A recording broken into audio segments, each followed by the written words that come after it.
Hello. We're here for episode 3 of OtakuGalaxy. It's been so long, I'm not gonna lie, that I kind of forget. I think no, it might not be 3, it's actually 4. Fuck, I don't remember anymore. Well, it's okay, because you will see the title and already know what episode it is. But hello, guys, it's been a minute.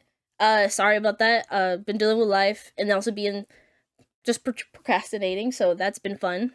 But it's okay. We're back. We're here to deliver with our spring final thoughts and feelings and what we think and even our rankings, because you see right now we have a tier list, and I'm here with my friend Grim and Mangod, if you guys have seen the last pod with my other friends in Enemy We Studio.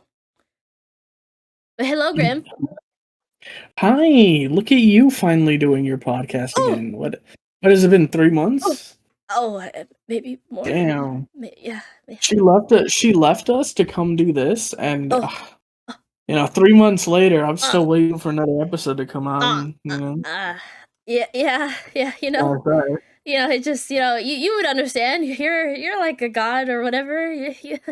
Time just escapes you. I don't know about all that. Wait, what? I didn't even dub myself the man god. I'm just Grim, but apparently, I mean, that's what I am now. You ain't wrong. You ain't wrong. You rocking the Kurisu shirt, and even we have a special other guest too. Is Kurisu? Look at her. Oh my god! Look at her! Oh god! Elsai Kongru? I forgot honestly the. Elsai Kongru. Yeah. Yes. Yeah. Okay. I kind of killed it. Okay. Honestly, that was from the noggin. I didn't remember it. Honestly. Okay. Cool. But yes, she is here presenting our tier list. Both of our tier lists, of course. His is on the left, and mine's on the right. We are going to tackle that, so don't worry. But for right now, we're just going to just banter. Go back and forth and introduce ourselves because again, it's been a minute. And also, he's my first guest. Oh, not first guest. Well, I guess first guest as my friend group in a way. So that's gonna be fun. So, God, you want to fully introduce yourself? I know some people would know you, or even if people don't, this is their first time watching this episode since they want to know our spring thoughts. Who are you, dude? What? And I'm just a dude. I watch anime. And I like talking about it with my friends, and I don't get to talk about anime enough with my friends. So, I joined a podcast with one of my friends to be able to talk about it more. And, you and I talk about anime, but then, we get interrupted by the rest of our friends saying, oh, come play Mecha Chameleon, or come play gambling, or, it's like, that's true. Sometimes I just want to talk about anime, man. It's fun being a gamer, but hold up, anime is life. Yeah, I wish I was more of a gamer, but I'm not. I play single player games a lot, so I can't.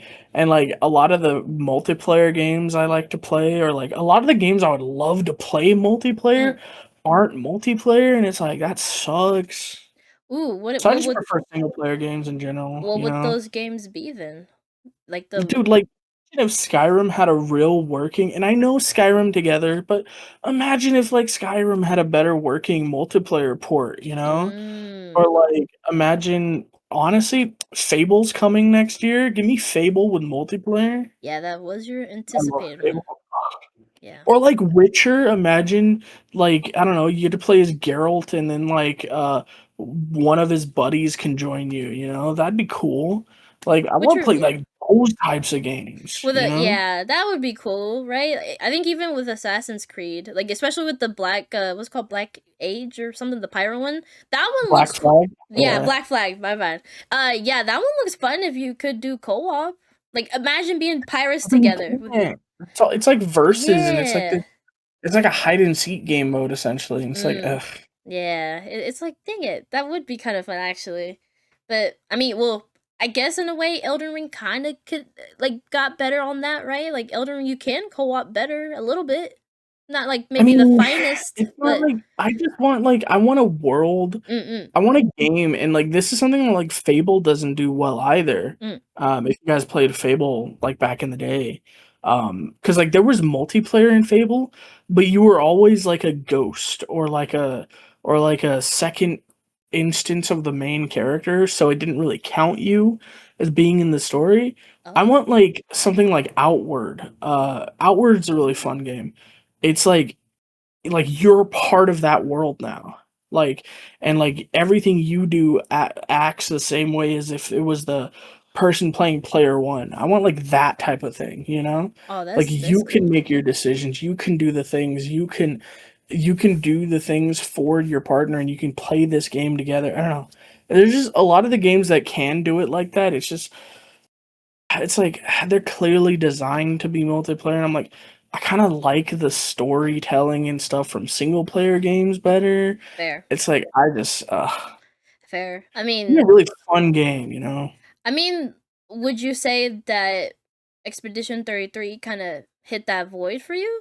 Like for like, even though For it's like not a co, single player game, right, sure, yeah. right, exactly. It's not like for the co-play, whatever with it. But even that one would be cool if you could play with a friends, especially in that world, bro. I think Expedition 33 was a really fun game. It was really enjoyable, but there's not a lot of replayability in my opinion. Okay, You okay. know, That's it's just true, right? like Because it once you is know linear. the story, Yeah, right? And yeah, you can go through and try to beat all the bosses and do yeah. all the challenges and all of that. But I think there's literally only one achievement I don't have in that game, and it is hitting level 99 because I don't want to grind to level 99. Damn. That's it, you know? Eh. But yeah, I mean, Expedition 33 was a lot of fun, but it's one of those single player story games. Dude, you know what would be cool? What's And up? I know it's like taboo to Oh. talk about Hogwarts Legacy because J.K. Oh. Rowling is a horrible person and all of that. But Hogwarts Legacy, but like with a co-op partner would be awesome. I would agree. That That 100%. would be so A fun. 100%. I thought honestly, if I remember, I thought that was the initial catch about it is that you could play with your like friends, legit. But no, it's literally just the same single player thing, and it is like the world is very expanded, right? Like you can actually go to a lot of places and stuff like that, which is really cool. But imagine with a friend. Like, that kind of stuff is 100%. would always be fun. I think that's why for me, like I would love to play more single player games, but just, a lot of like, party games, friend swap, might you say, are just so much fun because those you can play with friends. And, some of them, like I think like Peak especially, right? It's a bit like, it has like a bit of an open world, a little bit, right? Sure, your goal is to go up and stuff like that, but you can do other things besides the goal with your friends. And, it's kind of fun to like chat around, especially with the proximity chat or lethal company. There's a world you can explore there and stuff like that. Like, sure, you could play Mario Kart where it's like just racing and all this other stuff, or Mario Party and stuff like that, where it's only just the base or like even just that world or that how you call it, that level. But even like, okay, the one I'm very excited about is Big Walk. That's like coming out next week. It's by the creators of the title Goose Game, and it's about literally just going on a walk in that world and doing puzzles together. That's it. I think there's maybe other things, but really that's really the sell of it, is that they go around walking around and do puzzles and you have to like complete it with your friends. And that sounds so amazing to me That cuz sounds cool. That sounds yes, fun. I don't know. I I love games like that, but like they also just don't scratch the itch fair. for a really like deep story game, you No, know? for sure, right? It doesn't have lore, like, or anything crazy like that compared to singular games. Like, I mean, honestly, like, for me, Alan Wake, like, dude, I didn't play it, but I did watch my friend play it, and it was enjoyable. Me and him were just going back and forth, theorizing with the game. And, like, of course, you could play two characters in that game, especially the second one, and it's even more fun to see, like, different arcs and everything, and it's like, or even all come together. It's like, some games are kind of cool when they can actually have a lot to expand on with like the story and the character arcs. It feels like I'm watching a show, but just a playable show, and it's really fun. Yeah, that's the type of thing I love, you know? Mm-mm. And I think there's definitely a balance that you gotta hit with those, Mm-mm-mm. because I agree that some of that is cool. Like Expedition 33 did really good at like grabbing you and like giving you these really cool moments that like I'll go on YouTube and be like, I really want to see this scene again. I want to see someone react to that scene though, you know? Oh, fair. And Yes. that's awesome, right? But I want something like that, but like multiplayer, so I can do it with a friend, you know? Mm-mm. And not like the same thing like you're talking about of like one of you guys play it and the other one's watching and Yeah, talking yeah, about yeah. it separately. Like, cause that works, but that's not like It's not. It's not. that's not what I want, you know? Mm-mm. Cause like I love that, but like I really do want like to sit there and be in this game, you know, and they're also in the game with me and we're playing and we're like talking on call or whatever, and we're playing this game, and we're like fucking split screen, you know, we're Mm-mm. sitting next to each other, we're playing this game, and then something happens, we're like, nah, and then we're like having to dodge something while something's happening. We're like, that's crazy, you know, and it's like, wait, I didn't think that would happen. Oh no, they killed Gustav, you know, like Mm-mm. spoilers. Um, something like that, you know, like I don't know. I mean, I know I've seen you do it's called like Palpico, right? Where you can share your screen, like legit have your other friend like, mess with the screen. And that sounds really enjoyable. I haven't tried that fully, but I really have been like wanting to do that and really experience a game in that sense where I can control the character too while playing in that way. Like, I don't know. I don't know which game you did That- that with, but that sounded that- cool. That's just playing a single player game, and typically when we're doing that, right, we're playing a single player game that has different characters, and we're Mm. each controlling a different character, which a lot of the time is literally just like a Final Fantasy type Yeah. game, Okay. Okay. where Fair. it's like, okay, like it's turn based combat, and it's like, oh, okay, it's your turn in combat order. Oh. Okay, attack.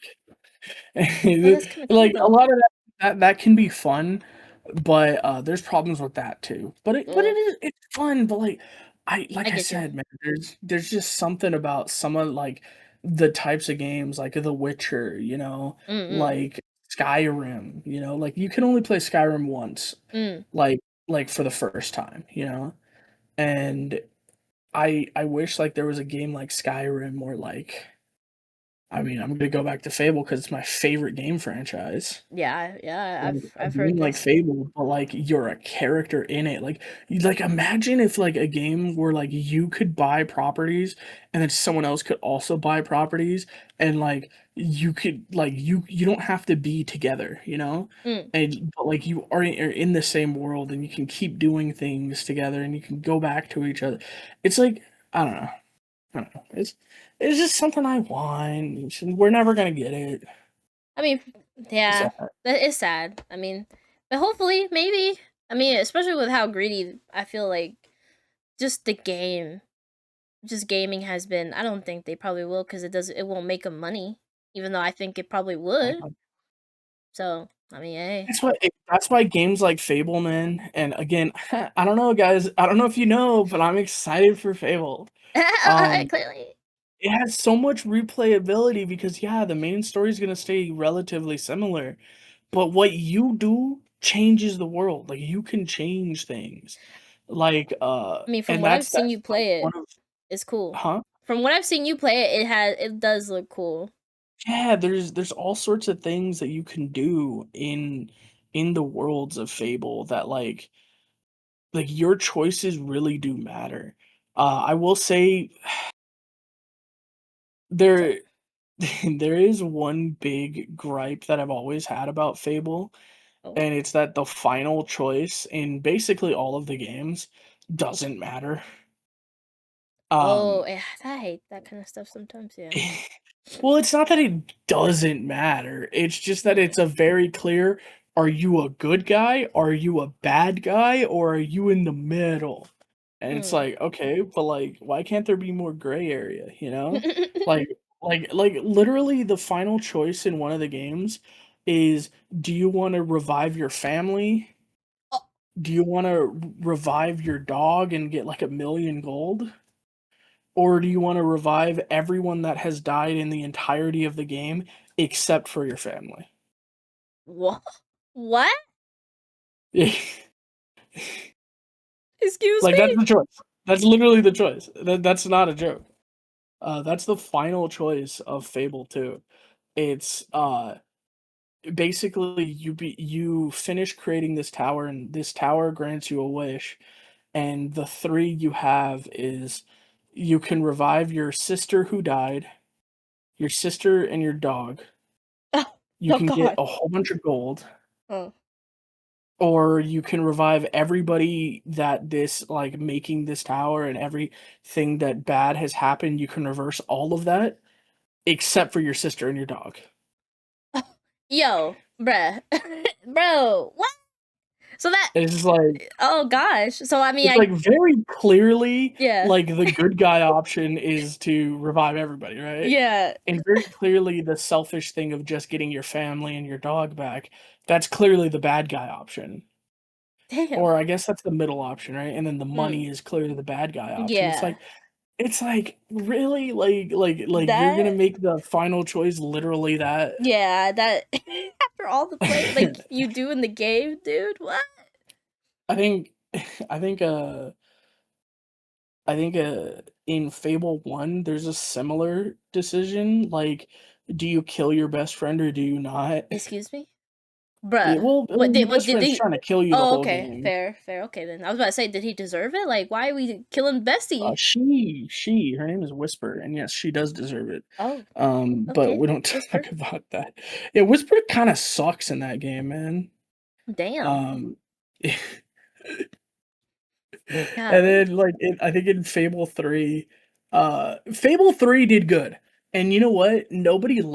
Everybody hates Fable 3 Talk about because it. it bastardized a lot of the systems, and it changed how weapons work, and it made it pointless, and it made upgrading like different, and people hate it, right?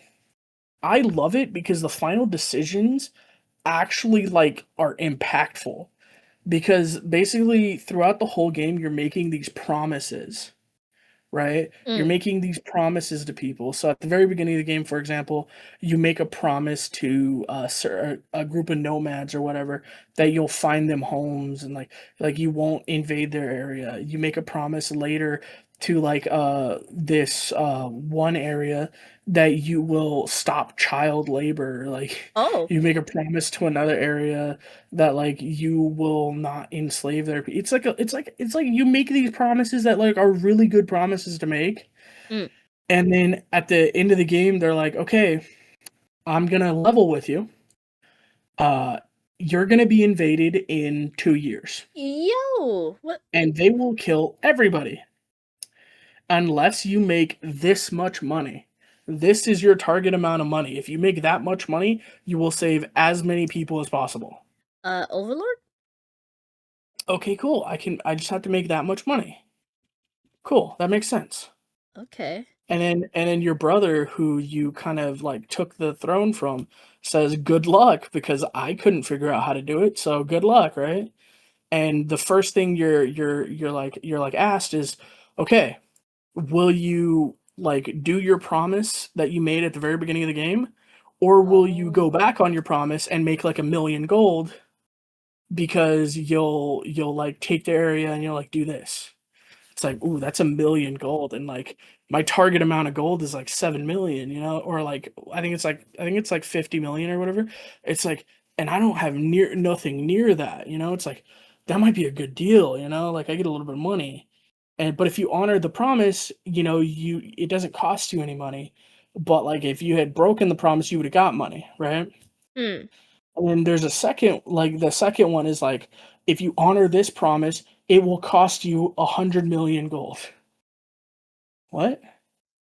But if you Okay. break the promise, you will make 30,000,000 gold. Okay.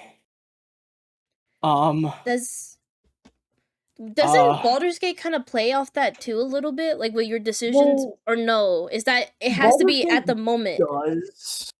Baldur's Gate does, but it's at the moment, right? Right. And Okay. you're kind of blindsided by it in Fable. It's like Mm. Okay. in Fable 3 anyway.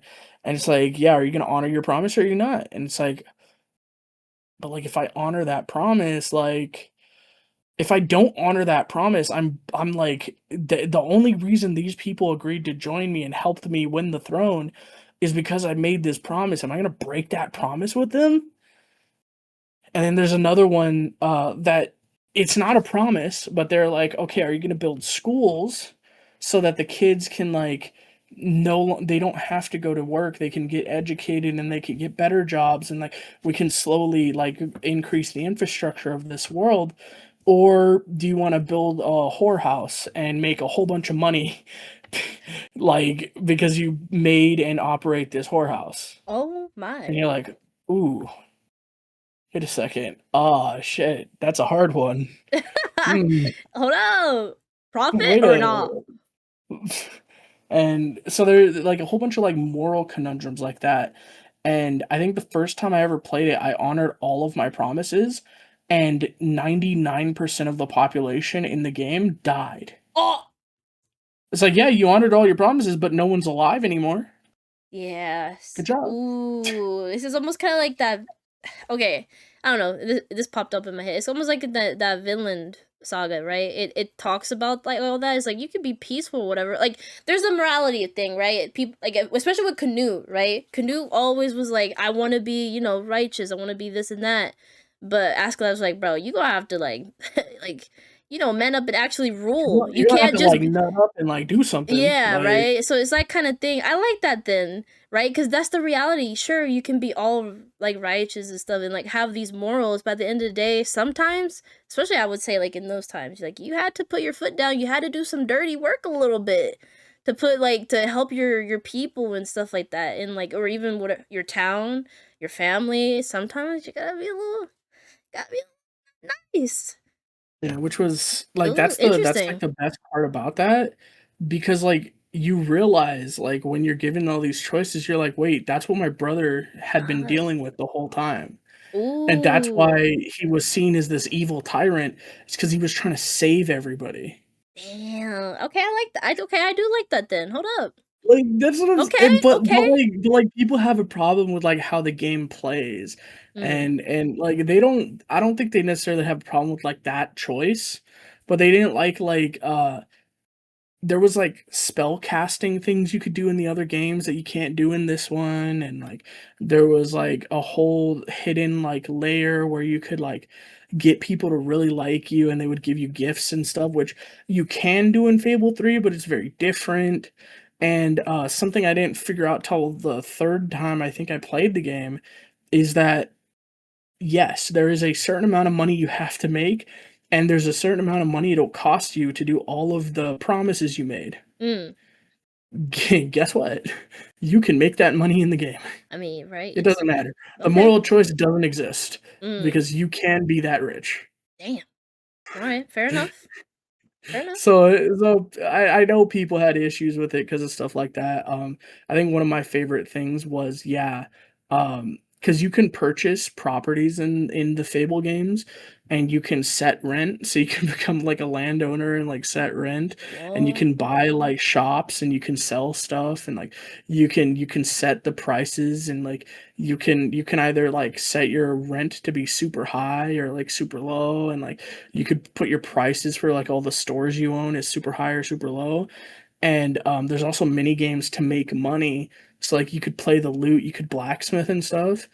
And if you just buy every property in the game, set the like you don't even have to jack up the rent. You can just make the rent like normal and the prices like normal. Um and as long as you play the mini games for a little bit and like get the highest multiplier and like just do that for a little while, you can basically make all the money you need. So you Okay. can go to that final like cutscene stuff where you like have to make all these moral decisions, and you can just say, "Yeah, I'll do all the things," and then like put all of your personal money into the vault, and it's completely fine. Okay. Nah, that's So it's cool like, yeah, then. there you go. You can do all the good things and everyone lives too. And it's like, okay, that's awesome. I want to do that. But Hold up. Nah, I think you people showing me a took new issue light. with that, right? Okay, but no, I do like that though. No, I mean, I get it, right? You know, you're missing out on things like you couldn't do before, but sometimes it's good to have a new view and like even like scenarios, especially from what I'm hearing, like how your choices do matter in this game, and it's kind of cool that you can change a lot of these events and stuff. So I think it's fine now that I'm like hearing it like Baldur's this. Gate you mentioned is way better with that, but, Well, um, fair, right? I it's do, way better with that because yeah. your choices matter a lot more in Baldur's Mhm. Gate. Because like, in the Fable games, you're generally on rails, Mm. and, like, your choices matter, but, like, you're always going to the same outcome, right? So your choices matter, so they change, like, small things in the story. But, like, like, Baldur's Gate, you can drastically change the story, you know? Mm. Like like, I think one time I got to Act 3 and it's like, "Okay, what do I gotta do in Act 3?" "Oh, basically nothing." Oh. "Why?" "Well, there's nothing to do." Like, all we gotta do is kill the final boss. It's like, "What about everything else?" It's like, "Well, I killed the person that needs that quest done. I killed that guy. I killed that guy. I didn't get that quest because she's not in my party because I killed her." It's like, "Wait, Oh. oh god." Also, that one NPC in Act 1 I accidentally killed, yeah, that means he won't Mm-mm. show up in Act 3, so that means one of the side quests isn't there. Uh, it's like, "Oh, damn." Damn. Fair enough. Well, that's exciting. I mean, hey, you getting Fable next year? So honestly, wait, it's a I remake of want the first one, or no? It's a new No, game entirely, it's a right? reboot. They're A rebooting the reboot. franchise, hopefully. Ah, okay. Fair enough. Fair enough. Well, hey, I'm excited to see you play it then, cause yeah, I ain't gonna have Dude, time to play. that's a single player game you should be playing. That is true. I actually that does sound Cyberpunk, fun. I'm not gonna lie. do Fable. Mm. Okay. I mean, hey, right now I think my what's up? I think the biggest thing that I've heard about the new Fable What's up? is, like, there's a giant where, like, there's a quest that can end with them either dying or not dying, Oh, and if they die, it'll, like, make all the land value near it, like, go down because the corpse is, like, rotting. oh my goodness! What? So it'll actually make an entire village in the game worth nothing, basically, because there's a dead giant that you can't move. Dang. So, like, I've heard a little bit about that game. That was something I think that was on the trailer, which was a lot of fun. Okay. Well, A. I mean, look. Speaking about even video games, I really want to tackle too, because right now you've been rereading Bookworm, dude. You know, like manga wise or reading wise, because I have things I'm reading too that I kind of want to like dabble about in Dude, movies. But yeah, dude. go ahead, bro. I so this all started. I'm a huge fan of Bookworm. If you guys have seen the other podcast we've done, I talked extensively about Bookworm. We talked about it when you ended up watching it, right? That is true. Um, I love Bookworm. Bookworm is something that I started reading Bookworm like 4 years ago with a friend of mine, and we ended up getting caught up within a year. And when we got caught up, there are free pubs, right? That Seven Seas does. So it's like they release a couple of chapters of the new light novel, and it happened every week. And it happened every week for 2 years after we got caught up. It was like coming out, or a year and a half, I wanna say. And so we were reading Bookworm every week for that long, and it for like I said, it was 4 years ago. It ended like a year and a half ago, and I've like had a void, you know? Mm. And I was looking through the manga site we use, right? Mm. Weeb Central, and I was looking through it, and I just saw the Bookworm because Bookworm has 5 different mangas, Adaptations, yes. Mm-hmm. because it has a adaptation for every single part. And I was looking through part 3, and I was like, yeah, okay, where the anime is already passed to the manga. And I looked at part 4, and I was like, Oh, I love part 4. And I was looking through this and I was going, damn, yeah, dude, I can't wait for this stuff. And I ended up getting caught up to the manga and I was like, I want to reread this. And so for the past 4 days or 3 days, Mm. I've read what, 5 volumes of Bookworm. I mean, fair, yeah. I've just been killing Bookworm, man. I love Bookworm.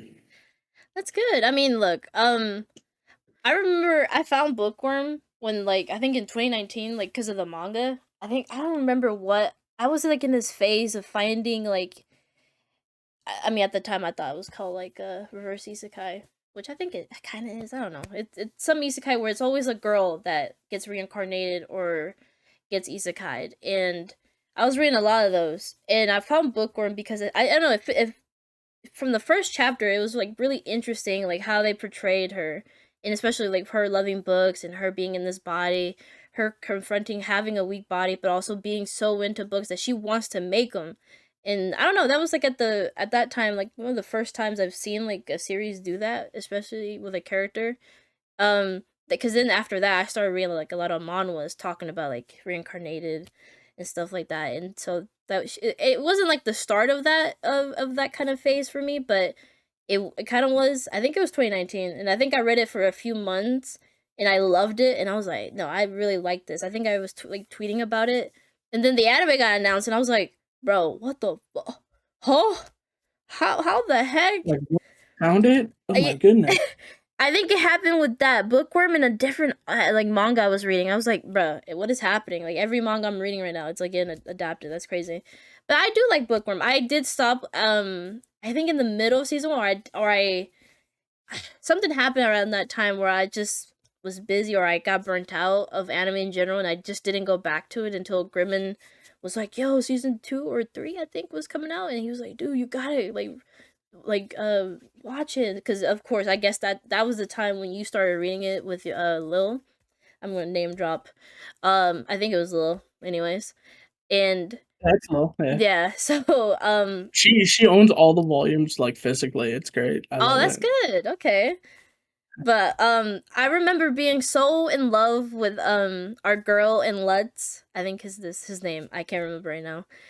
Yeah, I love really love their dynamic so much, and then seeing the anime like even like go even more with it, I was like, oh, I love these two and her family. Like, oh, I love the anime so much. I just didn't go back to it for so long until, of course, Grimmin was I'm guessing at that time and really loving it. He's like, yo, you gotta binge it right now, and basically got like a it was lot of it was us. it was because season 4 was coming out, actually. Was it So it four? was it was Wait, then what is yeah, this new season? What is this season? it's season 4. It was because this season was coming out.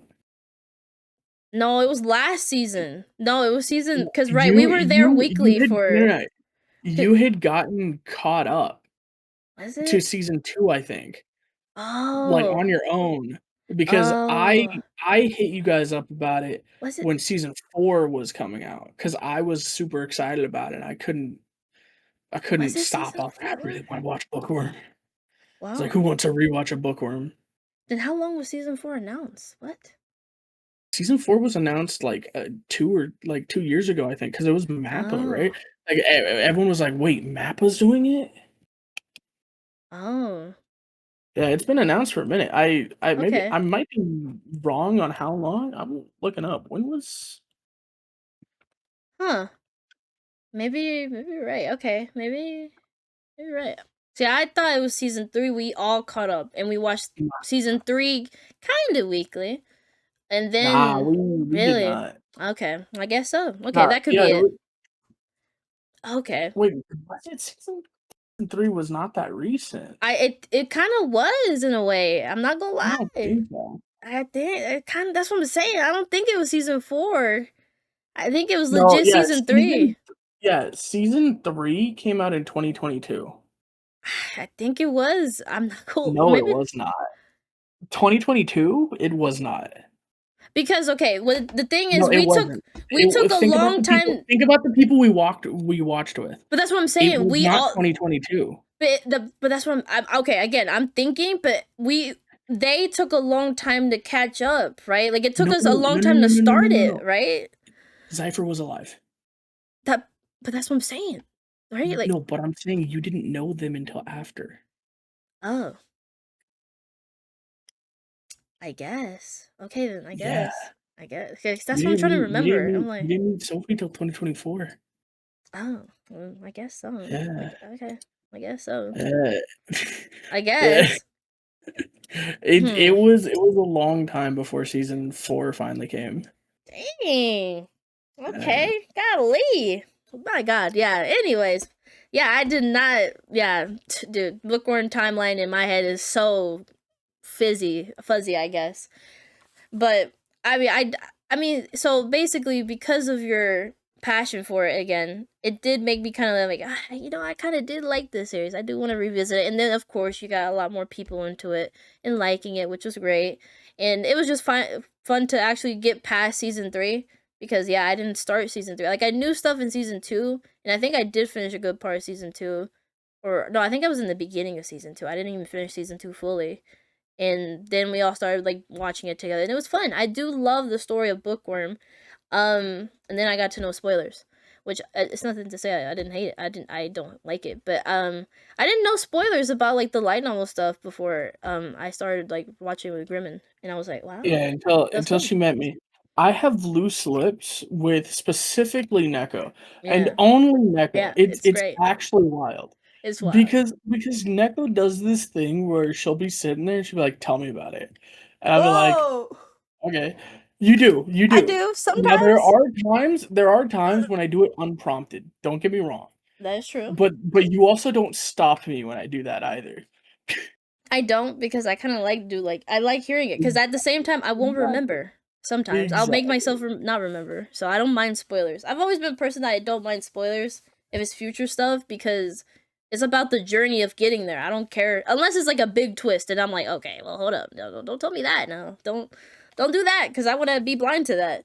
But usually I'm okay because either I know the spoilers because I've gone to it myself or because I can just forget it. It's fine. It's gonna be a long time. I did that with Mushoku. Like Mushoku, ever since season 1, I spoiled myself about the whole story. But now I've kind of forgotten because I haven't like spoiled myself in so long. So I don't know anything. So that's what makes it more entertaining that I get to I've actually been revisit good things. about Mushoku, in fact. I You haven't have, told you you. have. I haven't, because I want to so badly. I can't wait until Turning Point 4 happens. I'm very excited. I can't wait. I know Because I that know when it's happening too, and I mean, to be fair, I did tell you what episode was titled you Turning did, you Point 4, did, you did. but that's all I said, because I don't wanna actually tell you Turning Point 4, because I love Turning Point 4, it's my It favorite, it's but it's really like, good because I from need people. yeah, from what I remember feeling like mind blown by that. I just don't remember the details no more. But I was like, yo, what the? This is a different series now. What in the Yeah. bruh? But that's all I remember. Turning I don't. I remember that Turning Point feeling. 4, maybe guys, it could be a turning point. Ooh. Mm, type shit. Type shit.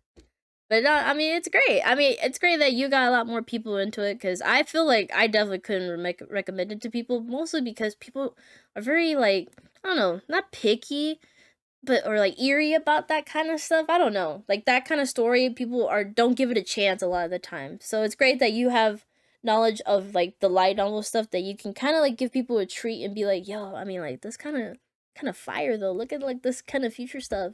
You don't like go in full detail, but you can kind of tease them and be like, yo, it's kind of like lit. I ain't gonna lie, and it's Yeah, great. dude, I was actually super lucky when I ended up catching up to Bookworm, because I caught up to Bookworm as Apothecary started the Ah, anime. okay. Yeah, that's true. Oh, That was you. Yeah, yeah. literally. I remember. Okay, that I do That was remember. literally Yes, what I got into right after. that is I true. That started is true. reading Apothecary right after Bookworm, That is true. which was good, and then I think I did 86 for a while, which I'm Yeah. still not caught up, and I'm not caught up because Whoa, whoa, I know what's whoa. gonna happen in the volume I'm on, and I Oh don't yeah. wanna read it. That we're both on the same volume, and We're on the same volume, and yeah. we both have different reasons for not wanting to read it. Yep. I don't wanna read it because I don't wanna see what's about to happen, because I don't want that, It's and I think sad. It's sad. Yeah, and I think it's 'cause, you're not 'cause you read while you're traveling, right? And you haven't Yeah. traveled I enough. haven't traveled at least to be in a good headspace because I'll get Yeah. distracted at home, like reading stuff on my phone. So I'm like, fuck, I gotta be like in a bus or somewhere where I'm forced to sit down and actually cannot do anything. So I will. And then also I really do want to get past it because the next volume is where the spicy scene happens and I need it. Oh, Okay, but is it worth having to see what it happens is. to our I think boy for me it Theo? is. I need to see I Shin don't bite her. know, I need it. but I don't know, man. Look, if I wanna watch biting shit, I can read Or I don't think he Apothecary, bites her. He okay? like kisses her really strongly, and I'm like, okay, hold I on, don't hold on. again, I could go to Apothecary, dude. I don't You ain't. wanna Whoa, God. All right, deep cut, deep cut. That's crazy. All right. Oh wow. I mean, you ain't So wrong. anyway, dude, we got this tier list back here. Yes, yes, we do. But well, okay, hold up, hold up. Okay, one more thing before I continue with the tier list. Before we get to the Oh, dude, spicy takes we're gonna Spider-Man have. real quick. I want Spider-Man so bad. Sorry. Okay, talk about it. Yes, I that's need what I'm that. saying. I I wanted to need talk that. about some I movies. want Go ahead. Spider-Man so bad. I wanna watch this movie so badly. Go ahead. Why not? Why Because can't you? I mean, I could, but, like, Oh. Oh. I don't know. Oh, okay. Maybe. You should, I wanna bro. watch it. I don't know. Yeah, I literally bought my tickets today to take my You brothers. bought it already? Look at Yeah, you. only because like it's both like a birthday present for him because he just turned 18 yesterday. Yes, now it's yesterday. Love that. Yeah, yeah. Happy birthday to my youngest brother. It was great. Oh, Um, yeah. yeah, and but I'm very excited for Spider-Man 2 though. I've been trying to be good at not seeing spoilers, and I'm like, dude, y'all. Spider-Man 2? No, no, like two, like me, like I'm As responding well. about you. You know, Yeah. fuck you. Anyway. I mean, you're right. Nah, nah, it's 2 cool, is man. correct. You were right. You were Yeah, right. nah, nah, Alright. it's fine, man. Yeah, Dude, but Spider no, it's 'cause, like talk about it's it. like the one thing people have been, like, super upset about the Tom Holland movies about Talk about it. is that, like, he he didn't get any of the loss yet. Like, Mm. he wasn't s he was He was happy go I think lucky in a the way. favorite thing I've heard is he's little Iron Man Jr. Like, Yeah, he's yeah, not Spider-Man yet, you know? yeah, And and that's a that's true. completely valid, Yeah, issue to have, yeah, right? Like, Spider-Man 1 like, the Spider-Man movies have been good, yeah, yeah, yeah, for sure. but I haven't been Peter this most Parker. recent movie with everything that happened, Oh poor man. May, uh, and having to do the spell at the end of the movie. Mm. Willem Dafoe, by the way, W Love, actor, we love that love guy. that guy so much. Just, all the villains Sexy, coming back was awesome. Everything that movie was just, that 10 out of 10, honestly. 100%. That's one of my favorite Marvel movies that they've ever done, you know? Oh man, Um, amazing. it was amazing. No, you're amazing. No, you're Um, amazing. no, oh my Oh god. my god. Um, what's with all this negative self-talk? You're amazing, okay? Yes, I Say love that it. whole conversation. It's so good. Say it. It's so I'm good. amazing. Yes, you're amazing. I so God. good, dude. I love that all three of them. Like, okay, I look. This is my I coulda had a take. whole movie of them No, freaking those 3 that's of what I'm them. saying. I really hope, like in Doomsday. I don't know, right? I don't know. Wherever, I really want them to see each other again.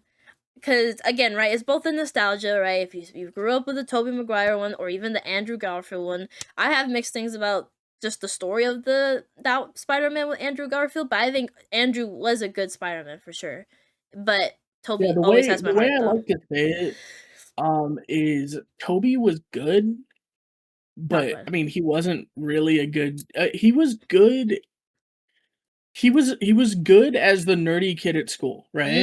Okay, okay, I like that.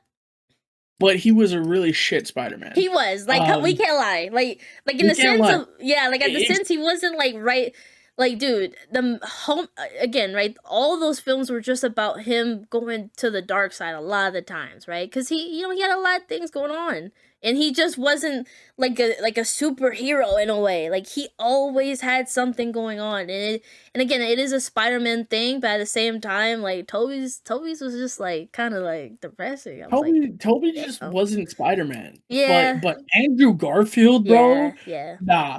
Yeah. Andrew Garfield was hands down Yeah. the best Spider-Man. Yeah. Just I get straight you. up. I get you. He was the best Spider-Man, and he was a shit. I will say he was a shit Peter Parker though. He was not good at Peter Agreed. Parker. Agreed. He was amazing at Spider-Man. He was shit at Peter Parker. Agreed. You know, that's He actually was too funny. uncool to be Peter Parker. Yeah. He was too cool. He was too sexy. He was too sexy, bro. It's like, what? He was too Peter? good. Like Peter, like relax. Toby I could see Toby and be like, nah, that guy's kind of a nerd. Yeah. 100%. Alright. He's a little bit nerdy. I will say everybody in that high school for Tobey Maguire's, they Didn't were look all like 30-year-olds, and you could tell they were all 30-year-olds. Yeah, 100%. Even Um, as yeah, no, 100%. like those weren't high school kids, Yeah, definitely not. right? Definitely But not. like, and then like, I mean, the same thing with Andrew Garfield, but like, I don't. He was just too cool to be Peter Parker. He was.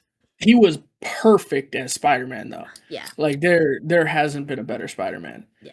And Not Tom then Holland. Tom Holland is like the perfect blend of both. Yes.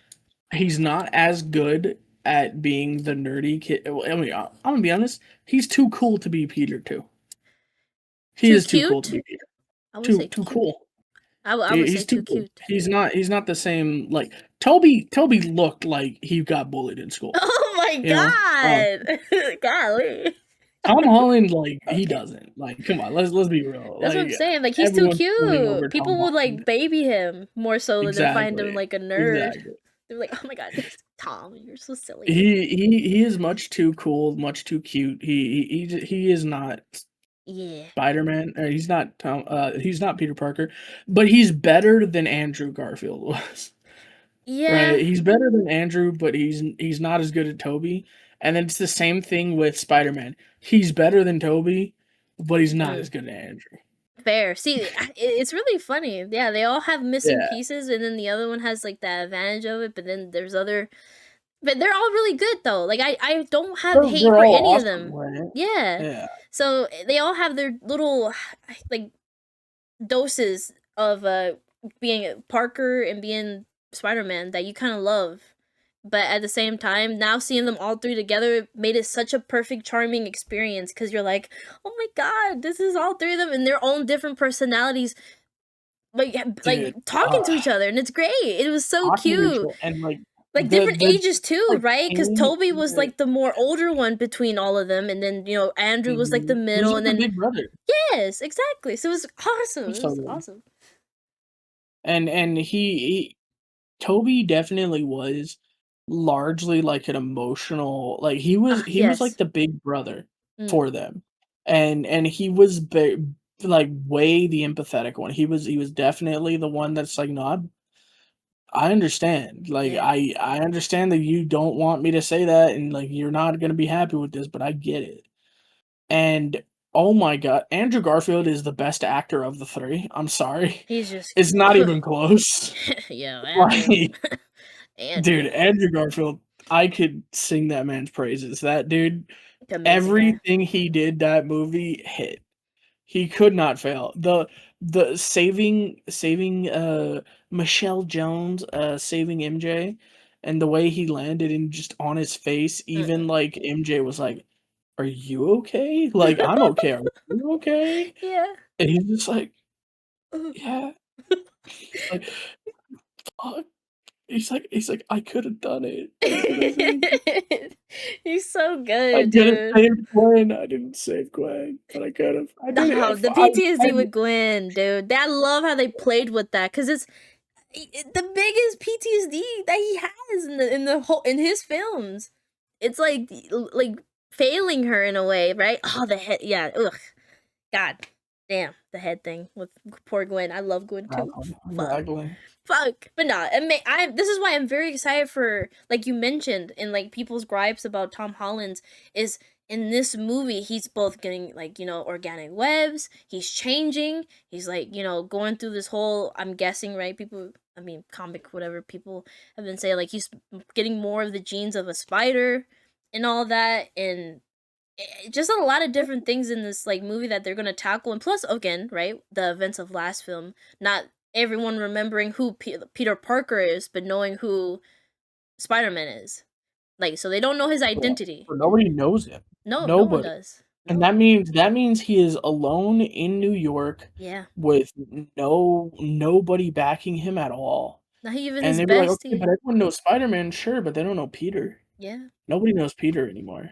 Not his bestie. And, it's just It's tough. It's gonna be an emotional one, and I hope they nail it. Which, from the scores, it seems they might, and whatever. I Like, looked at what's there's up? one spoiler I will say that I know Ooh, don't that I say it. looked at and I said, "That's really neat." They did the same thing in ReZero. Okay. Okay. Uh, So that doesn't give me any clue, but bet. Okay. All right. So, basically, well, what the fuck you doing? the Mm-mm. Hulk knows about Peter, but Banner doesn't. I see. I mean, he's smart Hulk, I guess. I don't know. No, it's He's because the Hulk wasn't out when the spell was cast, so why wouldn't the Hulk know? oh It's oh fair enough. I will say there's something similar happening in ReZero. I mean, fair enough. Okay, interesting. Yeah. All right. I like how you swing it in a little ReZero spoiler. Oh, yeah. But no, I'm excited for it. I mean, and also, again, I Dude, saw. I gotta watch the Odyssey too. Okay, I was just about to mention. I gotta watch it. I want to, so I Dude, haven't made time. I and want to, bro. okay. I mean, you, yeah, you definitely know like the Odyssey story, right? You know, you know. Um, I loosely know. okay, you loosely know. Okay. Um, I think this is like my personal opinion about the movie. I think it's a really good film. I think it is, but it's not an Odyssey movie. It's more like an anti-war movie. And I don't. I think some things that Christopher Nolan did, I think was really cool, but at the same time, it just isn't a Greek story. It's just mostly like a modern anti-war movie, and it kind of lost some like of its charm for me because of that. Because I was really excited to see a lot of the mythical of like Odyssey, especially with like the Cyclops. I think the Cyclops still like seen here was still good. Cersei and all this other stuff, but Athena wasn't really as involved as I would have liked. Like, there's a lot of things with the gods that they didn't really do, which I get it. There's a lot of things he made a choice to not include and all this stuff where it's just fair, right? He's doing his own basically version, and even with Odysseus and his like story arc and everything, and even some of the other characters. I think I understood like what he was going for, and I did like, right? It's something different to tackle about like Odysseus and all that, but at the end of the day, it isn't really what the Odyssey is like supposed to be. But at the end of the day, I still did like the film. It's very different. It's a very different portrayal of the Odyssey. But then at the same time, I'm kind of sad because I'm like, oh man, I kind of wanted to see the Odyssey, right? I grew up watching like the old school one, the 1997 one. I only seen it once or twice with my dad, I think. And that one, of course, right, goes a lot about like just Odysseus and like basically the whole journey of him going home and even other character stuff with him. So I would say like I preferred that one more than this new one, but it is a really good film because again, right, all the stuff that Nolan does to portray both like a lot of the things is really cool, and I think it's like very different. I don't think people will like have experienced Odyssey or even known about the story without him actually portraying it. And now people can get into the books or whatever adaptation. There's different adaptations, so it's fair. You can watch whatever version you want. But for me, I kind of was like, I was about it. Not my Odyssey. It's not. It's not like, bro. I love a lot of like mythology and stuff like that. I literally learned Latin in high school because I loved it so much, and I was like in the mythology class and stuff like that. Like I love this kind of stuff, so it kind of just felt like he was just trying to portray a message of being like an anti-war movie, which has been done a lot. So it's like I don't know why you need to do it with the Odyssey, but fair, right? The Odyssey is more like about like how cunning Odysseus is and stuff like that. But I did like what he tackled with Odysseus, like the whole guilt and everything. But it's like Yeah, but there was a little bit more, like, I Like, don't if I know. wanted to watch that, there's other Yeah, things. there's like literally a lot of movies that Tom Hanks has done about war.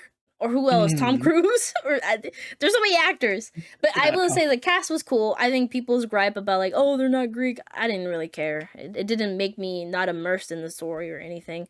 The casting was fine. Tom Holland kind of disappointed me, to be honest, with his character.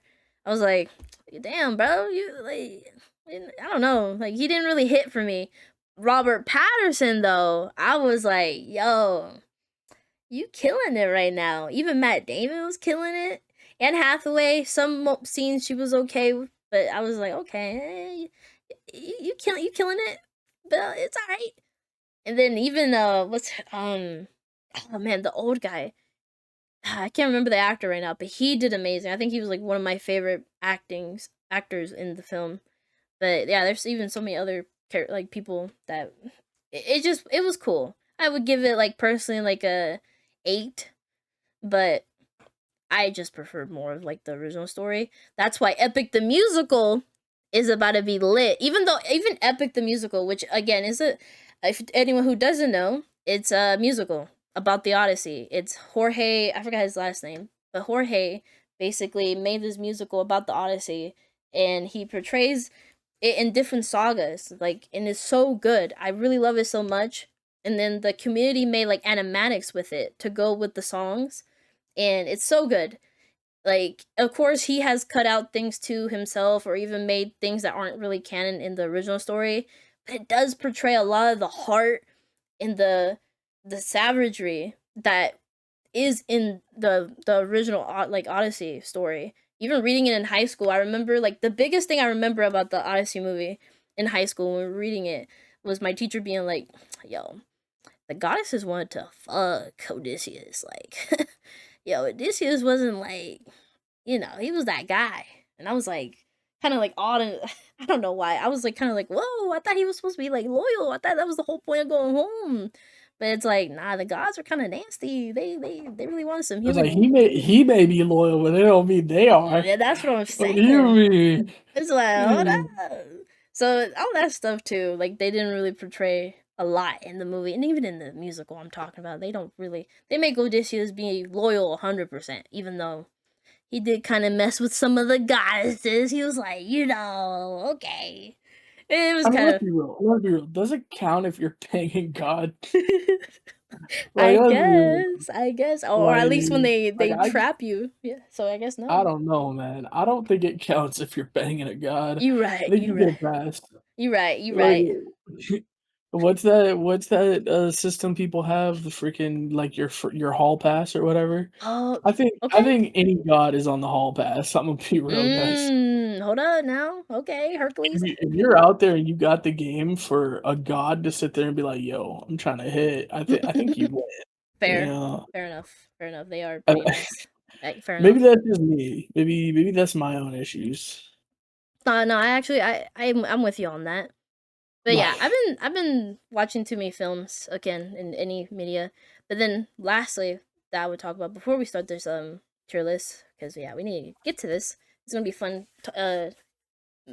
banters with that.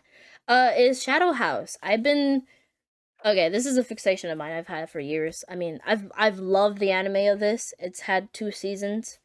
I like to describe it as basically being like Promised Neverland, but not to say better. But honestly, I kind of might say that, to be honest. It's better than probably like Promised Neverland.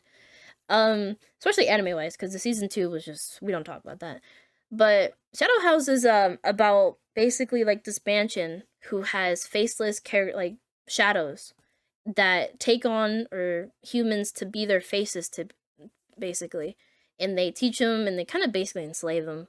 It's pretty dark and pretty like really sad, but what's really interesting about it is that there's a lot of twists and turns about like the whole origin of this mansion, and especially with our main character, who is very bubbly and very accepting of her like whole situation. She's like, yeah, I'm your basically servant, and I got you, faceless shadow.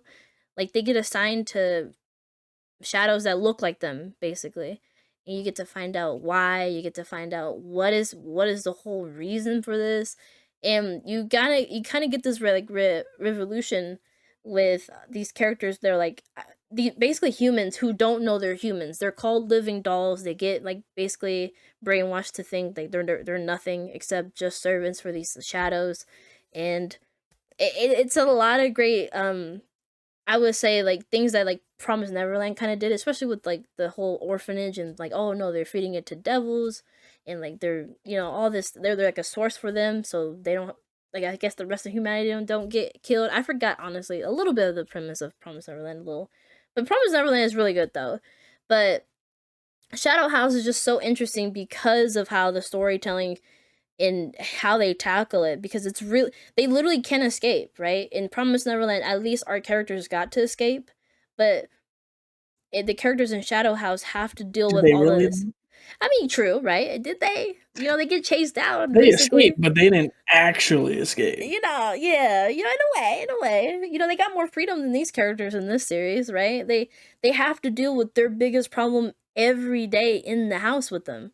So they have to find sneaky ways to find allies and get answers, and it's such a great mystery with all the dark stuff that is happening, and it's so good. I really enjoy it, and reading it right now too, because I let it marinate for like 2 years or so. I'm like, oh, this is actually like very entertaining right now because it's getting to a lot of like even like the deeper lore stuff that I honestly am mind blown with. I'm like, yo, what? That like twists the whole series over it, like over its head. Like it's so cool, and I really want people to get more into it because it's so entertaining. Like it's so entertaining, and I love the character so much. And season 2 almost was going down the Promise Neverland route, and I was very scared because they cut out a character in season 1 that was very important, and they were going basically a more anime original route. But the author was like, no, no, don't worry, guys. I'm doing something different because I didn't get to try it in the manga, so don't worry. Don't worry, guys. I'm not the like the author in Promise Neverland. And she cooked. And I was like, thank God. Because we were scared. We were like, yo, if you make this like Promise Neverland, dude, we're about to have a problem. But it didn't. And could recommend season 2 for you guys. It's amazing. Even though it's kind of different from the manga, it kind of basically aligns everything back together. So you could read the parts that you probably think you missed, if even though it is different, so you can get two different story lines in a way. But it's really good. And yeah, I really wanted just to voice that. Sounds like you're talking about Kowloon. A little, I guess you could, yeah. No, but no, because Kowloon is all about. Well, I can actually, in a So it's way. three Hold different, up. isn't it like you gotta watch the live action and the anime and read the Oh, that's manga? what you mean. Because it's Oh, in that all sense. different. Okay, in a way. Okay, in that sense, yeah, in a way. But you can go with whatever storyline, even though it, again, like I mentioned, it goes back to the same like ending point. So it's just a difference in like a middle, basically an arc is just different. That's it, and that's it. And then everything else is the same. But it's really good. Again, Shadow House is amazing. You can read it, watch it. I don't care. The anime is really fun, and that's all I came here to preach because it's so good, and I'm trying to spread this agenda, and it's so awesome. I hope we get a season 3, but if we don't, it's okay. The manga is incredible. It's both colored and in black and white, so you can enjoy it however you do. I read it when it's like colored though, so I like to see the colors with the character, so it's pretty fun. But yeah, enough of our rambling for 1 hour. God, look at us, yappers. It's okay. We love it though. But yeah. Yeah, we get together like this. We record these every week actually. And Oh. if this one goes up, that means we didn't yap for too long, you know? True. Because I delete them. Yeah. Yeah. Should be yapping too much. That's why this took so long to come out, actually. We were Basically. yapping for a while. Yeah, for like maybe 6 hours, and I was like, I ain't Yeah. editing that. Like, Mm-mm. I can't do it for yapping for that long. Exactly. But yeah, all right. Let's start with our tier list. Oh my god, we got to finally talk about the spring season together. I know you probably had a great time talking about it in the other pod. with the Yeah, definitely very consistent schedule. I'm a very consistent schedule last season. really great. Man, I really Yeah. wonder how many anime y'all finished, like, at the time. Mm-mm. On time, I finished 35 on or 30 on time, actually. Okay, fair, fair. Them fucking 2, maybe 3 I didn't get to see that, like, collectively. yeah, yeah. I didn't get to see the last episode, so I was curious how much Nate did. I was like, honest, did Nate, yo, did Nate finish anything at Nate that didn't last? finish shit. I think Nate finished like 4, bro. Oh my god, he could have talked about ReZero. I Hey, look, remember that actually, you're right. Fuck. yeah, he did get the reason. Look, it's no problem with that. It's not, it's Shit not. It happens. They were does. both moving. I'm not mad. No, no, this is You also why. weren't caught up, so I didn't have any respite. That is true. That is true. That's why, I was like, you know what? Let me invite Graham, bro. I don't think he got to voice a lot of his, like, his feels, man. And then also, Yeah, you did. I mean, I guess you I said, did. yeah, man. Yeah, man. Oh, you Oh, said yeah, man. Okay, yeah, dude. So this yeah. is your time to talk about the good, the bad. Even though we're already like 3 months, or not 3 months, 3 weeks in, or a month in summer. But we don't Yeah. worry about that. We don't worry about that. Like, we can talk about spring. Right now it's so hot that we kind of need spring back. Like, yo, this weather, bro. I fucking hate it. Uh, I Uh, think what's up, man? spring. I'm trying to think. Spring is hard for me Talk about it. because I think I'm enjoying summer more. I mean, fair, right? You have And we Mushoku. were we were so hyped up for spring. I had fun. I think sadly I just was dealing with stuff and I procrastinated, so I didn't keep up with a lot of things. But I think at the end of the day, spring was really good for me personally. It was. It just wasn't summer right now. Fair, fair. Summer's kinda hitting, bro, I mean, Bleach came back. Rishi.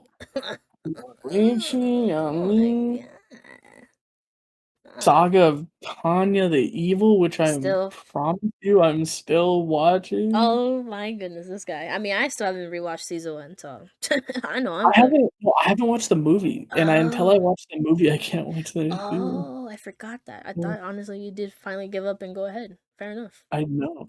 It's not even that, it's just that I keep looking at the movie and I'm like, "I kinda wanna keep reading Bookworm." Oh yeah, bookworm just has your heart. Bet. So yeah, Yeah, you're just cooked. Bet. yeah, no. But I mean, fair. No, summer is very, very awesome right now. Like, dude, there's so much to talk about with summer, and I'm very excited to get to it. So, I basically, I mean, some things I did end up like going ahead and watching, but a lot of things I haven't started in summer because I'm like, no, I gotta finish spring, and I didn't even finish spring all the way either, as you see on my binge basically tier. But I mean, look, it was a good time, and I'm very excited to get to summer though, cause yeah, I mean, come on, summer is kind of like hidden right now. So, but yeah, to start, I'm just gonna start with binge. We're gonna go from top to no, bottom to top, because yeah, dude, I think it's just better to go that route. And we were just Yeah, basically gonna talk about our ratings and how we felt about the anime, and just go back and forth like that. Really, that's really just the alright. whole plan. And yeah, I'll just start with my whole binge because I see, was I was gonna say, you know what? Mine's smaller, so I'll okay, go just ahead then. give Yeah, my dropped tier because this is go ahead, this bet. is dropped for whatever reason. Mm, talking about And it. first is 100 Scenes of Awajima. Go ahead. In retrospect, I should have realized this was gonna be an episodic thing. Um, I didn't notice, but, so like, hey. I wanted it to be, like, a cohesive story. I wanted there to be main characters that we followed, and that's just not what this was. It was very clearly 100 different stories in this place. So, there were 2 to 3 stories an episode, and it jumped between time periods and different characters. So, half the time like, for example, in the first episode, we first start out with a student who is enrolling and they're a first year and they're talking to somebody, and it's really cool. We get to see how they got there and all that. Then we transition to a character that was there 30 years ago and we're learning about the story of how her friend went here and how she Oh. is sad that her friend like went there, and then like her life ended up really shitty because like something happened at the school, and then it's like, oh yeah, by the way, that character is the main, the like the first girl's, that's her aunt's aunt cousin who is super supportive of her being there. It's like, what? Why? Huh? It's just What like, the? it was just like it just kind of had that same thing where it was like the first part of the episode is about 20 years ago, and then the next part is about the current time period, and then this next one was about uh 50 years ago, and then this next one was about 30 years ago, and it was like, oh, okay, I get it. I don't care. There's no cohesive story, so I don't care. Secondly is this maid one. It's like I thought it was I think cute it's for the you. Food Diary of Yeah. Miss Maid. Mm-hmm. I think it was, yeah, Food Diary of Miss Maid. Um, it was cute. I enjoyed it. I didn't want to watch it. Oh, okay, fair. It's one of those things where it was like I enjoyed watching it, but like every time I would look at my list of things I needed to watch and I looked at it and I said, I don't feel like watching it. And I never got to the point where I was like, I feel like watching it. It was fun. I watched like 5 episodes. It was cool. But it just wasn't something that I felt like watching. Fair. Yeah, Um it looked cute, but yeah, I feel like I thought the same thing. I'm like, I think for the long run, I just don't care. I just don't. yeah, So. this next one is Ichiyoma Mankitsu Gurashi, which is essentially they're at this dorm room, and this dorm is actually a manga cafe, and they work at the manga cafe to Mm, get this dorm room for free. It's like, okay, that's cute. It's another one of those ones where I was like, I enjoyed watching it, but I also just don't want to watch it. It was like I have a lot of things I'm watching and I enjoy this, but like not enough to continue watching it. You fair. know, it didn't add anything. It wasn't super interesting. Next, Doro Head Doro. God, God, Yeah. man, come on, man. This one genuinely, and you see Aruma-kun all the way at the top. I was binging two different series. I was binging the first season of Doro Hedoro, and I was enjoying it. I was, Mm-mm. but not so much. It was like, okay, I'm watching this because I know everyone's gonna be watching it, and I was like, okay, I'll watch this because everyone else will, you know. Mm. So I wanna be able to talk about this. And I remember the thing is, it dropped 3 episodes immediately. And I was like, I don't want to fucking catch up to another 3 episodes, like on the first Mm, day, you know? yeah. And by the time I ended up, I'm only on episode 8 of the first season, and by the time I was like I'm just not gonna watch it because I ended up watching Aruma-kun and I really enjoyed Aruma-kun and I binged 3 seasons of Aruma-kun and I had no problem doing that. I realized the difference was I liked Iruma-kun and I didn't care so much Fair. um for Dorohedoro. So I ended up just deciding that, it's not clearly I don't think it's worth my time, Yeah, fair. and so sorry bandwagon, I'm not jumping on. Fair, Now fair. Mal, I was super far behind because I got super far behind on other things, So you and just got it out of every here. time I looked at Mal, I was just like, I don't. It was fun, Yeah, and yeah, it's yeah. like, "This is interesting," but every time I saw it there, I was like, "I don't wanna watch that, though." Yeah. It was like, it Fair. feels too old, and it's gonna put me to Okay. sleep, and so like, most of these, except for 100 Scenes of Awaji okay, 2 of these, it was purely because I just, whatever, and then 100 Scenes of Awajima and the other 3, it was or the other 2, it was just literally that I didn't wanna watch it. For my mental, if I don't wanna watch it, I'm not gonna watch it. Fair. I So I mean, was, look, I can't. I gotta respect it because sometimes I get in that mood too. So hey, I gotta respect it. Backing, piggybacking off that. My tier isn't dropped really. My tier is basically that I'm gonna binge them at some point. So yeah, I mean, I mean, there is one that I did drop. I think from the whole spring season, so I'll tackle that when I get there. But for me, my first binge, of course, would be Dorohedoro. I still have. I think I'm literally in the last 3 episodes of rewatching season 1, so that was my thing. And then season 2 kept going, and I was like, damn, bruh, I still I mean, it was haven't. the same thing with me, right? It was I, like, it's so far ahead. like it wasn't the Uh, same sentiment, but yes, it was just like, well, dang. I mean, I got other. I still haven't finished season 1, so yes, it's getting mm, farther away, and I'm like, well, I'm just gonna just wait until it continue. Like, basically, it finishes so I can binge it. So that's my thing. So it's not like I'm not excited. I keep hearing good things, and I really did enjoy season 1. Season 1, from when it came out, was just so good because of how wacky it is every week.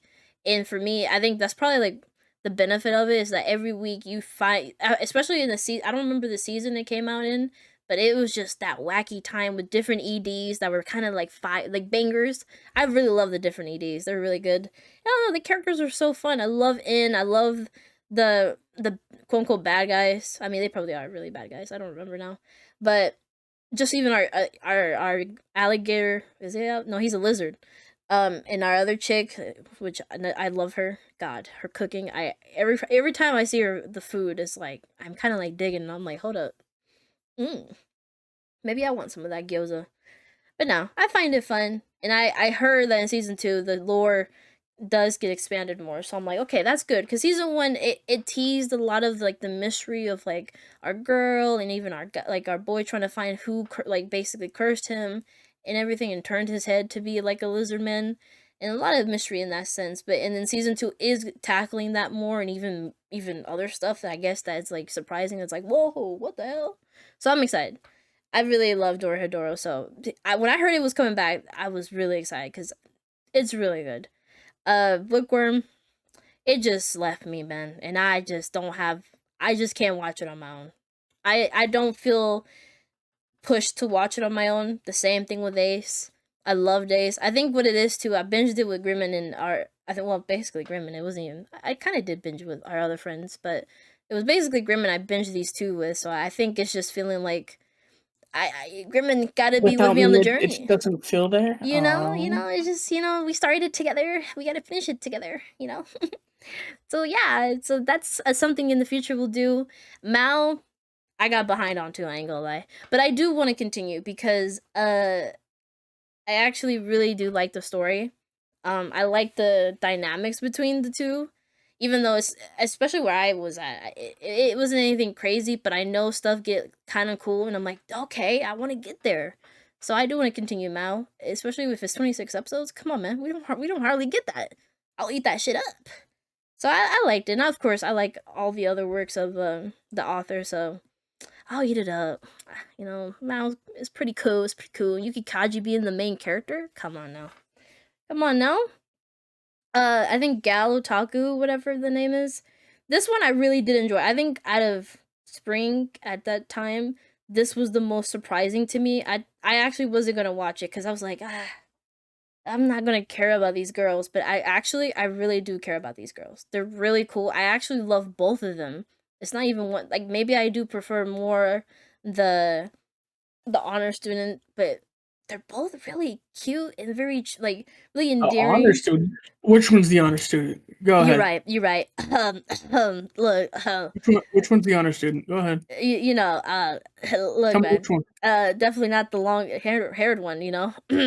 Um, They, even they though both have long hair. What are you talking about? you're right. You're right.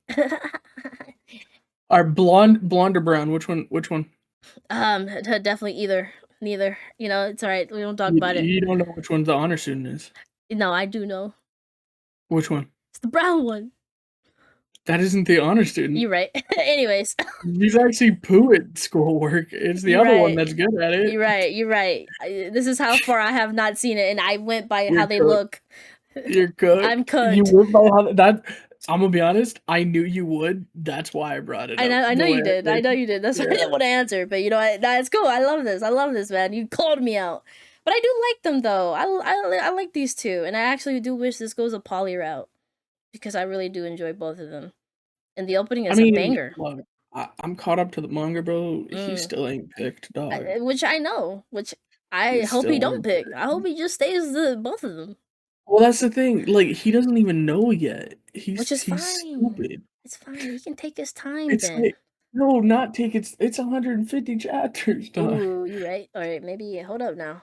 MC, come Uh, on now. Lock in, bro. You uh, already know you gotta wife them up. Come bro, on. everybody knows that it's a thing except for him. The kids know. Yeah, they can no, I love the siblings. They're like, no, he's gonna have my sister. No, he's gonna have my sister. And then they're just like, you know what? The kids It's are okay. fighting. They're like, "No, my sister." It's so Huh? good. I love them. I love the series. It's really cool. So It's I'm so still need to finish yeah. it. So I'm excited to continue. I think this is only I've been watching it, or at least I'm interested to watch it. I like saw the first two episodes. I think I got you guys to watch the first episode. It's like the rib isekai, where this but down bad MC of gets turned into a rib, and he gets to experience like the isekai world and being as a rib, or I think even other things. It doesn't have to be a rib, but it's just a gag. It's a gag isekai. That's all it is, and I like it. It's funny, something to turn my brain off, and I'll binge it one day. It's definitely not a priority, but I did like the first two episodes or three I watched, so I'm excited for it. Dandelion of course. I love Sorachi and I love Gintama. I'll binge it. The only reason I didn't start this one is because I had a video idea for it. So I still have to script that video and binge this. So yeah, this was a one shot getting turned into a full anime, which surprised me to be honest. I was like, what the? I remember reading this like years ago, and I'm really curious how they expanded on it. I think people kept saying that it's just jokes, really, which is typical Sorachi, but I think there's other stuff too that I don't know people found interesting about it. So I'm curious. It's about I think a Shinigami guy who like got to take care of their souls or something. It seemed cool. I don't know. And then this other one, I don't think any of you guys ever even gave this one a shot. Maybe someone did in our group, but I don't know. It kind of interested me. It's called Whoa, it's not loading for me. What is the name of this one? Uh, Kirio Fan Club. I don't remember the premise no more because it's been so long, but it's basically these two girls fall in love with the same guy, but maybe they don't fall in love. They basically like are fawning over him. So in a way, yes, they fall in love with him, but I I think there's like not creepy elements, but like I don't know. There's something about it that I think has like an eerie vibe, and there's like a twist in the first episode or something. That's all I remember hearing, and it interested me. I was like, ooh, hold up. So that one I'm very excited to binge because I heard even later episodes are really good, and I'm like, okay, okay. So I'm really excited to give that one a try. Liar's Game. I heard mixed things about this one. I think people were saying like this one was like really dumb, or this one's like pretty not clever, but it's entertaining at least. So I do want to check this one out. I think it has like 24 episodes, so it's still airing right now. But I think the first episode I watched was pretty cool, so I want to continue. Vending Machine, of course, I watched as a group. I wanted to watch it when it came out, but I was like, dude, this is literally the series that everyone kept making fun of that we didn't want to get adapted. But it turned out pretty fun. Like I actually did enjoy season 1 and 2. Like it isn't anything crazy, but it's pretty entertaining. And I think from what I heard from one of my friends, our friend Aaron, is that this is ending the series, which I didn't know it did. So I guess this is the last season basically, but they didn't even voice it Yeah, like it that. it it even showed him as a human at the end. Really? See, I didn't I really thought this was like ongoing. So or maybe it is ongoing and this is like Nah, an it's done. oh really? Wow. Yeah. Okay, never mind.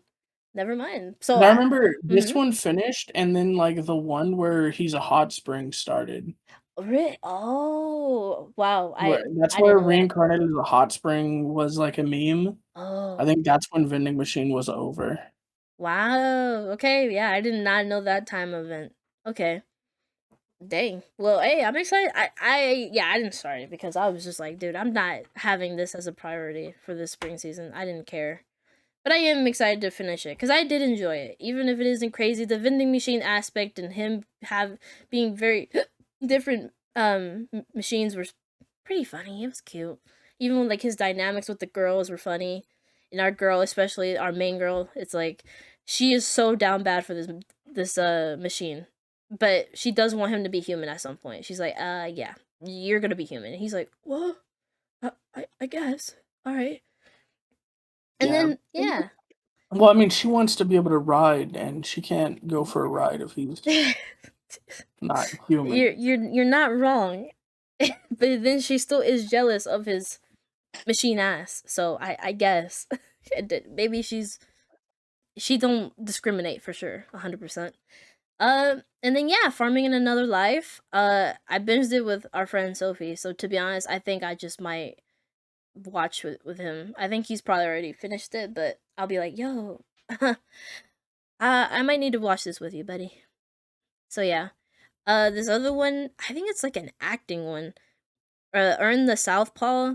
I don't know. I forget what it is, but honestly, it interested me. The trailer, so I would binge it and let you guys know if it was good. I don't think I heard anyone talk about it, to be honest. Oh, it's a spray painting one. Oh, oh, graffiti. Interesting. I didn't even honestly. I thought it was acting. Look at me. It's a graffiti anime, but it looks cool. I think it's called this other one is like the Black Cat and the Magic Students, whatever. This was just to turn my brain off. It looked funny. T-bait, depression, but I heard there were some good things about T-bait season 2, but overall, it's still a disappointment. It's like fuck. All right, man. All right. I don't know. Did you? Well, I guess you did. I know. I'm looking at your list. Did you finish it all? How'd you? Like just a mini. Okay, this is my basically question. Did they add anime original stuff? Because that's what I heard. I don't know if It's like yeah. Let me know. kinda not really. Okay, okay. Like they did, but like it's like It makes it sense. was there. I think it's like novel stuff. Oh, okay. Fair enough. Because that's what I heard is that there was. Read the Mm-hmm. manhwa. The manhwa's not the Yeah. webtoon isn't the same, you know? Okay. Because that's what I heard is that people were like, "Oh, this is like anime original content. We hate it." That's what I kept seeing, and I was like, "Oh shit! Like what they do? What they do?" So okay, interesting. Iruma-kun, I did see the dancing scene, which I was excited for, and of course, like the band scene. So Mhm. that was the concert. It was really cool. Um, but otherwise, I still haven't caught up with this season, so I do want to get to that. And lastly, um, The is the Sakura fan. yeah Muzak miss yeah that I I still haven't finished season 2. No, yeah, season 2. Yeah. So wait, what? Season 1? This is season 2. Okay, I was about to say, I was like, But yes, I am still no, I did finish season 1. I just haven't started season 2. There we go. I was like, There you different show I'm thinking about. But yeah, go. that's my long list of binging. Basically, I have to do. There's no rush on it. It's whenever I want and I'm in the mood for. So Don't yeah, worry, she'll be caught up the bookworm soon. that is true. Because I will. He will make me watch it soon. So I'm excited, man. She But might miss a stream. that is yeah. Honestly, that's fair. Fair. You know, maybe not the weekend. Bet. All right. Okay, like you just saying like during the week. Bet. No, I'm just saying, at some point, maybe. Okay. But okay, I You mean can have a midstream. Crash is gonna put in the thing. the Oh, she $20. said she has some family stuff to take All care of, that. and then you're gonna get back the next day on the stream and be like, yeah, so my family held me down and made me watch some bookworm. I'm like, Oh. yeah, because you're my. Okay, I see. Okay, that's what 'Cause you're going with. I'm the family issues. Oh, What's up? I see. I was like, where is this guy? Like, is he trying to like? What was this going? And now I understand. I was like, okay, I thought it was gonna like a depressing route, like, oh yes, my family. I don't even know. I thought you were just going a depressing route, but now you went with you being the family and you're tying me down and torturing me, but maybe not torturing with Bookworm and Ace. Bet, Yeah, yeah, bet. All right, that was our first tier of dropping and binging. So we got that out of the way. Now we're going to our what I call it the poo tier, and Griffin calls it just F or D. no. This is called the double D tier. The double D tier. Okay, that's your Yeah. yeah. Your double Ds. Even though those are great things. I don't know why that's a bad thing, but bet. Well, no, it's a bad. This is the Gooner tier, and there's actually an anime on that tier that isn't Gooner, and it's on Oh, the Gooner tier, which is crazy. actually, you're right. Okay, that's why you call it a double. Okay, fair Yeah. enough. See? Fair enough. You know what? Now I understand. I understand. Well, okay, then yeah, you go with your double Ds, buddy. Then. I mean, look, we all watch Gooner anime every once in a while. Type This shit. season, I watched Ooh. Mistress Kanan is devilishly easy, Mm.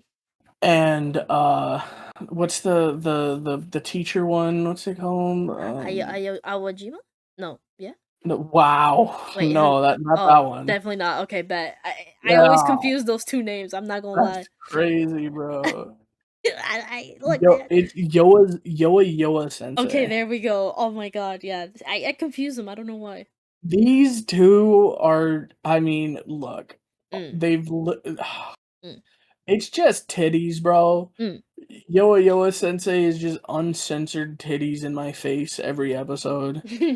Honestly. There's a plot there, I promise. I imagine I didn't find Uh, it, but it's there somewhere.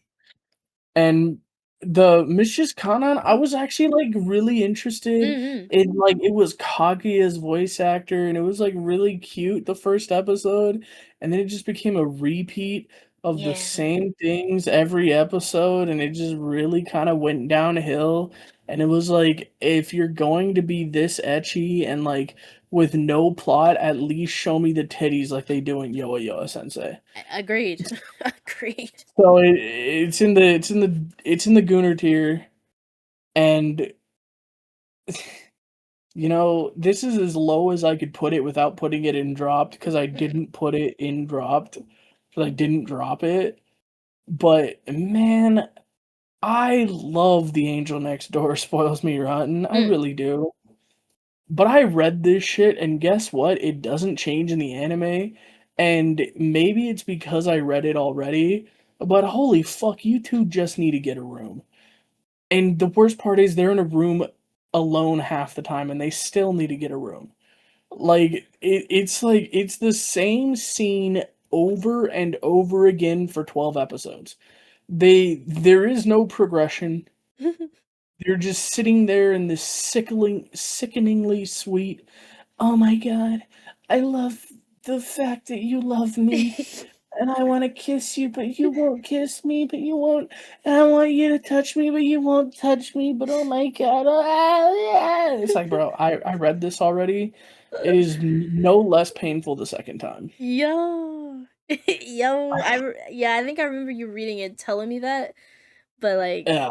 yeah, that's fair. I honestly I think in the middle of the series I was like, bro, I do not want to watch this either. I was like, ah, like I love the sweetness, but at the same time, like, bro, is literally them in the This bed shit or in is the just couch or the something. most cringe fucking dialogue you can Yeah, possibly think of. that This too. is on the same tier. I'm sorry if you guys haven't read the infamous chapter 16.5 from fucking Okay. Sword Art Online, but Oh, this is the same level of cringe. yeah, I What feel yeah. if I don't know, have you read chapter 16.5 I of think I Sword did. Art Online?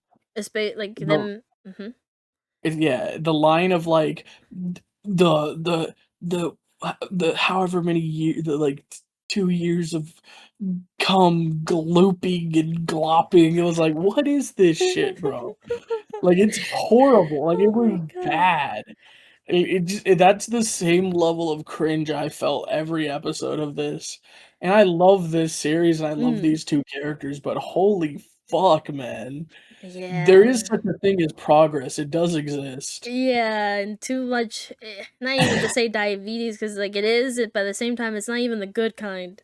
It's not even, It's like like diabetes, but, like, it's the diabetes where, like, it's enough. it's just an overload of sugar, it's too Yeah. much. It's like it's literally just them on the bed, on the couch, and going like, "Mwah. Oh, wait, "Oh my you don't god, you wanna." kissed me, oh my god, I love you, oh my god, my heart is beating, oh my god, I love you so much. It's There's no one I love more than you, oh my god."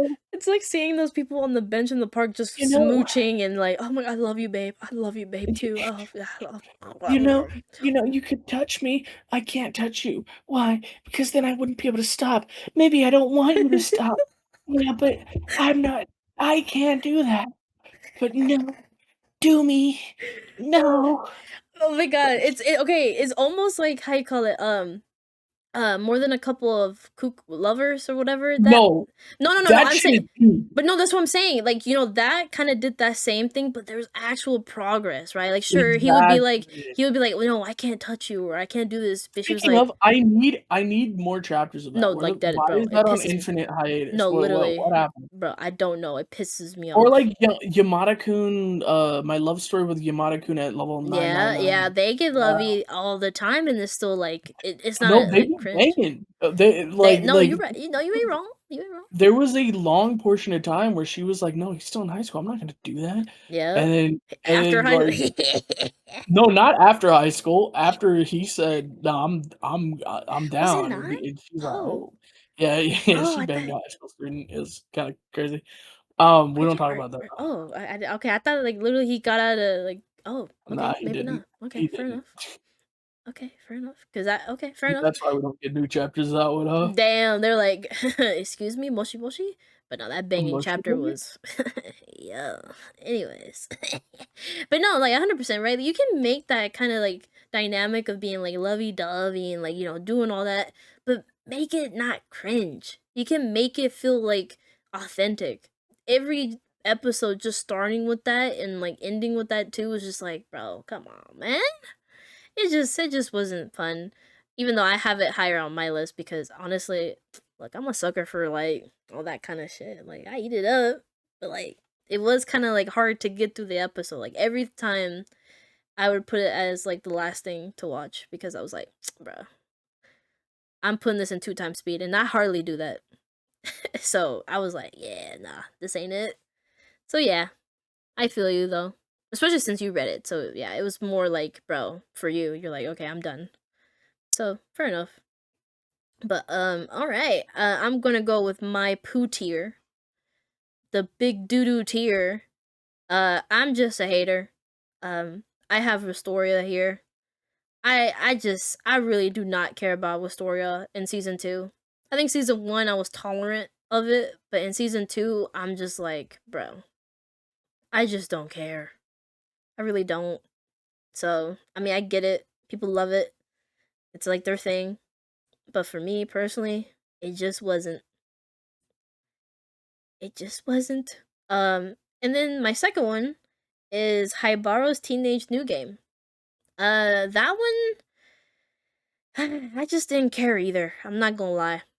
The whole concept of him going back in time, trying to do like things he couldn't do and get more courage and all this stuff. It's like it's cool, but it's like I don't know. His character just didn't grab me. I the girl either. Or I guess I don't know. I think what turned me off is like, oh, now that he went back in time and started looking great or something, she gets interested or something. I don't know. I feel like I just feel like something off about that.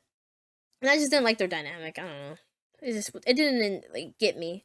So I honestly did drop this. I think out of anything I've watched, that's like I dropped it. I just couldn't give it more of a chance, so I gave up. So yeah, that's my poo tier. But yeah, sorry Wistoria fans. It's okay. We can still be friends. We just I just don't care. So Will can do I just any don't care. I just don't. Will can pull out anything out of his ass and I just still wouldn't care. I'm just like, all right, bro. I love Colette though. Love you, girl. But no, I just don't care about the story at all. I really don't. So I have it there. But yeah, that would be the ending of our, Double D and Pooh tier. What a very different like tiers. Like you have a Gooner tier and I have like a Pooh, a stinky tier. That is funny. But Don't worry, yeah, I have my thinking tier too. Don't worry. yeah, fair enough. But yeah, we're gonna move into our next tier. For you, it's a C, right? No, Yeah, that's I didn't change any of the names, but I'm calling this one the Slop tier. there you go. Okay, fair enough. And for me, it's gonna be the it alright.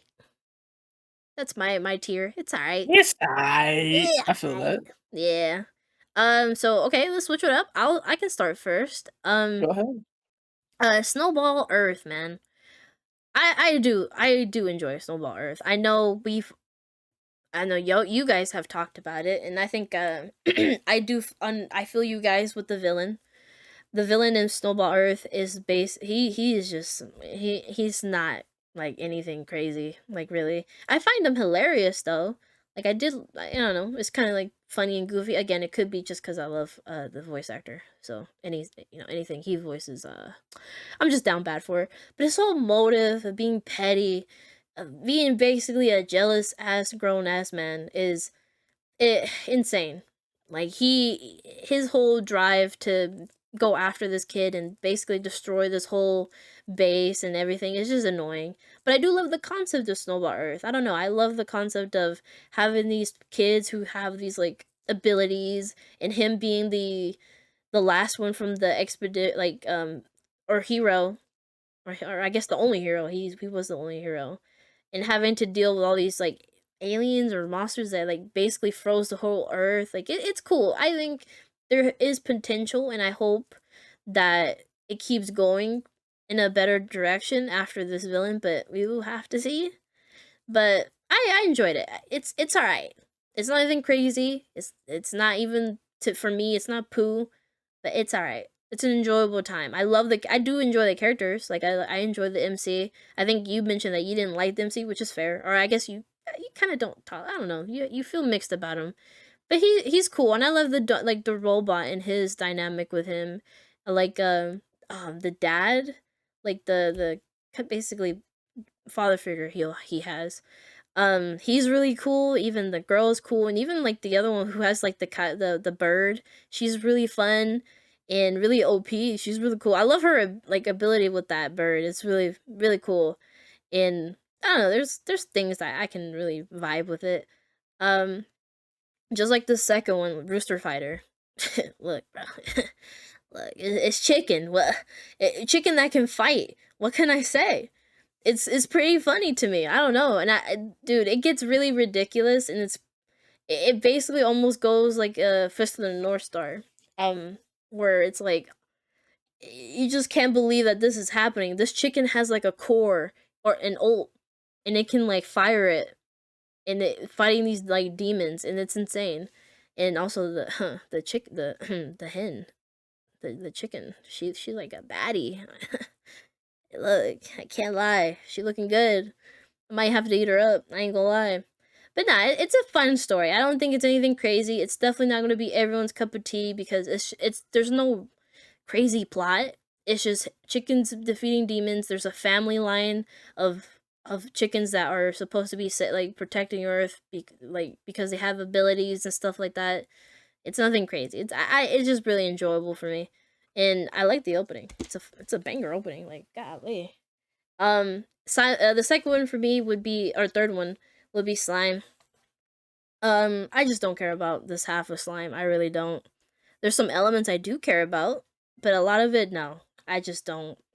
So, I'm sorry, slime fans. Don't kill me. We can still be friends, just like the Wasoria fans. Please, we can be friends.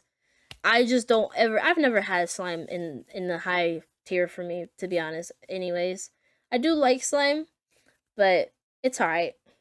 It's alright to me. Out of every isekai, it's alright. And then here's my Gooners. Shows. The same thing. Yavoi Sensei. I already forgot her name. Big Titty Sensei. That's what I'm gonna call her. It's alright. Yellow Sensei. Yeah, I really do.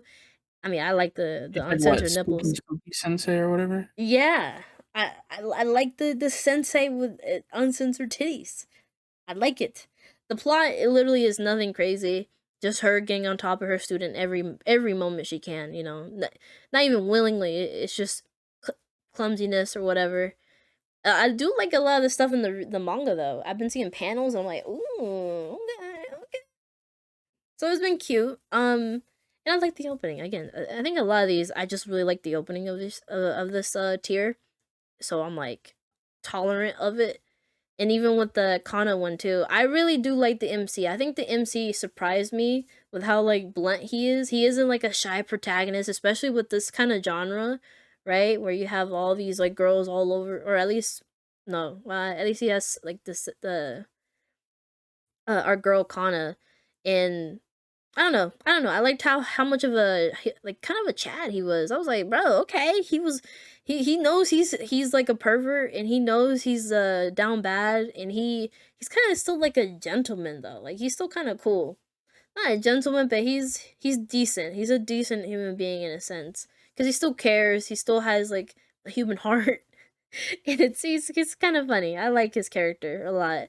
But Kana and like the her, especially her sisters and her mom are crazy. I was like, especially when I think it was like an episode where she was spanking her sister and her sister was like getting off of it, getting off, and I was like, all right, this is insane. I think even the other sister was starting to like orgasm because of something the sister did, and I'm like, oh my god, all right, this is just Gooner territory, and I think I still prefer Nukutashi over that. I'm like, golly, and Nukutashi was insane with the Gooners content, so I guess. So Nukitashi owned it, is what it was. that you ain't wrong. They did. Nah, Nukitashi still peaked to me. I love it. And then this last one is this like a BL story, which I don't. I think you probably have seen it, but this cover of Go For It Nakamura Kun has been like always I call it like a drawn or like yeah like memed on for years. People would always put like their OC like ship OCs or whatever over it, or not OCs but even characters and everything, and putting like I think I remember seeing like Rudius and Sylphie and like the other girls in the cover of this one and stuff like that people would like do fan art of. So to see it that it got announced in anime was like insane. I was like, dude, this is like a really older, I think, manga. So it was kind of crazy. I was like, okay, and they really adapted it really well because this was like a short story, and they really did add a lot of new content that people were really enjoying, and I enjoyed it. I don't really watch a lot of BL, but sometimes some things catch me, and I did like this one. This one was like really cute. The opening was fire. It was by the singer of Space Dandy. So I was like, yo, this opening kind of fire. And he was singing with someone else. I don't remember now, but it's a banger. And I think even a lot of the stuff it tackled in this show was surprising. I was like, okay, whoa, we getting a little deep a little bit. And it was cool. I liked it. It was mostly just comedy with, of course, him trying to come to terms with his feelings and being like, I do like this guy. Like he's pretty cute. And maybe even the other guy being like, "Whoa, hold up. Do I feel something for the nerd? Hold up." It was cute. If you like BL or even this kind of like cute little love story, it's really cute. I think it's worth a watch even if you're not into BL. It's pretty cute. But yeah, if you want to go next with your C tier. Oh wow, I This is actually the oh shit. this is the slop tier. Oh, your slop tier. Yes, my bad. Yeah. All of these, how I feel about them is very easy. Slop. They are slop, whether Mm, they be isekai slop, or fantasy slop, or love story slop, or okay. they're all just slop. Vending machine, let's be real. Yeah, yeah. We love vending machine, but that shit's isekai slop. Come on. Always a catch. Fair, This is just slop. fair. It's fun, but it is slop.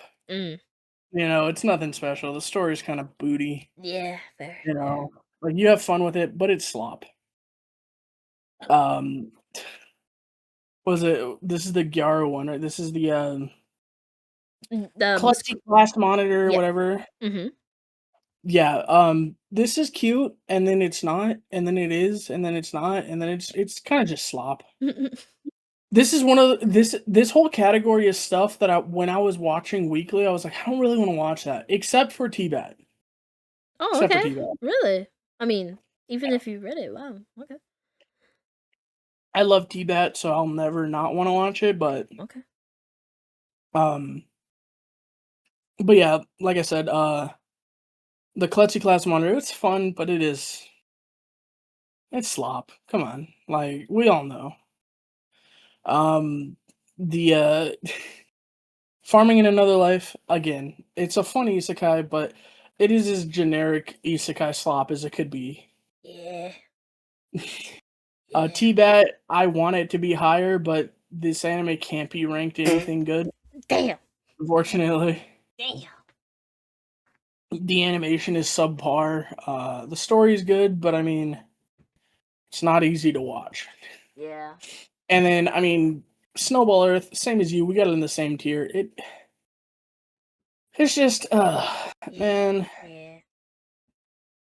the villain sucks. The story's kind of mid. Fair. I just wanted more from it, you know? Yeah. So. Fair enough. I mean, I don't know. It has potential. It's just this first part didn't get it, you know. So it's all right, you know. Well, all right. We can move to our what I call mine. I enjoyed. It was just that I enjoyed it. So what would be your tier for your name? Your, yeah. Probably Isai. It was good. Okay. Okay. We'll go. No, this is probably it was good. Yeah. Okay. Okay. Then yeah, you can start it off. Dear, it was good. Okay. Slime. I mean, look, I've Okay. read this. I love slime. Slime is awesome. But this part of slime is just boring. It just, you know, literally the only exciting thing was the dungeon part that got me. I was like, oh my god, and that's it. Basically, I'm gonna be honest. I didn't even remember this chick's like stuck around for that long. Yeah, yeah, yeah. She's such a nothing villain, and Yuki is such a nothing villain in the light novel. In the web novel, Yuki apparently is really awesome, but in the light novel, he's played off as a joke all the time. He is a joke. Really? Oh, I love Yuki though. Yuki's so cool to Yuki me. is just a joke in the light novel. In the web Damn. novel, he is a badass. But in the light novel, he's a joke, and because this is adapting the light novel, Yuki's just a joke. Man, I do love him too. I was really excited to see all So the badass stuff. Fuck. yeah, you're not gonna get it. Hmm. Fucking what's this one? I want to stop playing this love game. Yeah. It's fun. This is a good romance. I enjoy the heck out of it. Yeah. I want more. Type shit. I want them to be in a relationship. You Yeah. know, it seems a little bit dumb that these two characters don't understand that they're in love with each other. You Yeah. know? I mean, they did come to terms with it at the end. That's what I did like. I mean, right, the pokey game. The deciding factor of like her ugly feelings of being like she felt like she kind of like took advantage of him in a way. But it's like, I mean, he kind of like accepted it though. But I get why she was feeling that kind of stuff because she was feeling a lot of like jealousy. She was just like, he's like kind of getting away from me. So she used that to like for herself to get that clarity of being like, oh, he's like he's kind of basically mine, you know. And I don't know. I like a lot of this like realistic kind of feelings that they tackle, especially with our girl, because it's like it's fair. It's fair to feel these things, and Yeah, I get it. It's dirty, it's messy, it and is. I don't like I Talk think the about it. big thing I don't like is her feeling so guilty about the Pocky game. Because Okay. Okay. I'm gonna hit you with some facts here, girl. Oh. Yes, sure, you took advantage and you did this game Oh. to because you were feeling hurt or whatnot and you wanted to like get confirmation, Mm, but he played the game too. he Why did. are you feeling guilty? Damn, but you know, we get in our This is head. a two-player game. It is, That you're means right. player You're, 2 has to keep the controller plugged in, and guess yeah, what? yeah, He kept the controller plugged in. He ain't never even thought about unplugging yeah, the controller. yeah. Yeah, you ain't Like wrong. like like, maybe you can feel guilty about starting this, but you should not be guilty about the game because he played with you, Yeah. you know? That's a good way to explain it. Yeah, for sure, right? But again, right? They're in high school. So there's a lot of messy feelings.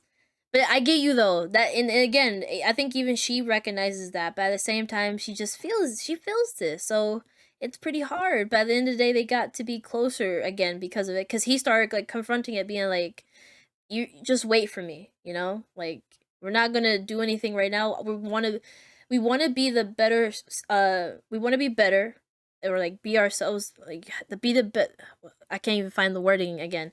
Be the better sides of ourselves and get there even though it's dumb, but I get that kind of sentiment being like, "No, I don't want to progress anything until I'm the better side of myself." So that's their goal right now. They came to understand like, hey, yes, I do have these feelings um for my friend, but I want to be stronger. I want to be cooler. I want to be this and that, and then I can confess to them and actually feel proud to be by their side. Which I kind of didn't hate. I don't hate that kind of storyline because I think I feel like a lot of us go through that we want to be always like the better side of ourselves and like then we can like do what we want to do, especially in relationships. I don't know, it could be just a me thought, but I No, I kind mean, of, I agree. yeah, So, so I mean, like, I don't hate it. Like I said, this is the I enjoyed it tier, you know? yeah, It's good, you know? yeah, It was good. I got my complaints, but it was good. no, for sure. My Um, complaint is the animation. It was awful some episodes and then it was peak some episodes, so I was kind of like pissed. I was like, yeah, what is this like model 3D model y'all have sometimes? What's happening here? And then some of the tracks too and some of the scenes were really beautiful, like even like that time they she was sick and you know they had that talk and everything, like that was a beautiful scene. Like there's a lot of things that I think the MC does that is like really good that a lot of other MCs wouldn't do, right? Like he reassures her like, hey, I literally only got Instagram to play with you or like to post with you and like have memories together. I didn't get it to like add other girls and whatever. It was just because you know she came up to me and like was trying to add me and all that. You know, it's a lot of like petty things were going on, but at the same time, he always was like, "Hey, girly, I really don't talk to anyone except you. It's like I care about you more than anyone else." So it's like I don't know. I do love the series, and I'm kind of sad like a lot of people didn't check it out. But a lot of people did because I kept seeing clips, and I was like, okay, that's what I like to see because this series is so good. And I remember when I was reading this one in Flowers, that these two were like always things people talked about weekly, and it was so fun because they're both peak in their own rights, and especially in the later chapters for this one, it gets so good. It's really cool. So I kind of hope if we do get a second season that the animation's better because I think that's like a little bit what's setting it back is that, and I get it. A lot of the story beats in the beginning is kind of like, ooh, okay, but it's cute at the end of the day. But yeah, for you to continue, my bad.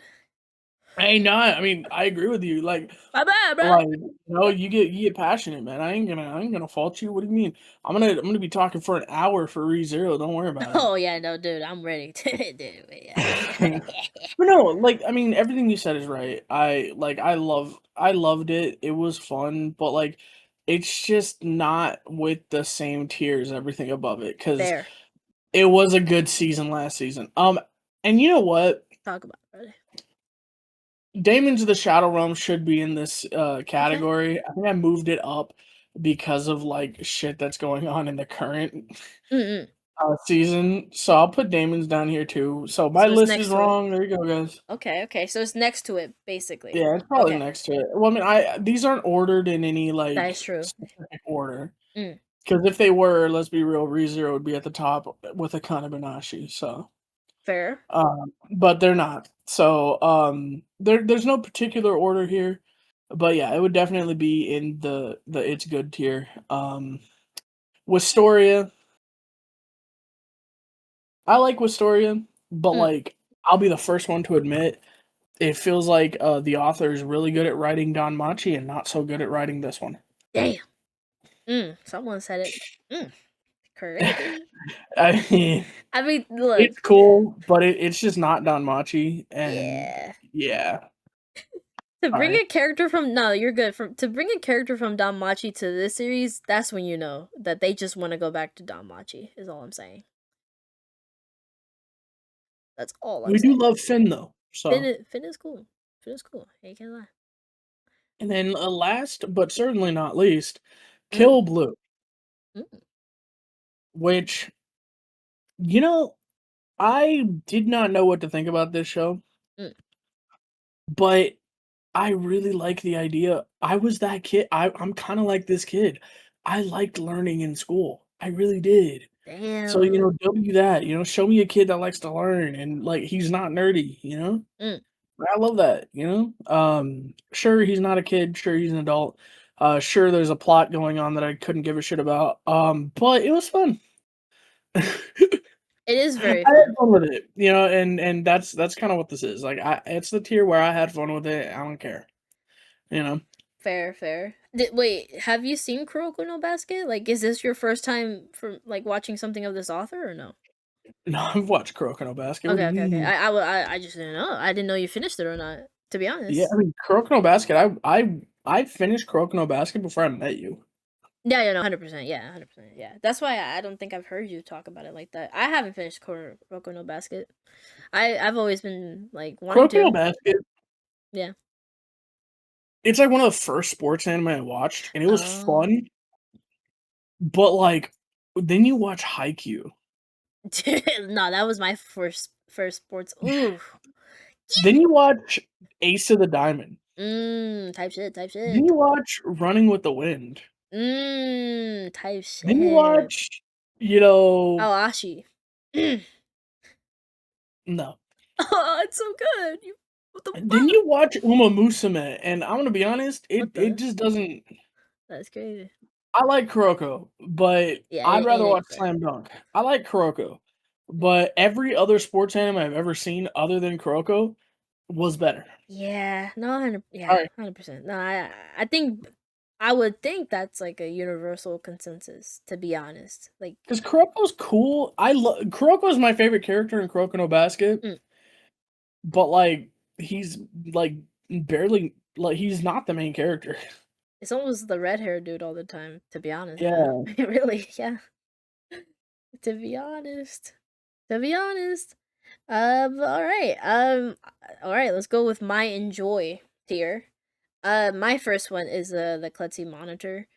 Look, I read this years ago, so seeing it adapted, and especially with the style, which is amazing, by the way, I'm like, I enjoyed it. I really did. I had fun every week. I really loved seeing these characters again, and even past it, because I didn't remember a lot of the middle stuff, and I think I didn't remember the confession being early, which it was, and so a lot of the chapters you get to see them dating and like progress, and even these other side characters, which I don't even know if she was my favorite, but the before the anime, the pigtail one with the health representative, I really like that side couple, even though they're not anything like right now, but I was kind of like dabbling in future chapters. I'm like, oh, hold up, or even like the class presidents. Like I didn't remember them being like a thing, or like at least being like a ship. They were kind of cute. I'm liking their progression, even though I don't know how he doesn't know that's his best friend,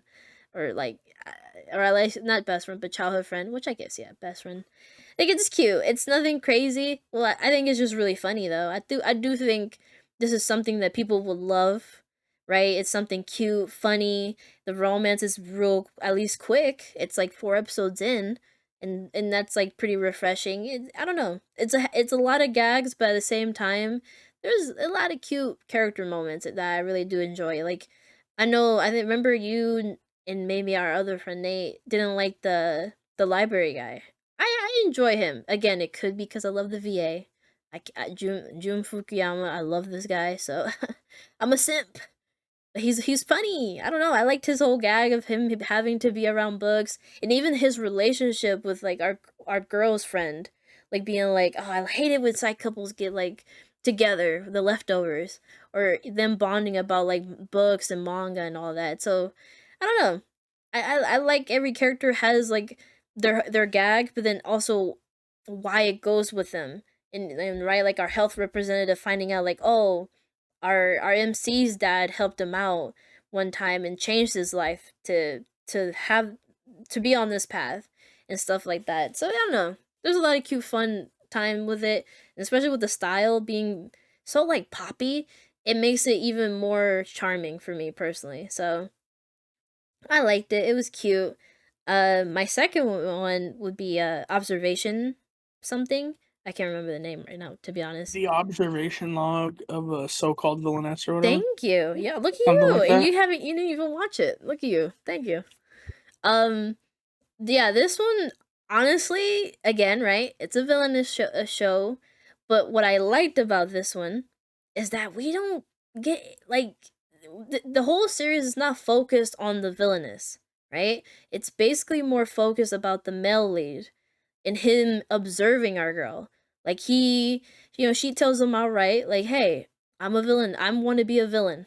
I want to be a villainess. I'm here to basically get you together with the your soulmate and like the main heroine." And he's just like, "Hmm."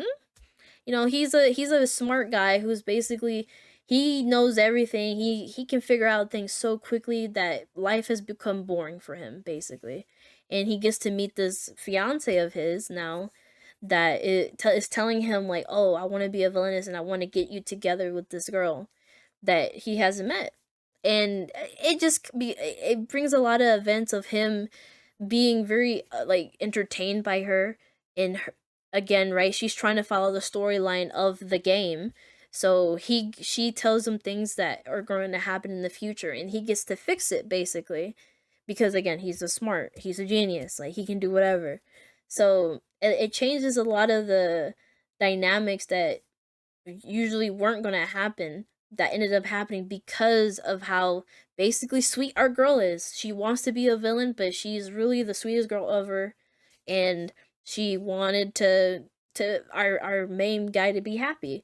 But because she felt that she didn't deserve to be happy, so she's like, "Hey, you deserve to be with the heroine. You saved my life in the other world, so I want to save your life because if he doesn't get with the heroine of the game, he ends up like being either like a killer, like there's a lot of dark routes he can go into, so she wanted to prevent that. So I don't know, it was just a refreshing idea to have the male lead know about her being from a different world and also just observing her and liking her gradually and finding her entertaining and even building more connections because realistically he was a doll, like he didn't have emotions, he didn't understand humans and stuff like that because of how much he was a genius and stuff like that. So it was cool. I like the romance progression between these two because seeing especially like a male lead of his like um character, it was just interesting to see him gradually turn more human and even at the end of it finding out like the original route basically. He kind of was just like appalled. He was like, "Ew, that was how I was before? Like that's I don't want that. Like I want to go back to with like meeting my fiance, like the girl I know from the different world." And he got to appreciate more like of how her presence did change him and stuff like that. It was just really good. I do think out of all the villainous stories, this one didn't go like it did have the cliche route, but at the same time it did have a different route that I really liked. Of course, right? We got introduced that the heroine was also from a different world. Like she got reincarnated too. She tries to mess up the route or like well, she tries to follow the route too, but because of the things he's changing, because of what the female lead is saying, she gets pissed about it. She's like, "Well, no, you should be with me." And yeah, it's just a lot of story beats that are very, of course, cliche because we've basically now with how the genre is basically being adapted almost all the time, there's nothing like refreshing. So now with this one, it was refreshing, and I really enjoyed it. And I think a lot of people were surprised by it too. So hey, if you like the premise from what I was explaining, I kind of didn't. I went to some story beats. In some story beats I didn't really go into, but there's a lot of good stuff in the show. It's nothing crazy. It's not, but it is really fun and it's really enjoyable. And yeah, it's something different. Hey, you gotta give it to the genre that actually got to bring something different to the table. So it was cool. Uh, Love that. yeah, it was really cool. I really do like the whole premise. So yeah, I mean, maybe in the future you'll be into it. I want to end this level game. I already yapped about it, so y'all already know. Hey. It was good. I love the Poke game. It was great. Yeah, dude. Ain't no um, poppy. it was cute. Um, and then the next one we have is Marriage Toxin. Honestly, I read this like a year ago, and I'm surprised it got like adapted with this quality. I'm like, yo, this is not fair. But it is good. I don't think I like the format of this series, to be honest. Meeting so many different girls that you can get attached to, and then it doesn't matter. But my favorite is Hamster Girl, so I don't give a fuck. I love her. Wait a second. Wait a second. You don't like this format? Do you like 100 Girlfriends? Okay, but that's different. It's like a parody. No, it's not. No, it's It's the a same parody. fucking format. It It's is the the reason same. I hate it. It's the reason I hate 100 Girlfriends. But they're very meta though. This one takes it seriously, so it's like there's a whole different like dynamic with 100 girlfriends though. Like I don't know, man. That shit. I don't know. it's How am I supposed funny. to care when like half the characters like are a one-dimensional creature?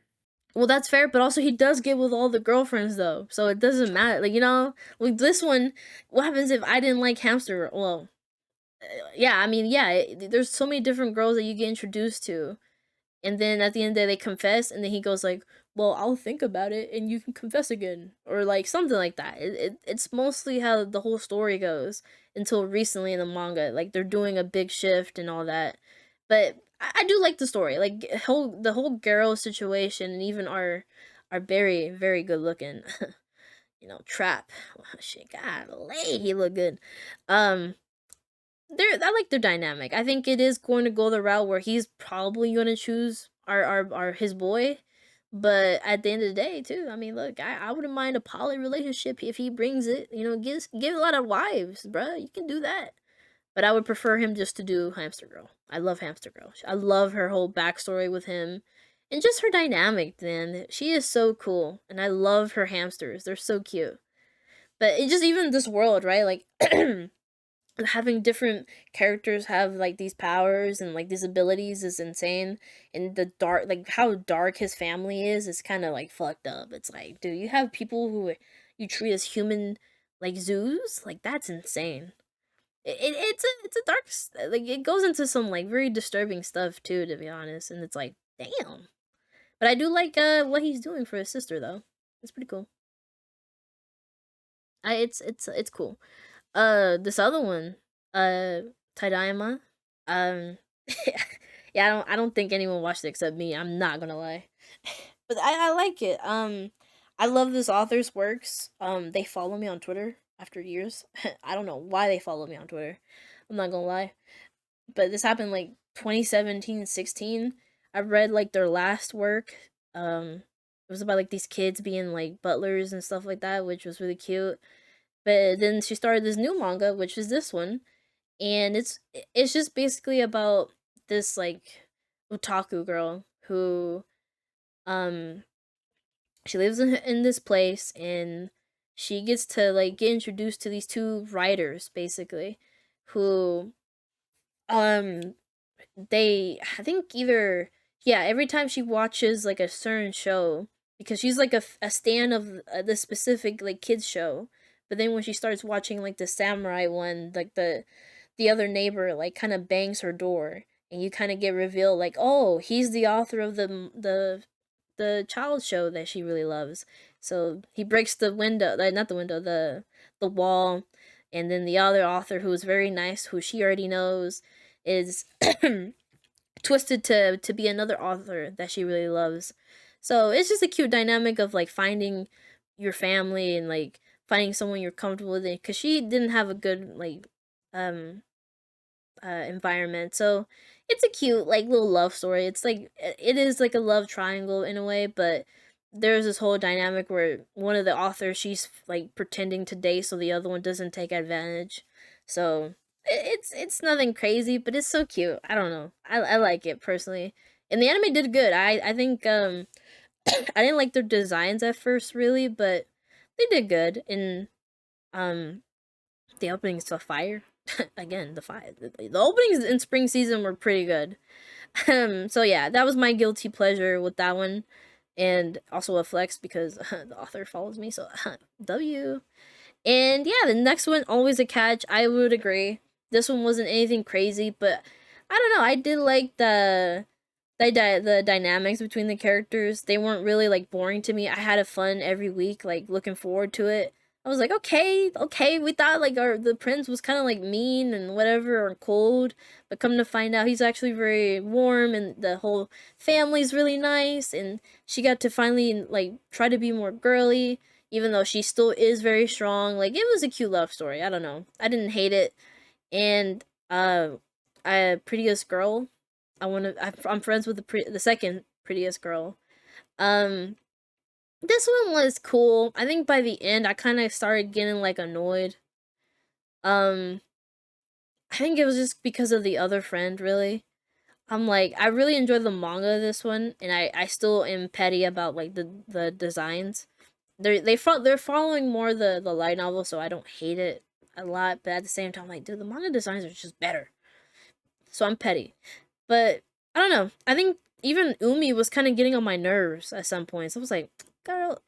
And then I was pissed at the dad and the mom sometimes. Like I don't know. It did depict a lot of like real situations, and I did like the dynamic between our two casts. They were cute and they were like besties, and I love that kind of dynamic where they become very close besties and they need each other, and then they gradually become like even more.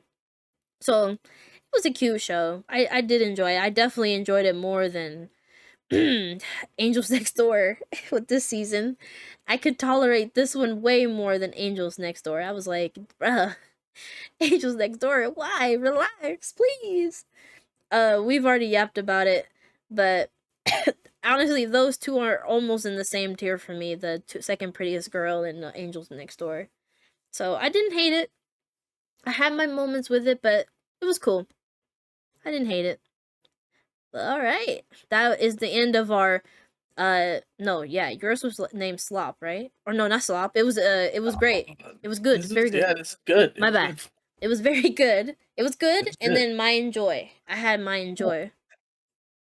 All right, now this is where the yapping starts. The yappening. Oh no. The yappening, yes, we call it here. Definitely, because oh my god, especially with us two, we're done. Um, my tier is called the awesome tier. That's Okay. yeah, they're all very amazing. I love these. Ugh, I can't say anything bad. And yours would be what were you name yours? Um, I mean, this is just great. Yeah, it was great. Okay, great. All right. How about you? Wait, did you start us? I don't even remember now. All right, but you I can start started the us. last one. Oh, you Yeah, did. You did start us off. Okay. on All right. the last one I didn't. Do you want me to start here? You know, I got a long list. You got a shorter list. Then no, I can do it. I can do it. I want to All hear right. yapping. Actually, we got some of these that share, so Oh, we do. we can talk about the Oh, ones we that can share. actually. Yeah, honestly, let's do that actually. Yeah. All right, let's Yeah. start with Witch Hat then, since we both All have right. it in our share. Um, I mean, I obviously enjoyed it. Yeah, it was good. Definitely come on. This one, like, I want to put it like the way like you and Daiki were talking about this. I would want it higher. Like, if I'm surprised it's not in your like S like Giga Chad best thing ever tier. Mm. For me, this one was good and I enjoyed it, but it's not up there with the greats, you know? No, yeah, no, I This was agree. good though. I enjoyed the heck out of this. It was a really good season. I mean, we got so many cool things that happened. We got to see her. it felt a lot like Harry Potter, you know, Mm. and Harry Potter's so good at the beginning where you get like where you meet the cast and like you get introduced into this whole new world of magic. And that's what this was, right? It was her like getting into this world of magic and then like learning how it works and being indoctrinated, not indoctrinated, Oh. but being Mm. like thrust into this and learning, and it was so fun. This was so enjoyable every episode. I loved the heck out of it. You know, Mm-mm. every episode was great except for one. Okay, talk about it. Dude, that one episode with that one little fucking shit kid who I hated that kid, bro. Wait, the silver-eyed one? No. Oh, okay. Whoa, whoa. Don't say No, that the about kid that Jordan. got turned into a wolf at the end. I hate that No! kid, bro. I did not give No, a shit. Uni, There was an entire no! episode of him going, Yeah, I don't know what to do. no! Yeah, And they're like, fucking draw something, you moron. but Like, nah, dude, we clearly saw his like sensei though. Like I nah, don't his blame him, sensei was a bro. shitter. I don't like his Like, sensei. It like doesn't change the fact that he's also shit. well, it's just because he Like, devalued like him, maybe his bro. sensei was right, you know? That's all I'm saying. No, no. I love no. Actually, in that see, that's the opposite of me actually, because I feel like okay, I really loved a lot of the beginning, first half of it, like of Witch Hat. Like I really do enjoy Witch Hat. Like it isn't on my S tier only because I think you maybe talked about it too. It feels like this is still like the beginning of Witch Hat. It hasn't peaked yet. Like it has in some moments. I think like the silver eyed kid, that those episodes were amazing. I loved them personally. Like how Coco was able to help him out with like discerning like potions and or like spells and stuff like that and all that ingredients and stuff like that. Like that stuff was cool to me. That's when I was like, dude, actually, Witch Hats might be elite. Even the moments with her, right, being like, oh, I've been kind of doing magic all along, right? Because she's really good at like drawing lines and because she, of course, with her mother, like doing like clothes and having to really be like have exact lines to cut things and like know the measurement, like all that stuff is really cool, especially the whole system of the world and how it looks. It's awesome. But the last half of Witch Hat is what got me with Riche. Like Riche really like stood up to be like one of my favorite characters in Witch Hat because I love her whole thing of being like, hey, I don't want to like be this like learn magic that isn't like I feel like that is mine. Like sure, like she should know the basics, which I think is another thing I love with like the conversation with Aga and her, like being like, yo, like I know you wanna keep your own magic and like do your own thing, but you do need to learn the basics. Don't try to deny that. You can still like in my head, I'm like, yeah, you can honestly, yeah, like reach out, like I love you, like you're the goat right now because of how you're stubborn and you don't want to learn and go do these tests and stuff like that, but like at the same time you do need to learn some of the basics so you can like enhance more of your magic. Like I love like the silk like she did, like she created and all that, and even utilized it in the test, like stuff like that. I'm like, Riche, like you the goat, but you do gotta lock in a little bit because now you can't even save your friend Uni. And I think with Uni's situation too, like everyone learned like has to do things very differently. And even for Uni, like he's such a like a scaredy cat, so you had to learn like, okay, well maybe if I turn myself into a shadow and hide and draw, like I can do it more perfectly. Like it's not to say disability, but it's like when you have something that like either in your like mental or just like physically, like you just don't how you call it work the same as other people, and that's what like his sensei doesn't understand, and he is not like a good teacher for him, and that's why he started like being more like hard on himself and thinking like, oh, I do suck and stuff like that. Because I mean, yeah, he didn't have someone to guide him with his different like methods like of like learning or trying or not or even like just drawing circles, because right, he gets nervous when people look at him and stuff like that. So it's a lot of that stuff. It's like it's kind of like tackling all that. It's like our girl Coco, she can't do the same thing as the other witches, and even Agat can't do the same thing that Coco can do. Like there's different teaching like techniques you got to do with different kids, and it's just real. And I like it. I like the depiction of all that because that's what art is. Art isn't something like everyone can get the same way. No, everyone has their own way of doing things, and maybe some take longer than others, and some people can get it right away. And even with the like fighting the dragon, like Coco taking that, even though right she's feeling guilty about like the mother stuff and being like, oh, I put these guys into this situation. They all found a way to, in their own like strengths, to like help each other and like defeat the dragon, and actually use the cloud that our girl Talia, I forgot her name right now, um like her dream of making some like her own spell and stuff like that and utilizing it. So I don't know. The Witch Hat tackles a lot of great stuff that I really personally love, and the whole Uni and Riche thing was so cute to me. And even Aga, like, cause I look in the beginning, I did not like Aga. I'm not gonna lie. I was like, I I'm know. just like, well, I may be the least creative person because I was calling her agate with an F while watching it. Okay, that is true. Look, yeah, you did, I you was, did, and for the record, I wasn't saying the word that I was referring to. I was calling her literally agate, but with an F. you did, you did, you did, you did, Yeah, you you did. were there. She kind of sucks. I'm not She gonna does. lie. She does in the Agate kind of beginning. sucks. Yeah, she does. Mm. Like we know we're gonna like her, but at the same time we're like, girl, are you annoying though? But she grew on me. She did. Maybe not all the way still, but she did. So I don't know. I do feel you. I think this is still the beginning of Witch Hat, so I don't have it as high. The opening is amazing. The ED too, but the opening is amazing.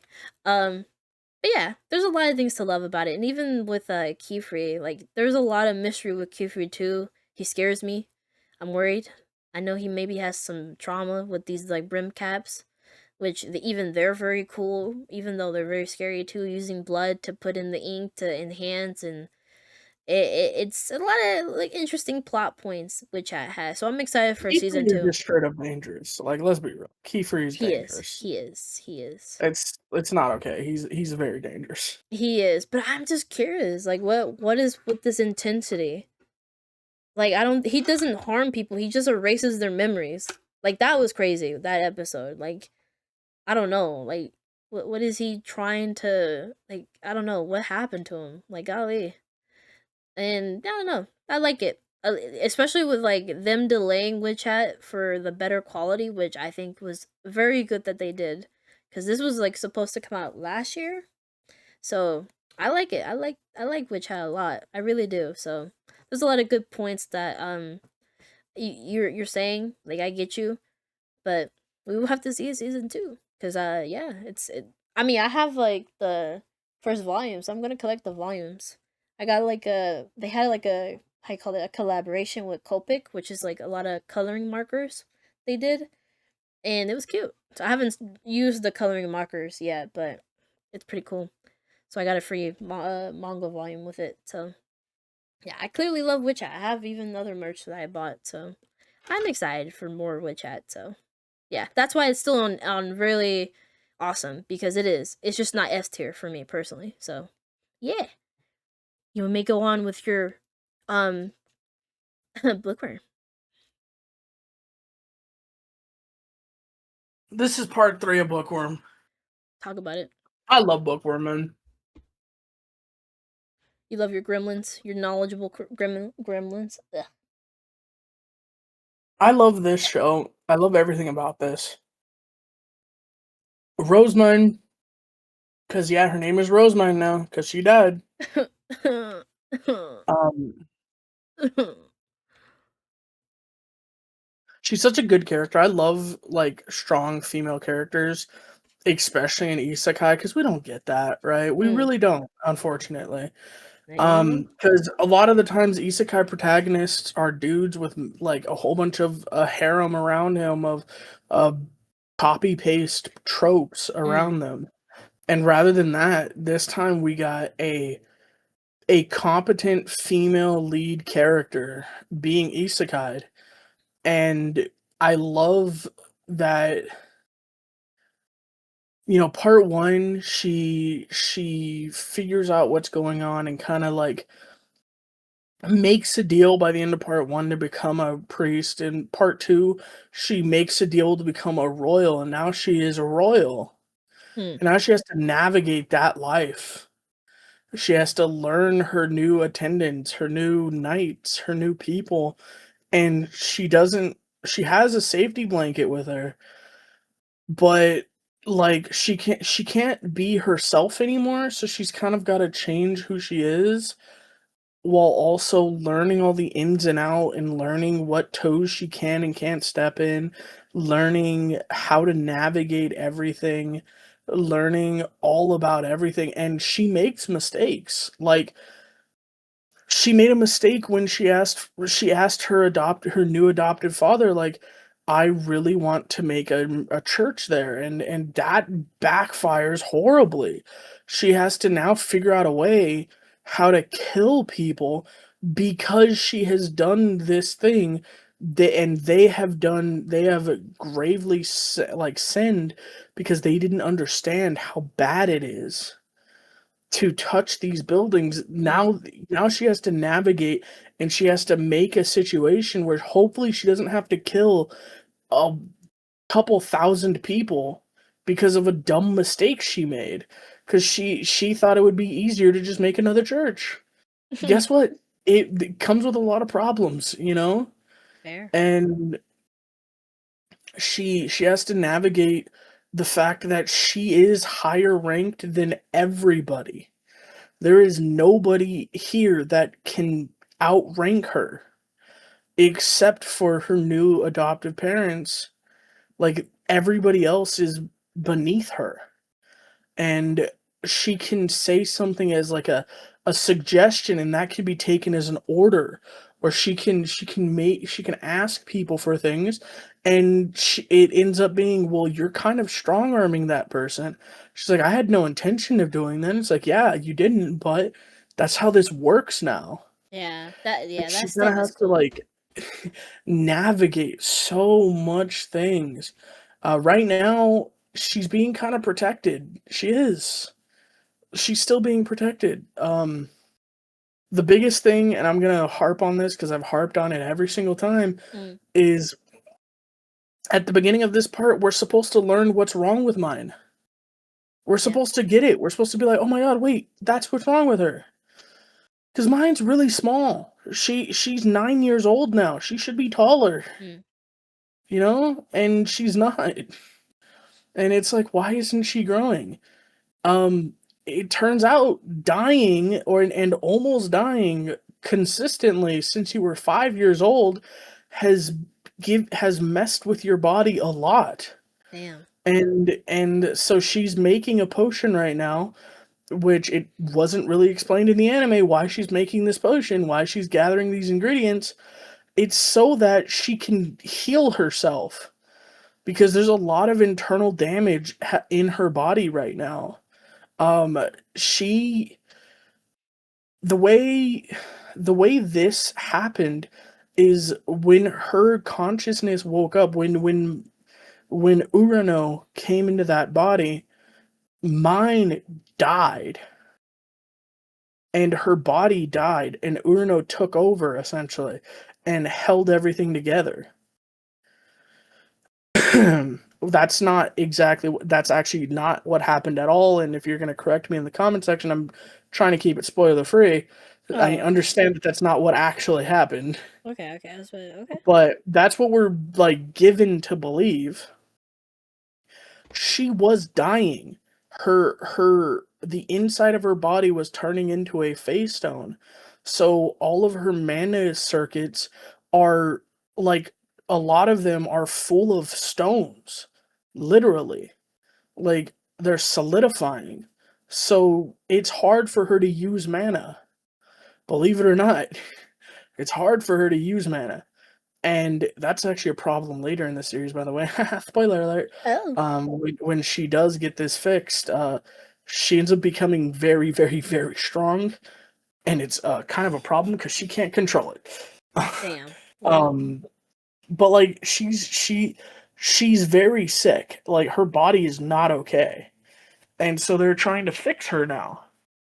So that's really cool, and it's like I wish that the anime had like talked about that. They didn't, but they did really good with the Haas stuff and like how she can make a she can make a request and it can turn into this horrible thing where she has to deal with the fact that because she made this request, people are going to die. And yeah, 9 people died because she made a request. Damn. And those lives are forever on her hands. And it's something she needed to learn from. She is in a position of power, in a position of supreme power. There's not very many people above her. So, you know? I do agree. Like, I think that is, especially with this new stuff. I think in season 3 you were telling me tidbits of this stuff that was going to change for her anyways, and I think that did it really intrigue me because yeah, of course she's never been through this is a new life for her, and to learn all these like things that again she didn't grow up being royal, so how would she have known all this stuff and all this big responsibilities? Is like it's a lot, even though yes she's like older in her mind, like this is a whole different world, like this is It's a not whole the same. different value system, you know? Yeah, so it's I like that. I do like how they go into a lot of this stuff because it's just real. Now she has to be careful. She has authority, like you said. So now it's every little thing matters. It does. Even I think I can't remember the details again, but even things of with like her taking on the kids, like the orphanage kids, like she had to like not baby them, she had to give them jobs to do and stuff like that, right? Because it's like, oh, we can't just like have them do things for free. No, you have to make them actually like do things so they can earn what you're going to give them, or even their 'Cause whole she doesn't spot. have the money. She's not made of money. Yeah. She cannot just pay for all of Yeah, it. exactly, there you She go. needs them to work. Yeah, yeah. I think Like, that moment sorry. was really good. I Yeah, really did love that because I feel right. It's fair to feel like, oh no, here, give here. But at the end of the day, um, no, this is a business. This is a business transaction. You have to do. They work for you. You yeah, pay. You give and you yep, get benefits from it, right? Of course, for it's a whole sure. thing. So it's there's a lot of things in Bookworm that they nail, and I do love. It's Or, just like, it does hurt. my my freaking goat character, Angelica, shows up this season. Not so much, unfortunately. Wait till part 4 till we get Angelica for real. Mm. But Angelica is here, and she is so awesome Okay. because in the novel, and hey, I'm gonna talk about the Okay. novel now. Go ahead. Now, let it Um, out. she's called this ephemeral beauty, and they always liken her to as a princess because she's so beautiful. And it's the funniest thing ever. One of my favorite things she does is when she doesn't know what the hell you're talking about or what's going on, she'll just do this really cute like smile and like tilt her head and put her hand on her cheek like, "What?" And everyone's like, she's so beautiful, but she's so stupid. And it's so good. Because she just doesn't know. She just knows. She's like, okay, I'm here, I guess. I don't know why you're doing that, but okay. That's funny. Um, there's also a really cool thing. Mine's retainers often do a lot of paperwork. And she's a guard knight. And Daniel, her first guard knight ever, does a lot of paperwork all the time. And Angelica, her favorite thing to do is they're like, "Wait, we're doing paperwork?" And it's funny because Ferdinand is like, "Yeah, come here," and she goes, "I'm guarding the door." What? No, come pay. I am guarding the door with my life. What the fuck? I need you to come. I am guarding the door. No one will pass through this door. Um, could you come? The door is guarded. Okay, fine. Guess we're not getting her to help, huh? She's like, Oh, nope, I will guard the door. that's cute. I will guard the door with my life, but I will not do that paperwork. Mhm. Yeah, I feel that type shit. Hell yeah. she she does that so much. Or there's this cool thing in part 4 where it's like, all right, who's gonna be my guard knights? And Angelica's like, me. I'll be your guard knight. And they'll be This like, did you kid. finish classes yet? And she's like, I will be the guard knight. Oh It's my like, god. did you finish your class yet? I am guarding my lady with my life. What And the she fuck? just and Rosebud just looks at her and goes, "You will not be my guard knight until you finish your classes." She's like, "No, my lady, no! Why have you done this to me? What did I do? Do you hate me? What did I do to you? That's funny. I No!" am excited to meet her. I mean, I she mean, seems she's cool. so awesome. She's so Okay. awesome. She's probably one of my favorite characters. And that's like the whole gag with her character is that she just wants to hold a sword, man. Fair enough. Why are you making her do these classes? Damn, poor girl. Or there's two characters in the series that don't want to get married to anybody, Mm. and they're like, "All right, Angelica, you're gonna get married," and she said, "I am guarding my lady." That's crazy. Like, That's crazy. You it's like, can't. That's no, Angelica, no. Angelica, you're gonna get married. Right. You can't And just do that. she said, I am guarding my lady. They're like, the person who's trying to like get her married, is her master. And she's like, okay, fine. I will marry whoever you tell me to marry, master. I Oh, don't care. But if they lose to me in a fight, I will not marry them. fair. Yeah. And I am guarding my lady. And Bruh. we're like, don't you care who you're gonna marry? And she said, I'll let master handle it. I don't care. I'm guarding my lady. Oh my god. And so they pair her with the other character who doesn't want to get married, and they're like, they're talking to the other character like, "Are you sure you want to marry her? She's so stupid. Are you sure?" And it seems like she doesn't care about romance at all. And he said, and this character's just like perfect because I don't want to get married and she doesn't give a shit. This works Bet. perfectly. Oh, then hey, match made in heaven. But Imagine, imagine. I do want to see that in the anime now. I'm very curious how that's gonna. That's gonna be a while off. That's gonna be part 4. So Hey, well, I'm excited who though knows? to see that like whole played out in the anime. Then Yeah, that's it's funny. so funny. Angelica's the best. There's other characters that are awesome. Harmut, which has already shown up, is really cool. We don't get to see him until part 4 at all, Okay. basically. There's going to be a scene when I end up watching with you where I'm going to play spot the main characters because, quite frankly, all the main characters, you're like, hey, look, a main character. So, I see. I see. which are just nods, honestly, for the people that have read the novel, because none of those characters get introduced until part 4, Okay, of and they're all course. there. They're all there, and it's like, oh, that's cool. That's really awesome. So it's fun. I love Bookworm. I could keep talking about Bookworm for an hour. I could keep. I want to talk so much about what I'm reading right now because I'm again on my reread. If y'all didn't Yeah, we hear me heard. earlier, Well, we heard. But you can't. You can't. I love Cool. this shit. I love this shit.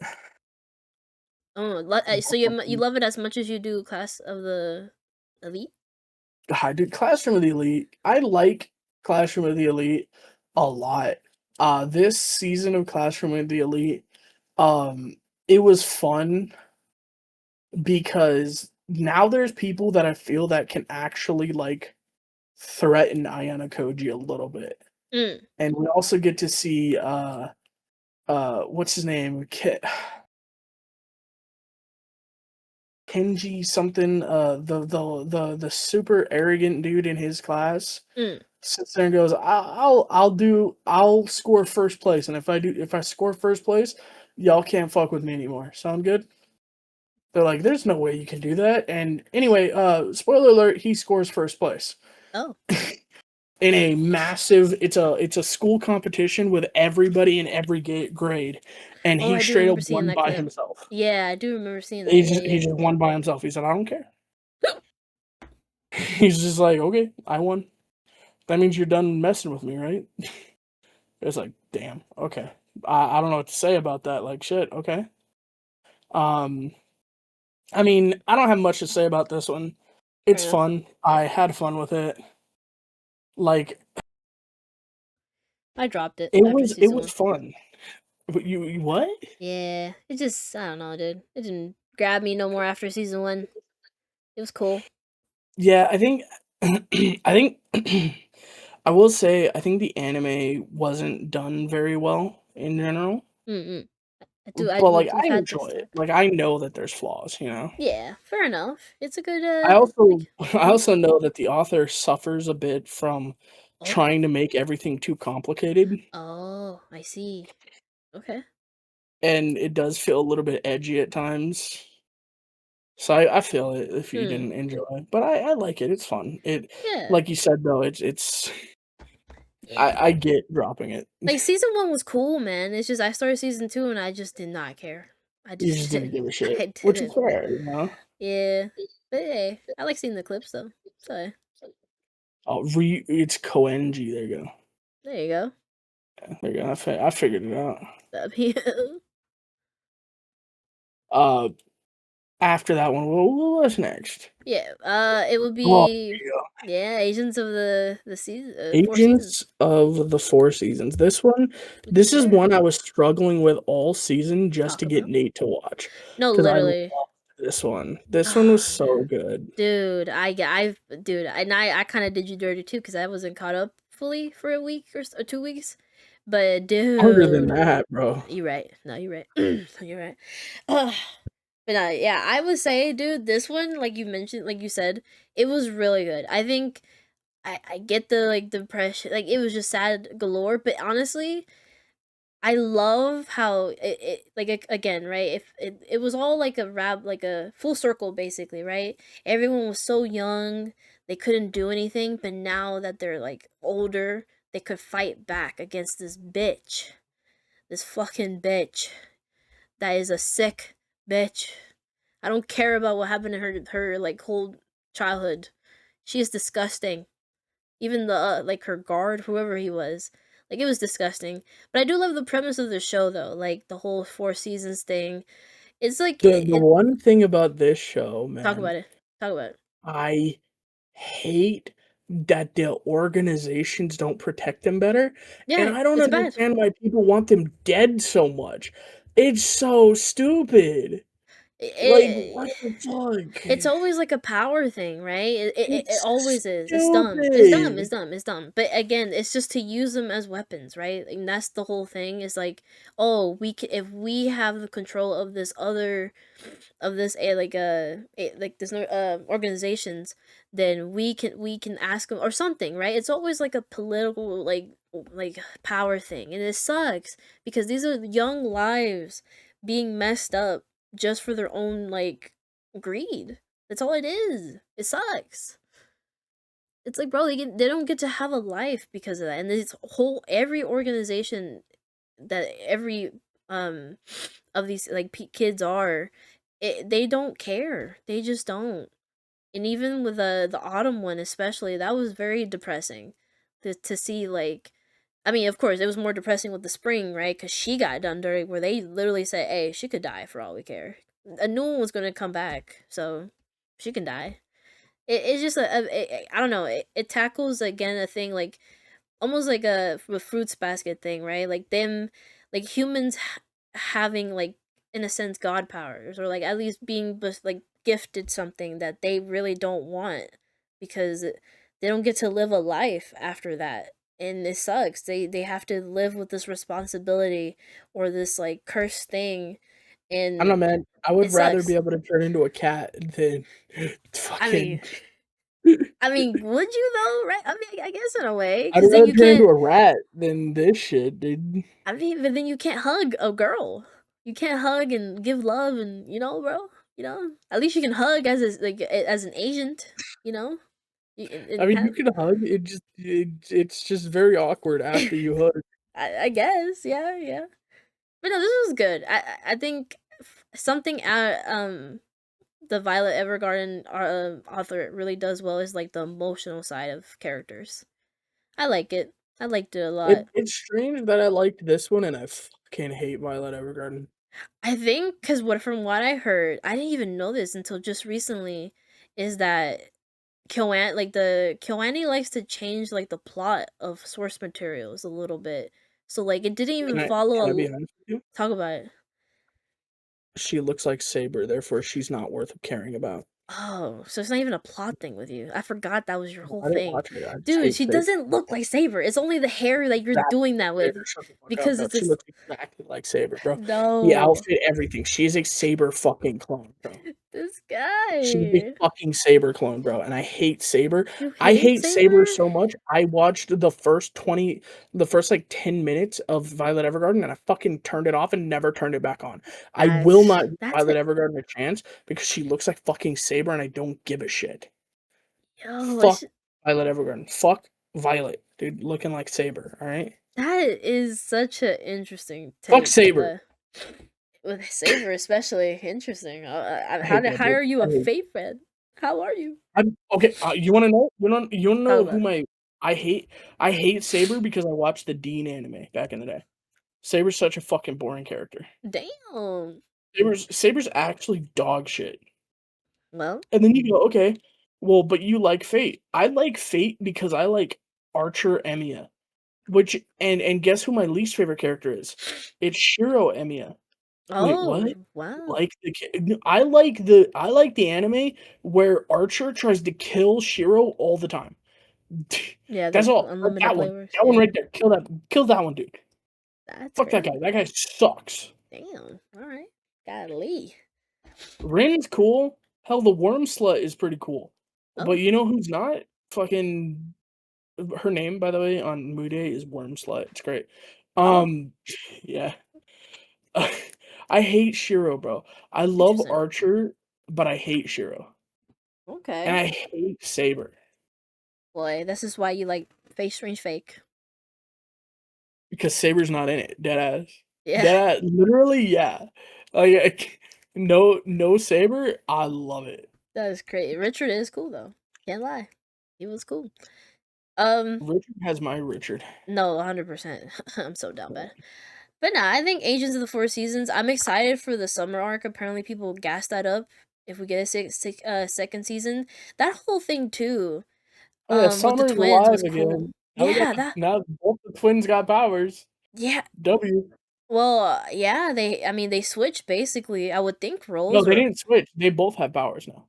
is it both? Like, yeah. I don't Yeah. even think I remember it, but They are now both the agent. oh wow, that is actually cool. Then I thought Yeah. she lost it, cause right No, she. she didn't lose it. She got it. Oh, interesting. So, wait, oh. Yeah. No, well, I'm thinking of like a volume cover I keep seeing. Oh, I think I understand something now. Okay, interesting. Interesting. Okay, I thought they would just end up switching roles, so I kind of was thinking, Nah. I'm like, damn, now the sister gotta like, or I was kind of thinking, like, oh, now the sister's thinking she's free in a way, because she's like, oh my god, yes, I don't got the powers no more, let's go! Now I can do what my sister did for me. Let's go. Like I don't know. But now okay, I don't mind the whole them both having it either. But I just thought literally that they both she lost it since she died. But I was happy that she got alive cuz I was so confused. I was like, "What? No, there's no way y'all going to do that. That's What insane." volume cover? Wait, which one are you talking about? Yeah, I can say it, don't matter. It's basically a volume cover with both of them with their mans. So I'm With their guessing names? yeah, cause right, we know they have boyfriends. They have boyfriends No, we one or of them has a fiancés. boyfriend. Yeah, that's true. One of Yeah, them does.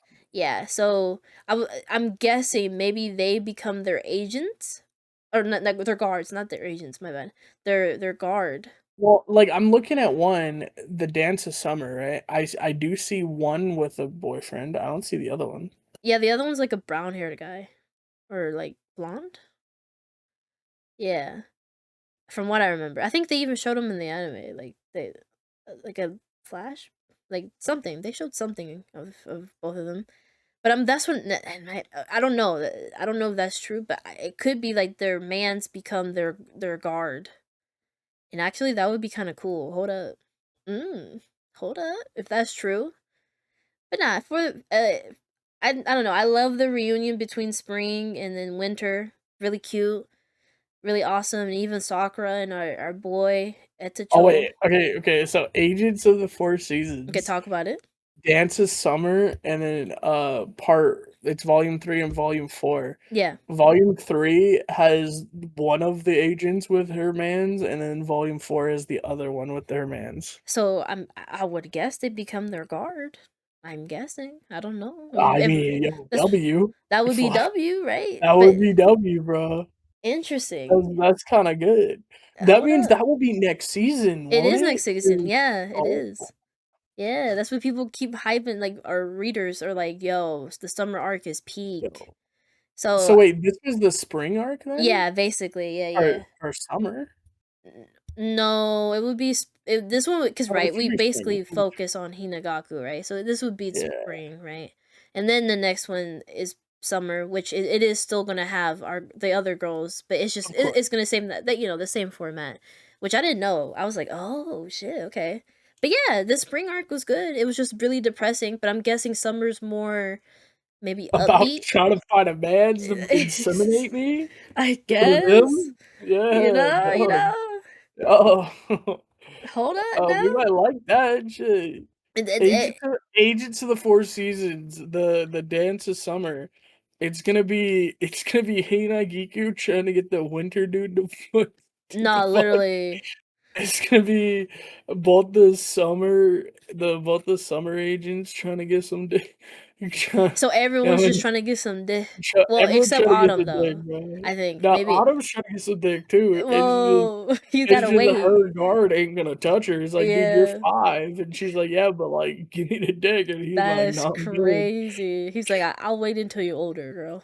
Hold No, up. not I'll wait until you're older. It's no, you're my daughter. Stop. I don't know. I'm very confused. I'm not. I think I feel like they're siblings, but then at the same time, I think he might. I think he might. I think he might when she's older. But nah, the Agents of the Four Seasons was beautiful throughout, dude. Animation wise, story It was so wise, fun. it It was was so so good. good, dude. I love Yeah. finally like the reunion between the everyone, right? At the Cho finally meeting Sakura, like Sakura, you freaking stubborn lady. Why are you mad at them? They really tried to help, and I love the conversation she had with our boy, the Winter, like knowing that they did try to like even after the fact, right? And she's like, "But I just need this anger to fuel me and stuff like that," which is like, I guess in this situation, you do kind of need that, but it's like, dang girl, you didn't want to contact us. You don't want me to get near my girl. Fuck you. There's a lot of hard feelings in this series that it's like fuck. And Hinagiku, man, like her whole thing with like her mental and like what happened to her and a piece of her dying, like it's just depressing. But I do love that she is so strong, like this version of her. I'm not gonna lie. That's the one thing I wanted to know, and I looked up, and it's like, nah, she gone, bro. I was like, damn. I Wait, said never. Yeah, I looked it up. wait, no, wait, you're scaring me. Oh, you're talking about that. Yeah, Yeah, the other same. personality, it's never coming back. It's gone. Same. Cause okay, I in the middle I was What thinking, the I was like, okay, I think I was like, even surely we can get it back, yeah, man. yeah. I It's think like, nah, bro. no. I mean, it's fair, right? Like, especially with like what she went through. Like, Yeah, but she's you can heal from the trauma, you surely. And can, but it's like, she I don't got think she can. broken. No, she got broke, dude, and Yeah, especially with but that. Okay, I do feel you, right? Cause I I, mean, I but Casca came back. that's crazy. It took fucking 30 years, but Casca came back. This fucking guy, dude. Did It she took though? 30 years, but Casca came back. Honestly, I didn't. Did she? Honestly, I didn't Yeah, really. Casca's back. Really? Oh, okay. Yeah. All right. Fair enough then. All right. Casca came back and then fucking Miura died. It's like, Oh fuck no. you, Okay. All bro. right. Yeah. Never mind. Yeah. This is fucked. But Uh, I I mean, mean, I kind of thought so too because I thought like that. I think in the last episode, or the episode prior, when she was reaching out, I was like, oh, we're bringing her back. But then she was like, hey, you take like she was with her mom. She was like, you it's like got this, you right? you continue. It's like, and I think Uh, that's supposed to be the like, yeah, she's yeah, gone, like, 100%. And it which is was just sad. like, oh, that's so. It's fucked, dude. And It's in like her, it's like, can we integrate? Couldn't like we be the same? Like, couldn't we that's severance. it doesn't have to be the same Yeah. thing. Like, you don't have to be the same person, but like like, you shouldn't just like, that part of you shouldn't be dead Right. forever, Right. you know? And that's, like, the big thing that's, like, really depressing to me. Oh, 100%. I agree. It's like basically her innocence got taken away. Like her whole Speaking person. of, bro, wait, now that you mentioned innocence, the fucked up way that where her mind actually broke? And I Fuck know. that bitch, No, bro. that's what I'm saying. Okay, Dude. I think I saw. I was so scared, but she did. They didn't get to do I anything with was so her. scared. I was too. I was I so was about to scared. say there's no fucking way. No, Like literally, after what happened to her, you're gonna do that? Like literally. no fuck. It's like that's the point where I was like, okay, I don't care what Mm. they're trying to make me feel about this bitch. I hate her. Oh, 100%. Not like trying to sort of maybe no, this bitch like dead to A me hundred now. percent. Like that's what it was. It was like that's like literally what really killed that character for me. Mhm. And it was like, no, this character is no longer even kind of Redeemable like at all. redeemable. I hate 100%. this bitch now. And I was just so glad She. that the new personality took over when it A did and hundred fucking percent. destroyed that place. I was like, I was like, oh my god. Yeah. Like I was so happy. Dude, I kept literally like yelling, like, please escape, please, please don't do, please. I was so happy, and then I was like, please run, run. But yeah, I think even in the last episode, I literally said, just kill her. Like, there's no reason to talk to her, Hinagaku. There's no reason. Like, just kill her. She killed a part of you. So no, just kill her. I don't care what happens to her. She needs to die. And even the guard. Like, they're both sick individuals. Her being like, yo, can you give her this so she doesn't feel anything or like, or gets like paralyzed? It's like, oh my, just sick. Disgusting. Really disgusting. And now, yeah. Yeah, it really like at the beginning I was like, okay, this like sucks for her, and I was like, okay, this character like she's gonna get redeemed, and then Right, it was right. that, and I said, no, she's not redeemable anymore. Yeah, no. It's good. It's she's no longer redeemable, and 100% no. I'm glad they didn't try to. No, no, because it's sure, right, she went through something, but it doesn't excuse what she just was doing. It doesn't.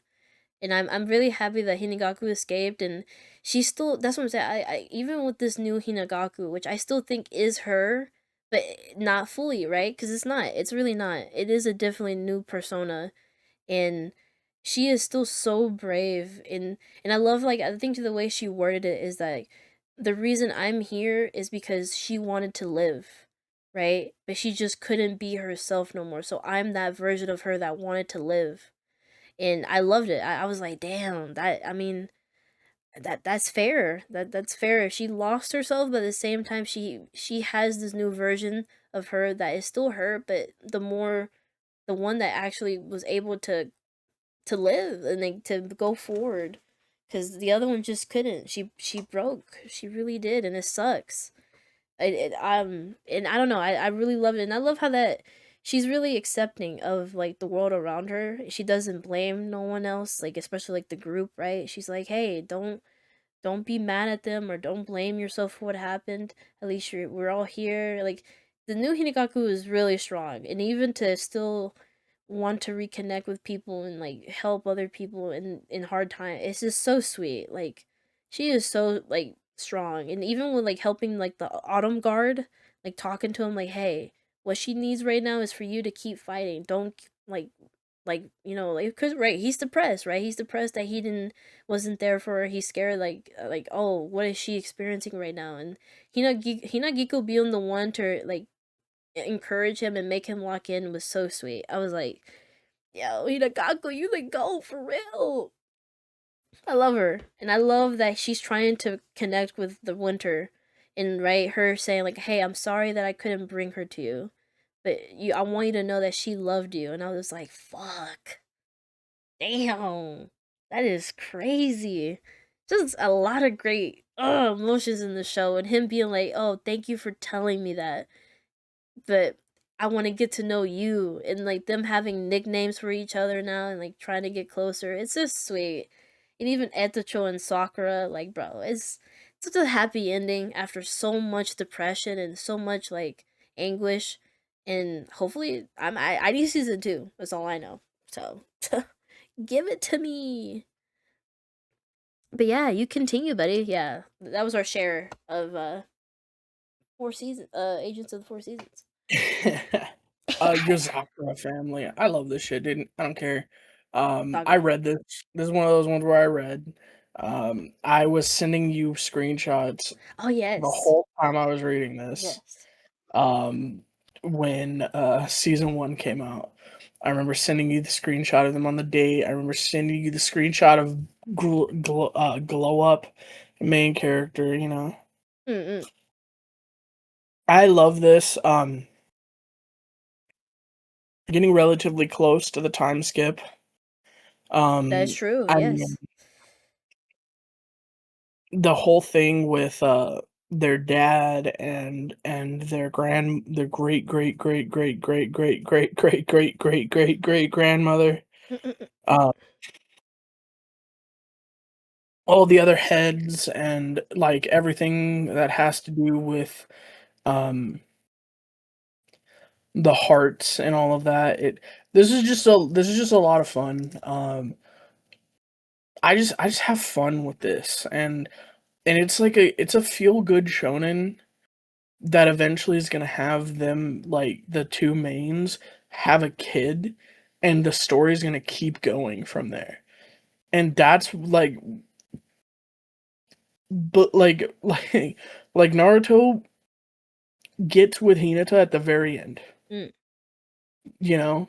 And, like, Bleach, Orihime, which fucking hate that bitch, gets with Ichigo, and then that's the end, you know? Yeah. Like, it's like, this is the one where it's like, no, they have a kid. They have 2 kids, and the story's still going for a third of the, like, runtime of the Mm-hmm. entire series. There's a third left, and it's like, that's freaking awesome. So, that didn't happen this season, but, you know, we're getting there. It was fun. I have so much fun with this series.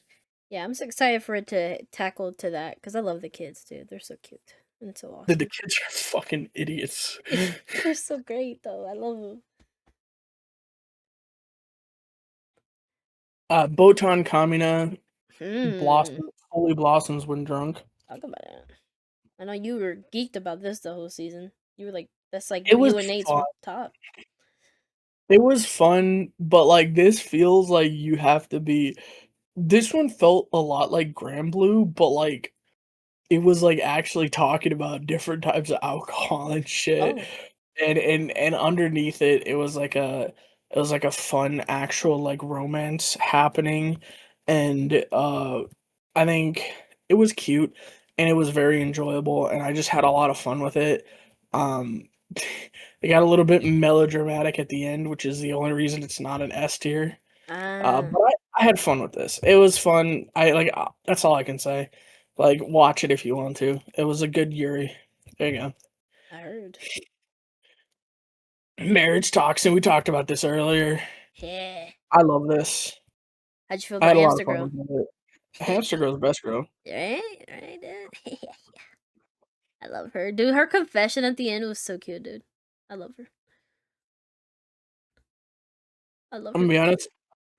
Oh, I don't want him to get with the guy. that's what I'm I feel saying, like bro. it doesn't make any sense It for the doesn't. story. It doesn't. Like, it's actually stupid. I hope it don't. Right, because literally, like the whole point is for the homie to help him find a candidate. So, and then also the sister's gay, so that's defeats the purpose of him sacrificing to to do it and stuff to please the grand. So I don't know, bro. I don't know. I don't know. So hey, you can have like 2 wives, maybe the trap and hamster girl. The trap is a man. Uh, I mean, not in that opening. Golly.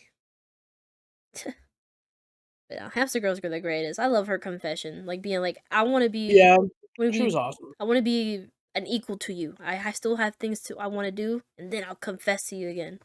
It was cute. The only one to actually say yes And that's all I'm saying. All I'm so saying. far. All I'm saying, right? All I'm Like, saying. nope. Go, buddy.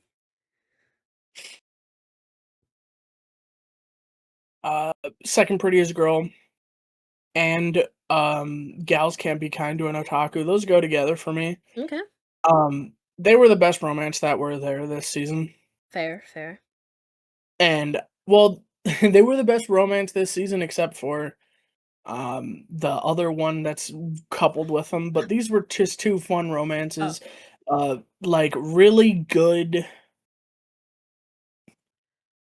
Honestly, it was just a lot of fun. These 2 were they were. I could put it on anytime during the week, and I just had a lot of fun with them. I never dreaded them coming up. Okay. I was always excited. The relationships between the mains was it was organic. It never Mhm. felt forced, and it never felt forced, and it never felt wrong, and it never felt slow, Mm. and nothing about it ever felt bad. At all, and that's something you can't say about a lot of these romances, in my opinion, 100%. so I loved it. I agree Yeah. 100%. I think I don't know why Umi at the end sometimes annoyed me though. I don't know. Something about like her being something just irked me for some reason. I was like, Umi, why are you being like this? Like you're my girl. What's happening here? And then the friend kind of pisses me off. Like there's other elements because literally I think Nate said it too. It's like literally I only care about the 2 mains. Why are there other characters? I actually don't care. I think the friend for him, like the homeboy, he's cool a little, but even his story, like I don't care. I think that's why this is like a little lower for me, but I feel you. It is a good. I do love the dynamic between the 2 mains. They're so good, but sadly, other elements kind of like I think the tie it down for dynamic me. between the mains makes it Fair. this high, and same with the otakus can't be Yeah. or gals can't be kind to otaku. It feels organic, it It feels is. real, this is like Oh. I've had a relationship like this that I fucked up. Mm. And I know how that is, and that's why it's like, "Nah, this feels real." It is just real. So, W, Not and dope. I enjoyed it. It was fun. 100%. It was fun seeing the main not fuck it up. Damn. I hope. We will see. We will see. You have 2 And more. then last no, I only have 1 more. Oh, okay. Because remember Damon's was, Oh, you're below. right. You're right. See, I see. W. Nah. I'm actually surprised this is on the same tier. Honestly, I thought I was gonna have to fight a little bit. I was like, I know I got you into this, so I was like, I didn't get to see or hear your thoughts a lot with this one because again, I was behind too. But okay, I see you with the A, the A. Okay. The warrior princess and the barbarian. Dude, how you feel, bro? This is just a lot of fun. Mmm. These 2 had chemistry, good chemistry. Mmm. Um, I liked again, this is like one of those Harry Potter type things for me where she is getting thrust into this completely new world, even though it's the same her actual world, Yes. but she's learning all these new things and she's slowly coming to understand that maybe she's been the ignorant barbarian the whole time, Mmm. you know? And learning about the beauty of the nature and learning about like being able to live alongside and not have to industrialize and not have to like go through all these hoops and like not accidentally tearing everything up and like respecting your environment and stuff like that, and her slowly falling in love with this area, and then of Mmm. course with our what 17-year-old boy, Yes, the 19, 18, I don't know, 18. He's definitely not like 18, 19. I don't know. yeah. He's like 16 to 18 range, He's something like that. yeah. He's 18 that looks like 40 with a beard. Yeah. What a Um, duality. Yes. they're so cute, man. Yes, they're so cute.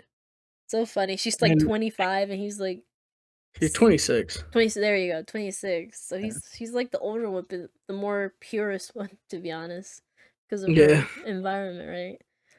And then, like, she's going around and finding all these, like, warriors that used to work under her, and they're like, "Yo, Mm. what's up? Welcome. This is Yo, my baby daddy no, and my literally. children." It's like, "Oh, shit, okay." And then, like, again and again and again, and then she finds her big sister's like, "Yeah, this is my kid." "Wait, what?" Yo, "Yeah, what are you gonna fuck my kid?" "What?" not literally. "Let my kid fuck you. Yeah, like, come on, We stop can be being family for real, for real. right, Stop being a like bitch." right. She's like, "Come on now, like, isn't he She's like, "You know nice?" you can take that off, right?" "Wait, I can?" Takes it off. "W, But wait, I wanna but put it I back kinda in. want it back Yeah. on. Kinda want it back." Kinda liked "Well, it. if you insist." "Choke me, daddy." Nah, Like, oh, literally. fuck, Nah, alright, nah, kid. literally. Nah, the mom, No, it she was was fun. I great. have so much fun with it. Like I said, they have so much chemistry. The story was so fun. Learning about the world, learning about, like, I It was learning about, like, the situation and yeah, how she really is just the ignorant one, and I'm excited for, like, a next season if we get I it, for hope. them to go to her place Yeah. and, like, try to change stuff because, like, very clearly, like, she can help her people just Mm. need to, like, Except learn, yeah, you know? that's it. I don't That's know. it. I enjoy this one. What about you? That's good. I'm very happy you enjoyed it. I actually again, this was to be like one of my anticipated ones ever since I saw this like announced. I started like dabbling in the manga a little. I didn't read it fully, but I started like skipping chapters and reading because I kind of wanted like a peek because it was supposed to come out at a certain season, but it got delayed. And I was like, dude, I love it. The whole concept, like you mentioned, is just her learning about like her world, basically, right? Because again, the Eastern, they were very ignorant. Like they kept seeing like this other people as barbarians and savages and stuff like that. But they lived such a beautiful life though that she didn't get to know. Like, she got her people were just so ignorant that they didn't get to see all these new resources and just the way of life. Like that's why their like whole area is so dried out and stuff like that because they don't have good fertile soil and just things that they would need to survive, and it sucks. And I hope like really soon that they can go back to her like people because yeah, I think it's they deserve to have this plentiful land too and like to survive and stuff like that. But we kind of see that there's a lot of the king is very like ignorant, and like he definitely I wonder if he meets like his sister again, like when she sees like that she's with like a barbarian and like basically like the chiefs especially, would he be like, oh hey sis, hey, we found you finally? Like would he be accepting of like the barbarians, or is he gonna be like, yo sis, no, you shouldn't be with them, like stuff like that. I'm very curious basically how the her her people and like her whole environment is gonna change when that those two interact or in like have a reunion and whatnot. But no, I do agree. The series feels like almost like dungeon meshy, where you get to appreciate something that again it's like typical, but especially with dungeon meshy, right? You get to appreciate like a dungeon, and then this one you get to appreciate like a land, these other cultures, right? Like the elves, the fairies, the dwarves, and like their whole system, and how we have an alliance with them, and how we all work together in harmony for the life cycle. And even like the whole dragon part too was so good. I really love like that whole conversation. Like that was like something that was kind of funny to me was like when our boy, he was saying like, yo, I didn't know like red dragons talked. Yo, I killed like this black one. Is that cool or not? He's like, what the fuck are you on about? Oh, you talking about the black ones? Oh, no, that. Oh, if you were able to kill it, that means it was old as shit. Hey, that's all right then. And they're like, wait, what? They're like, he's like, yeah, you thought we like gods or something? Like, we age and like we like are born. We can do things too. We're just like you guys. We're not like this all powerful, like we can't like die or anything. Like no, we got our faults too. We get sick. We get like we can talk. We're not. like, you know, anything crazy like you think. Like we are, but at the same time, like we're all part of this whole cycle. We're not a part of it, so apart from it. So all that stuff, like that whole talk about like life and death, appreciating um the people around you, appreciating like just humanity, right? It's just all this kind of stuff is really cool, and her being able to be more herself, right? Like of course she loves being a knight and everything and stuff like that, but she being in this new area gets to be more free, really, and I really am happy with that for her. And I love the dynamic between the characters too, and even bringing the priest, right? Like she's still having like, you know, her ignorant ways, she is, but at the same time I think she's going to be gradually learning and appreciating just like our girl is. And it's cool. It's like having like, you know, those movies, like especially back in the day, like when especially with Indians, right? They will always portray like Indians like as barbarians, right? And then they will be like an American or whatever going into their land and like learning about them and being like, "Yo, you're just like us for real." And it's like, "No, that's crazy." You're right. That's crazy, man. Yeah, of course we're just like you guys. We just have a different culture from you and we live from the land and stuff like that. So it's kind of like that same kind of thing. And it's awesome. But it's just in a fantasy setting. So I like it. I'm very happy you enjoyed it though, because I both love their dynamic and their relationship, and just her as a character learning in this new environment, and also I actually didn't think like he was 18, dude. I remember seeing the the announcement. I was like, it's a 40-year-old man. Let's go. And for you guys that don't know, there's always a joke that I'm into 40-year-olds and older guys. So It's not a joke. It's not a joke. She has actively said in it. And look, I'm gonna put her a little bit on blast, but oh she no. straight up said, like, so there What? may or may not be a couple of people in the friend group that are trying to flirt Oh, with her all the time, oh my god. and she's like, "I'm sorry, you're too young," and they're like, "We're older than you," and she's like, "Yeah, but you're too young," and it's like, "How old do we need to be?" And she's like, "40." And so this is just her, bro. She can try to deny it, she can say whatever she Oh wants, but god. it's true.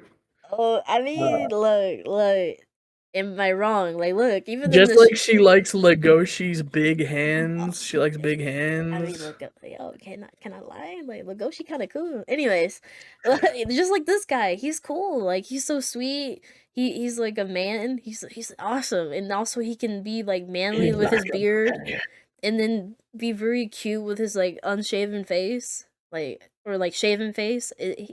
I get her. She's kind of getting a guy that can look 40 and be 18. Mm mm mm mm. This is cute. I do love this show, so I'm happy you enjoyed it for real. I'm spreading this agenda where I'm trying to get more people into it because it's really good. I think sadly this is another thing that I think the animation isn't the greatest. Like it's not like terrible, but it's not the greatest. Like there's some things that I'm like, oh, this is like them sliding.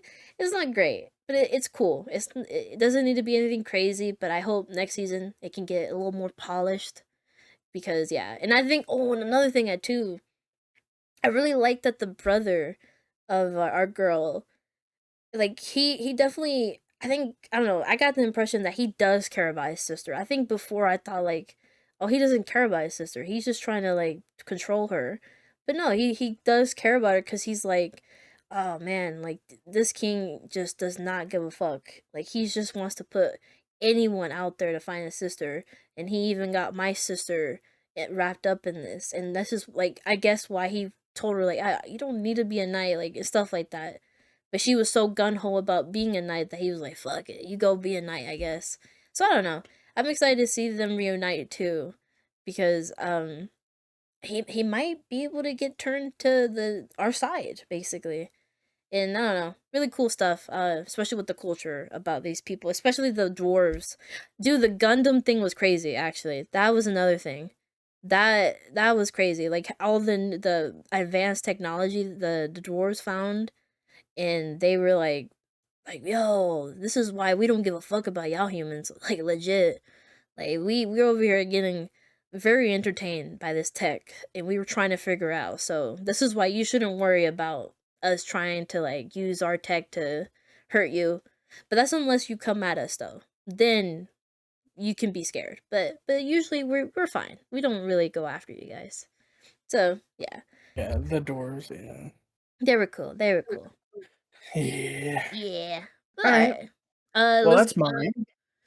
All right. I Um, mean, ooh, actually, never mind. I was gonna say no. Okay, well, but I guess yeah, mine would be Akana Banashi at awesome for me, and I would I think you probably are surprised, but yeah, for me, I really loved Akana Banashi. I really did. Like I loved the, especially the last stuff with like the competition with the only using was it yeah, it was that competition. Jugemu. Yeah, Jugumu. Jugum, and prevailing with that, and I loved it. Like, oh man, that whole performance with her, and even the other performances, right, with the singer and with the guy who was using like modern stuff to like relate to people, right, which is fair. Like he's like, hey, I don't why are we like trying to like tell stories of like the past? Like, why don't we use it like modern stuff for younger audiences and stuff and people to like relate to and actually understand. But at the same time, it's like, well, that was the whole point of Rakugo, is to appreciate the things of the past, and then also it's still reflective of today, like, you know. So again, it's all about tradition. But I didn't hate the way he was telling the stories because it was actually entertaining. I was like, oh, okay, he's using the like the medical term to like make a joke about it and stuff like that. So it was funny. Even our other Aniki, he's the goat. All about like the knowledge and using it and actually doing research on your store, like to better like both understand what you're making jokes about, and then just expand it too. So it was great. Even how she used the Jugame. Honestly, I thought she was gonna make the Jugame go on a depressing like tell the real story about what happened Yeah, to the. you got your legs broken, didn't you? Yeah, I did. I thought she was gonna Same, go like, oh, and same, he bro. I died. thought I when I first read that, I got my fucking legs broken, dude, because I could have sworn it was gonna end with the kid like drowning, right? Yeah, but no. I got my legs broken, bro. I was like, what? The way she changed it to him being like, "Oh, hey guys, hey, oh, yeah, I just got out since no one kept like coming when I was yelling my name." So yeah, it was like, "Oh, okay." But then, yeah, I loved her performance, just like explaining everything, right? Like in detail, right? Like with because of all the research she did, and it was beautiful how everything was portrayed behind her. Like so good. I loved her performance. It was so worth for her to win and have the convo. For, oh my god, with the menace and just I actually didn't think it was going to happen that early on, but her having that talk with him, asking like, "Hey, why did you do that?" And him being like, "Do you think your dad put 110% in that performance?"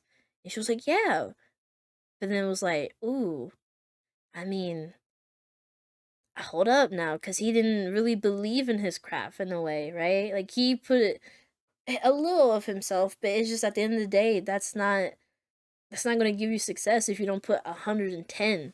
And he just didn't believe more in his craft, and it was sad. And I think that's probably why he even like, of course, was sad, but he accepted it, and now he's doing what he's doing now.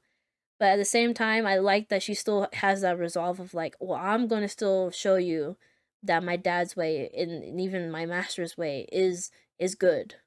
And it's yeah, that was like a good conversation. I was like, damn, I kind of thought like he was just being like mean and like, just a grumpy old guy, but he kind of had like a good reason a little bit. I ain't gonna lie. I was like, hold up. So yeah, season 2, I'm excited for. And yeah, no, literally, I don't know. I just can praise the series enough. Like it's so good. I love our main character, the way she tries to like learn with her by her Onikis and like really incorporate it into her craft. And she still needs to find her style, I would think, really. So, and especially to like how you call it, strengthen it. So I like it. Kind of Banashi was such a fun binge, I would say. Like I wish I kept up with it weekly, but it was a good binge. I enjoyed it. I'm excited for season 2. And lastly, dang it, I slipped my mind. Um I slipped my mind. But I love the show.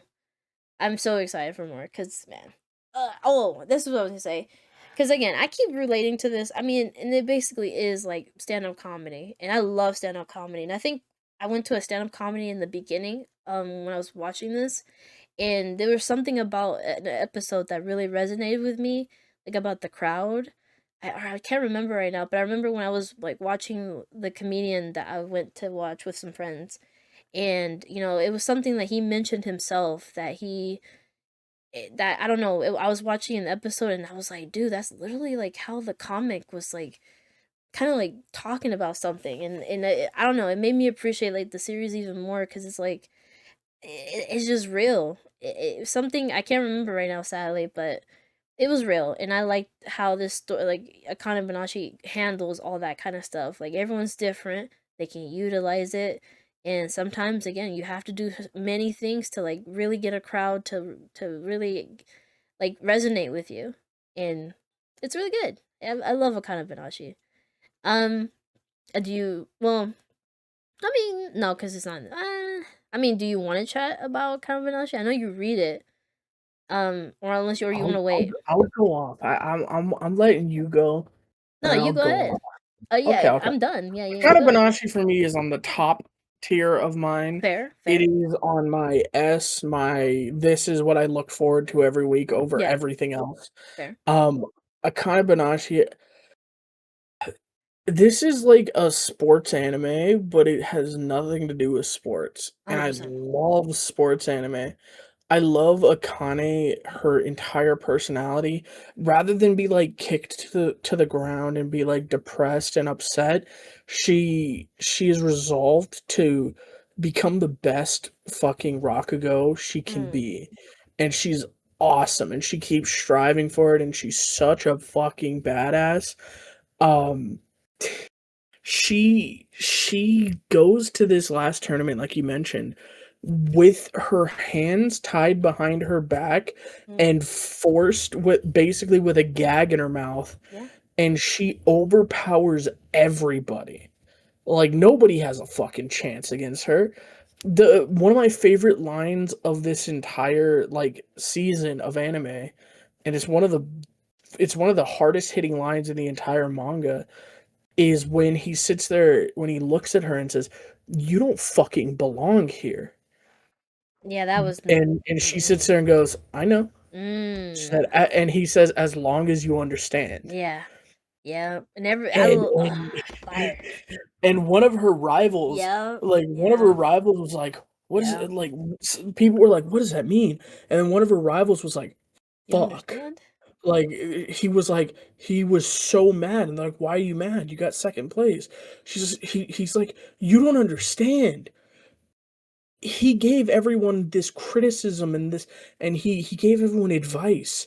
He didn't give her advice. Yeah. He said she doesn't belong here because she's a professional and she made us look like amateurs."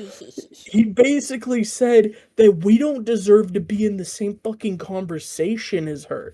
He said that she was stomping on lowly fucking children Yeah. is what he just said.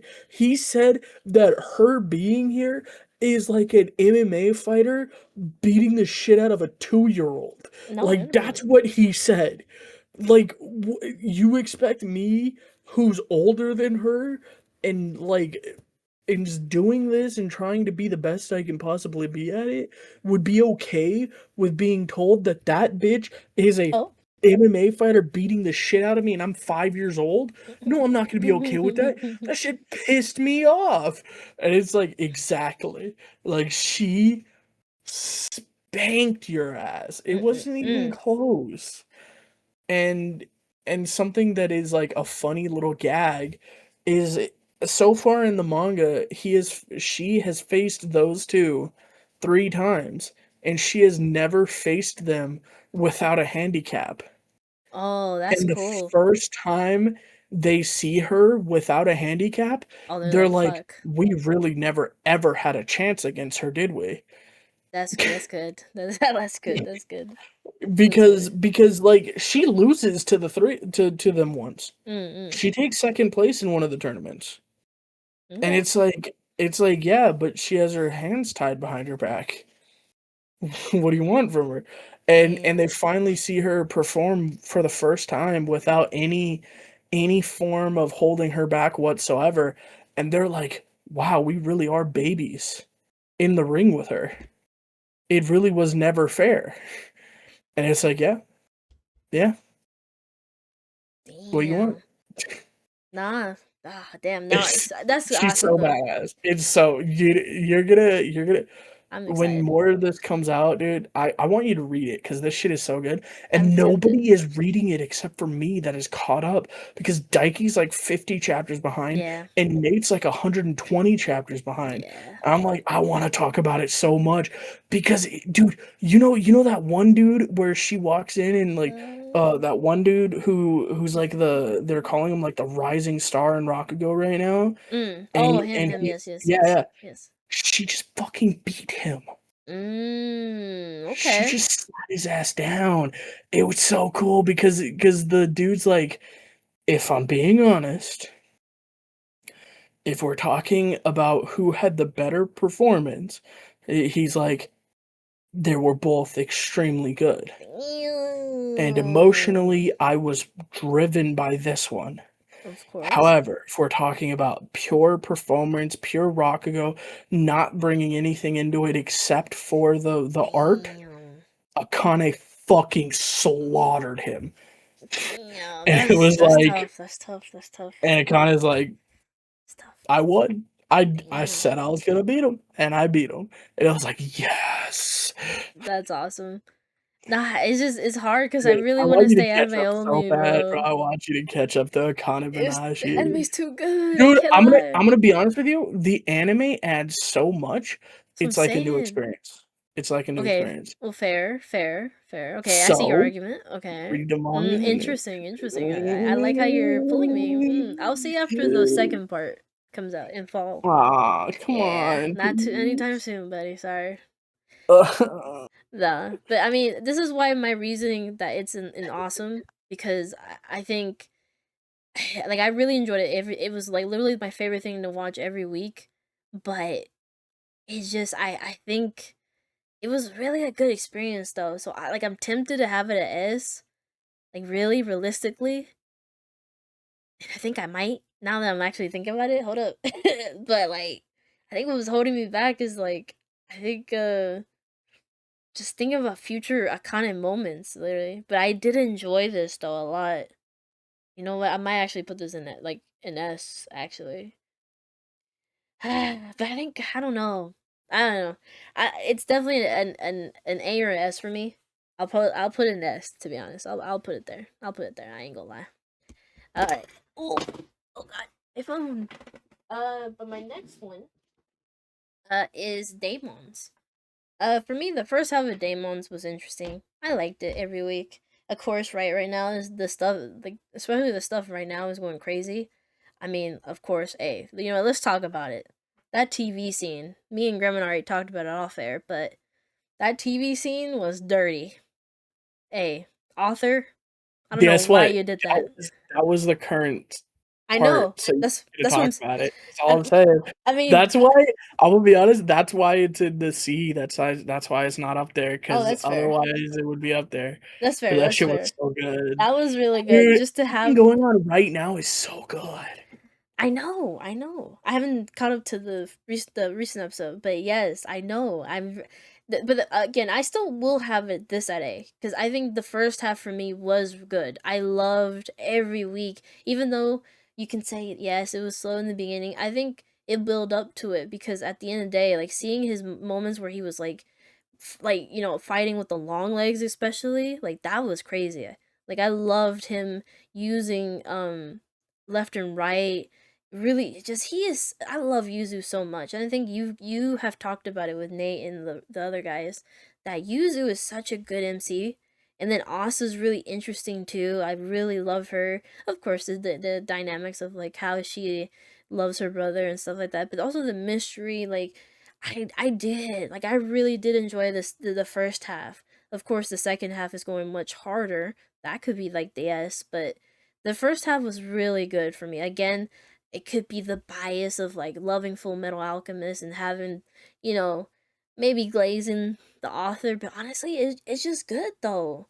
Like, I don't know.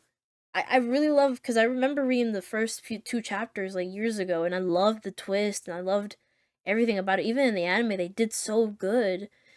But even learning more about like their parents and like him getting used to the world, and even with the friend coming back, like there's so many things like that is so interesting, and I'm excited to see more. It's just really good. I really do enjoy Demons of the Shadow Room. I really do. And just like this next one, Ramparts of Ice, like I really enjoy Ramparts of Ice. Like I love Polar Opposites, I really do. And I love this show. I love this Ramparts of Hearts. It's more, of course, more of the how you call it, the more emotional side of it. And there's a lot of different like arcs that are more like grounded and all that stuff. But again, it's not a disservice that both are good. Both are good for me. I know Ruben here has his big opinion, which you'll hear in a minute, but I really do like both of them. They have different doses that it feeds for me, and this one was just so fun to see like the growth, especially of our main girl and our other boy Minato. Like their dynamic really shot up to be so cute. But of course, Yota and our girl is really cute too, because they're literally just good besties, and it's so awesome. It's really cute to see, of course, like a girl and a guy just be buddies. Like they have their own crushes they're dealing with, and they go to each other to like really comfort one another, and even other things besides like crushes, like their own family dynamics and stuff like that. And it kind of hurt seeing the end of the season with Miki and our boy Yota. I was like, fuck. I didn't think like she would find out this early. I was like, damn. Damn, girl, you don't see him like I get it. Like she was worried about like him only wanting to be friends with her because he was interested in her or whatever. So he never she's going in her head about it, right? Which is like it's kind of fair. She's already had been dealing with like people not seeing the real her, but even though he literally spends time with the real her, so like why are you having these like doubts and stuff like that? Like, and of course she just never has seen him that way. So it is just a lot of things with that it tackles, and I think that is very real. Like I think the author really does well in depicting real emotions. And I was helping my friend record some lines for his video. For he's doing like a video about ramparts and polar opposites and like the author. And I didn't know this, but she was like answering in an interview talking about like how she, of course, right, ramparts came before polar opposites, and how she was explaining like, oh, I wrote ramparts to be more about what I've gone through in my life in high school, while also not being like all the way my life, but it's also like a very deep personal things that I've thought of. And I'm guessing like especially with our main girl, there's a lot of thoughts that our girl has that is just very real, that I feel like a lot of series don't really depict really well. But because of how this author does so well with like putting her own like experiences, and also like maybe talking to other people, which she did say that she does, like she talks to people and says like gets information from people's like whole life, and like puts it in the story, and it's so good.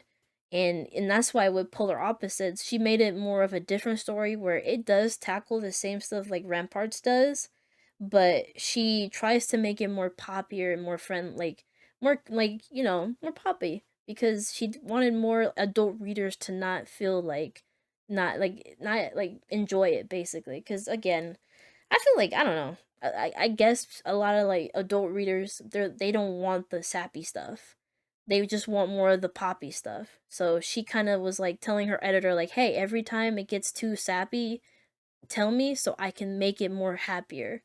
Because she didn't want it to keep like dreading on the sappy stuff like she did with her last work, which it was very interesting to learn that, because I think this is something like our friend group, especially with me, Grim, and we like. There's always a debate whether it's like, oh well, this other the Ramparts kind of like goes too much on like the sappy stuff and like all this character drama, but at the same time, like that's the really interesting parts of Ramparts that even Polar I mean, Opposites, look, I talks have about. been I have been very clear on this Talk on about it, the other buddy. podcast. If y'all peep it, Ramparts of Ice, every single character in Ramparts of Ice is more interesting than every single character in Polar Opposites. It is by a mile It's better fair. It's fair. in Yeah. Ramparts of Ice. I love Ramparts of Ice because it's a character drama. Mhm. Sure, we get romance there eventually, Yeah. but the best part about it is that it isn't just sappy bullshit fucking fairy tale romance shit like in Polar Opposites. It's a real relationship. These Yeah. people are developing these good relationships. That's why it's in my S tier. This is the best quote unquote romance of Yeah. the season. There's no fucking romance in this part, I feel you. but it's so good because the relationships that are being It's built, so good. the trust that all these people have, the feelings that are getting across from all of these people. This is the shit that makes a romance good, Mm. and unfortunately, this is what is necessary to get to a good romance. Yeah. Yeah. Get You to have yeah. stuff like the second prettiest girl in class, which Mm. can do it faster, but it's not. It's good. Like I like that. and like I said, we felt the chemistry. We really liked it, but it is not the same tier. Yeah. And it's because these characters are so explored in depth Yeah. that makes this so good. No, I agree. I agree, right? Because in Polar Opposites, right, they do tackle it, but they go really quickly about it, right? They resolve it quicker, which is fair. That's fine. But that's why I agree with you with like Tyra and the other chick being very more interesting as a couple because of like the complexity that their characters are and their growing relationship. I love Nishi and Tani and the other couples like I do. I really do, and they're very cute and fluffy and like awesome. It's really cute. But at the same time, Tyra and the other chick really do interest me more as like a developing couple because they're just so much more depth to them. And not to say like the others aren't fully. It's just they already. I don't know. There's not a lot. Of course, there is things they go through though, right? And I think the author does so well, like even if it's small, like even with like our girl, right, our main girl in Polar Opposites, about the ex-boyfriend, right? It's like, oh, I feel guilty about like me not being upfront about like not feeling anything for him, and now we kind of broke it off awkwardly. And like there's like a lot of good things that they tackle, I think, with Polar Opposites. It's just like you mentioned, Rampart's just more in depth with it. That's it. And it's I think it's I personally can't say whether I prefer one or the other, but I do like both. But I do understand Grimmon's like whole like stance on it. Like I get it. I really do. But both are just really good. They have good doses that I really love from each of them. So yeah. Um I totally understand. Agents we already talked about a good decent amount. Also, of course, the Barbarian. I yapped enough about it, but these two, yeah, are on my awesome list because it's just every week I had such a blast with them. And just like last but not least, Kill Blue. Kill Blue was a very interesting for me because I really didn't know what to think about it because I only knew that it was axed and I never read it and stuff like that. But I did enjoy it a lot. Like I really enjoyed like Griffin mentioned earlier, just like how much like this assassin, like old assassin, like well middle aged, he's middle aged assassin has to like got reverted back to being a kid and is enjoying his youth more, right? Like him finding a hobby of like liking to study and like learn, and him having to like figure out how to get his body back, like Detective Conan, while also trying to protect this girl and like befriend her to figure out like her family's like anti or like a serum whatever to help him back to get to be a kid or to be an adult. My bad. And I don't know, he has a lot of cute dynamics in the show. And I think one of my favorite characters, which was surprising, was like the sports guy. Like I forgot his name now, but he was really cool. Like I actually did like his growth. Like he kind of felt annoying in the beginning, but then you're like, hold up, he kind of cool though. Especially when he teams up and like talks to our boy, like yo. And then another thing I appreciate is how our boy is. He is 100% not trying to get with the girl. He is like, yo, I'm an old ass man in this body, bro. I see her as a daughter. Like, yo, I do not. No, This is disgusting. Ew. She can't be into me. I like her as a friend, and I see her as a daughter, but we cannot be together. Ew. I don't know. It was something like refreshing. I was like, okay, that's good. Okay, okay, because it makes it awkward once he turns back into adult and she's like into him and whatever, you know. Like I don't know. I really appreciate that out of Kill Blue, and the pacifier kid, he was funny. It just a lot of different characters in the show. The manager, not the manager, the captain of the club of the home economics club, and even like Yeah, the she's great. yeah, the Zetsi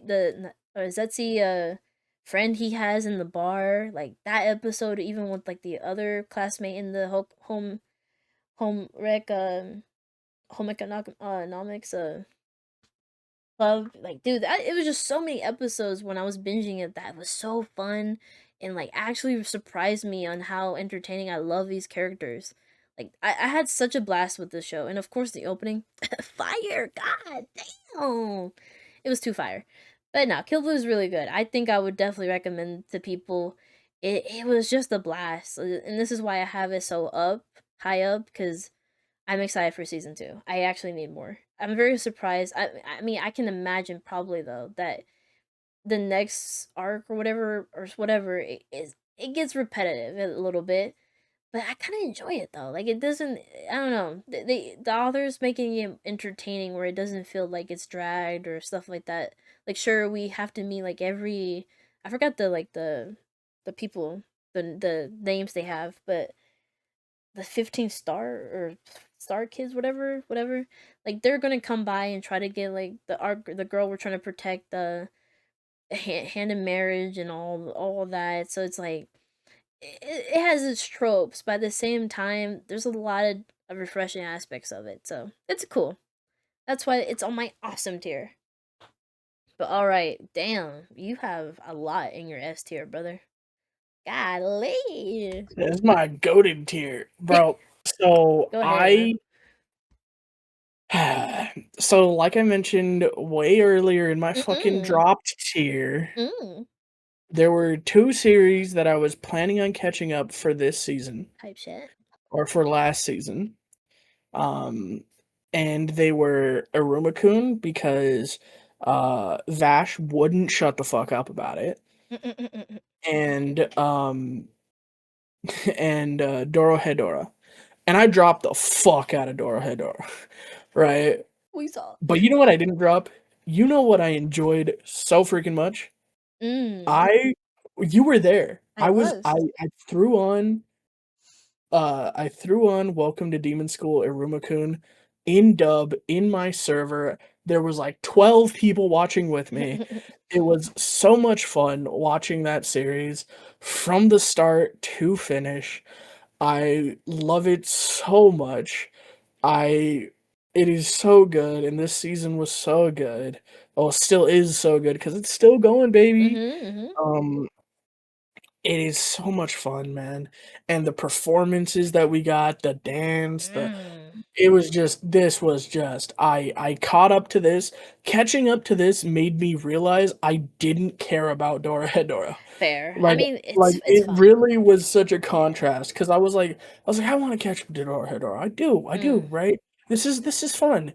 And then I started watching Naruto-kun and I said, "This is actually fun and not a job, you know? This isn't Fair. something I don't wanna do."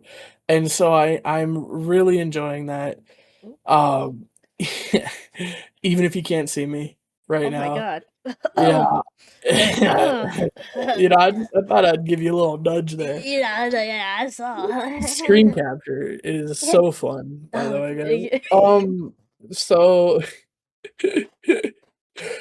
But nah, dude, Oh, this is so much fun the whole time, start to finish. You can say it's juvenile. I don't care. I'm it's juvenile. This shit's it's a fun. fun time, You dude. know, For real. I'm I gonna need I'm to gonna catch knock up. out the ones that you've already done. Go ahead, bro. So Akana Banashi, I mean everything I said earlier. Akana Banashi deserves to be one of the best things. Same with Ramparts. Like I said, we talked about it last, like when she was talking about it on her awesome tier.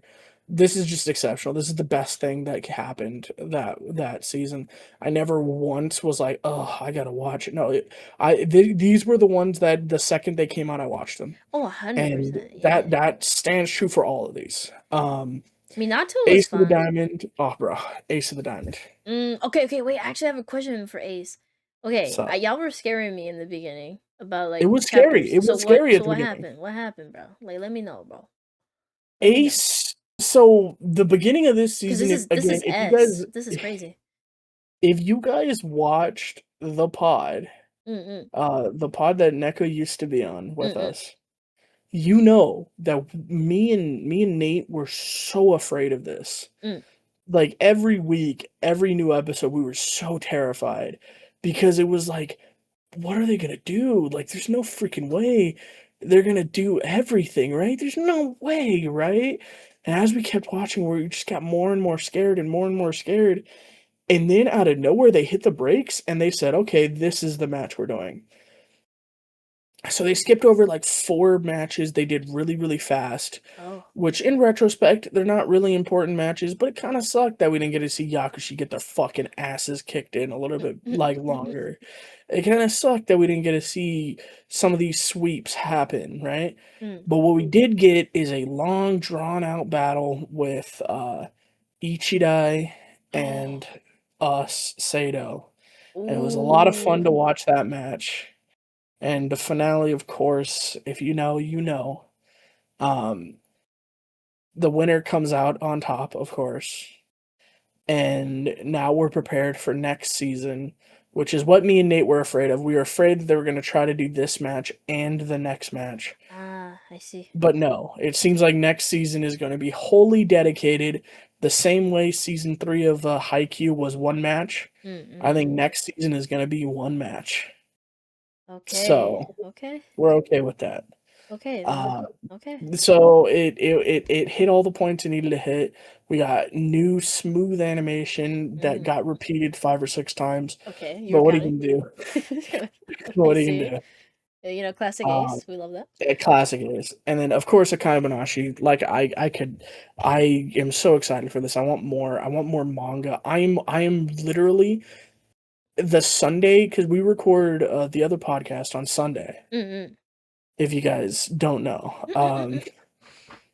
I literally, before we start recording, I say, "Give me a second," and I pull up the Akane Banashi chapter and I read it, and then Oh I my. go, "Okay, I'm good to do the pod now." Oh wait, that's what you. Oh my, this guy, Every Sunday. this I don't fucking care. guy, dude, this It's so fucking good. guy. All Let's right. move on to the actual meat and potatoes of this one, and we're not going to talk about ReZero yet. Everyone No, knows definitely ReZero's not. up here. No, definitely But not. let's talk about this fucking golden show that came out of nowhere, Mmm. surprised the shit out of both of Mmm. us. Talk about it, Neko. Go ahead. We'll talk about it. Shit, like where do I begin, dude? That the last few episodes, like at the end, were like crazy. Okay, I guess let's just start with just the whole concept of being like an apocalypse of like Japan was already at its like modern, but then it regressed back to like almost like cavemen era. Like it's kind of it's so interesting. Like it was basically the modern world, and then we just had to reset. Like everything got reset because of these like wars and everything. So it's very interesting to see like some like this, especially this era of like someone that we a strategist that he is very knowledgeable and he's a goat, like, but not using to his potential because he's just a simple farmer or like agriculture. I forgot like what he was in the beginning, to be honest. It's been a minute. But his wife, man, Saki, the goat, being like, yo, why won't you use your like knowledge for your like for good, like you're so smart reading all this stuff about like, past wars and like, you're just so smart. Like you can use this to help. And she has such a strong sense of justice and sadly it did get her but she was the GOAT and it made him go on down this path of like being like, yo, she is right. And it just keeps going just goaded from there and he man, I don't there's so much goodness in this series, especially with like its direction and its art style. It's so different. And the way the direction like uses everything to its disposal is so good. And I love the character moments and there's like these like nations who try to like you like monopolize like power and like the Tyra guy. Like I hate that old man. Like he sucks and he's too good. He's good too at like using everything as at his disposal and like being threatening that people are too scared to like even go against him. And I like how again like there's so many characters who kind of go up against him, and even our boy at the end is like that moment when he was like, well, actually it was a good confrontation because of everything that was happening. And I don't know, I can't even explain. Like this series is so good. I love our goat, our old man. I forgot his name right now, but him being on that bridge, oh my god, putting the aura king, just the aura of taking in that fire and staying there and just brewing that tea. Ryumon, man, just Ryuma. on that bridge, like you said, bro. He just that is the ballsiest move he could make. He just sat there 100%. and said, Do I have people behind me or not? he made him call the bluff and they fucking couldn't. They lost their nerve, and Mm-mm-mm. that immediately destroyed all of the faith they had in him. Oh, dude, it was So so good. Cause look, I'm not even gonna lie. For a split second, even I was like, "Shit, wait, actually, did he prank someone?" Like, god damn. Like even though you're supposed to know, right? Because he told his strategist about it. He's like, "Hey, I'm going alone." They're like, he's like, "Bro, what? What's wrong with you? What are you doing?" I just got scared with her. I don't blame her. I was like, "Dude, hold up, Ramon, what you planning over here, bro?" So it just comes to show you how much of a goat he is, and even the strategist planting that seed of like, hey, I forgot it word for word the what he said, but using that hint to even get our other boy to be like, oh, this is what they wanted me to do. Again, I'm assuming, but I think this is what he wanted me to do, and him actually doing it, and when our other boy came in with the letter, ugh, just there's so much things in the show that is too fucking goated that every character mattered, even though I was surprised that some people died. I was like, okay, whoa, hold up. Y'all were in the opening. Why are y'all dying? Hold up. So I don't know. It's just this show is so good and the ending was insane. I think that really shocked me. I was like, oh wow, after all this like fight we went through, this is the ending. Oh my goodness, like damn, we literally won, and I was just I was shocked with Tyra. He's a menace, and I think we need to kill him. I don't think we can let him live. Like we literally can't. So hey, I hope our boy locks in and actually kills this guy because he's an obstacle. Like nah, he is a problem, like you said. He is the problem, in fact. yeah, 100%. So yeah, no, there's a lot of things in this show that's so good. I just basically can tell you just go watch it and experience it because this is amazing every episode. It literally is like the whole just again concept that this is just a regressed society, like a regressed like era. Like they had modern stuff. It's just now they're reverting back to basically almost like the Edo period, almost, and it's crazy. It's crazy. I love it though. It's God, and him using his knowledge as an advantage, and these other characters using knowledge to their advantage is so good, so freaking good. Now you talk about it, bro. Like let it out. It's so good. It's too much to say about the series. Literally, let it out, King. Oh. What do you mean? For what? What you want me to let out? Dude, isn't it? I can't even pinpoint. There's just too many good scenes. Like I basically am just throwing it to you to say like, yo, talk about anything you want of the like. I don't know. Like the series is too good.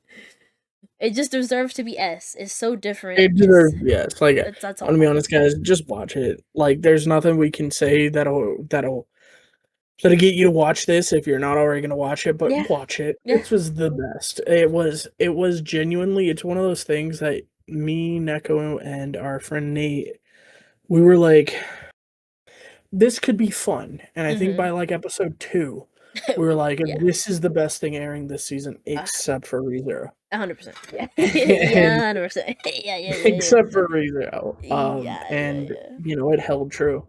It It did. was impressive how this held its ground with some of the Mm. titans of the spring anime. Mm. Like freaking Slime was here and it's nowhere near this, Yeah. Bookworm, which I don't know if you guys have noticed, I love the fuck out of that series. And it's higher than Bookworm. Yeah. So there you go. 100%. Now, look, yeah. Now we get to the meat and potatoes. Ah, boy. That was cool. That was the prologue. What are we 4 hours in on this recording? Yeah, we are. Damn. Yes. That was fun preamble. Now we can get into the real podcast. The Ah, ReZero podcast. shit. OtakuGalaxy ReZero edition. Here Oh. we go. All right, I need you, the light novel reader, to just go, or web novel reader, go off. You go off, King. I need you Nah, go. you know what? Because I'm the web novel reader, I let you go off first. Oh shit! All right, all right. Hey man, look, this is so hard. I really want to say that this might be my favorite ReZero season. But at the same time, season 2 is still my favorite because of like the character development of Subaru in that season. And then with this season, basically making him from zero. After all that growth my boy went through in season 2 to be reverted back to the Subaru in season 1, I'm like fucking hell. Oh my goodness. It's just amazing. I feel like having him basically restart and not know anything, not know these people, not know his powers, everything, and learning to deal with it little by little, and it just was amazing. Like I love it. I feel like this was always remember hearing like great things about this arc, and now to experience it, I understand why people hype it up, think it's amazing, because it just is. Like Subaru is I really do love Subaru as a character, and like I think he's definitely like one of my favorite isekai protagonists. And man, especially with that ending of this at least first part, it just is solidified even more why I love him. Like he is still him at the end of the day, but his struggles and what he went through this whole season made me appreciate it for real. After this reset, I'm like, dude, I Subaru is that guy. Like he is definitely like more human, and like he has his flaws and stuff like that, but at the same time, he is so strong to be putting up with like this world and having to deal with these powers and losing people, or like even having to the drive to save these people. It's all like, oh man. And especially with the mystery, right? Like, oh, what happened to Subaru's memories and stuff like that. I personally, right, I mean, me and Grandma have talked about it off air. He's kind of like a little bit spoiling me, but I asked for it, so it didn't matter. But I kind of knew anyways. It's like, definitely we know that the siblings are the gluttony siblings are here. There's something going on. I feel like, especially with like the hints about like him being able to open the fourth door that he couldn't do before. It just it's a lot of great mystery going around, like having the Subaru on his arm, even like just it's a lot of good mystery. And I think I'm very excited to see all the reveals about it, cuz I mean, I've understood some portions of it, but then at some points, there's other things that I'm like very confused and curious about. I'm like, okay, then why is this happening? And yeah, me and Grimmin have talked about like the whole. I won't reveal it here because yeah, right. Some people, if you haven't, of course, if you're readers, then you know. If you're not, I'm gonna let you Look, figure it out in all I'm gonna season say, 4, in the second part. all I'm gonna say is if you've watched the first half of this season, because second half hasn't started yet, as Next where month.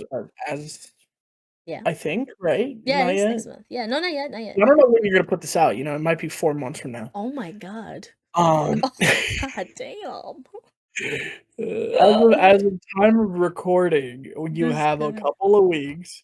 Yes. Um, This guy, like that's yo. I actually looked up in the sky when you said that. I was like, "Dad, damn, he doesn't even believe in me." Like, I'm releasing this 2 days later, or even tomorrow. I don't know, God man. I'm just, damn. I'm just, Yeah, Um, yeah. but no, if you guys have watched the first half, there are 5 different plots happening all at the same time. Mhm. And I'll tell you the same thing I told Memory, the same thing I told Nate, and the same thing I told Perm actually recently. Oh, okay. Um, you can solve all the mysteries. You can solve most of the mysteries. There is one that I think is basically impossible to get, but most of the mysteries, the answer's there. You can find it.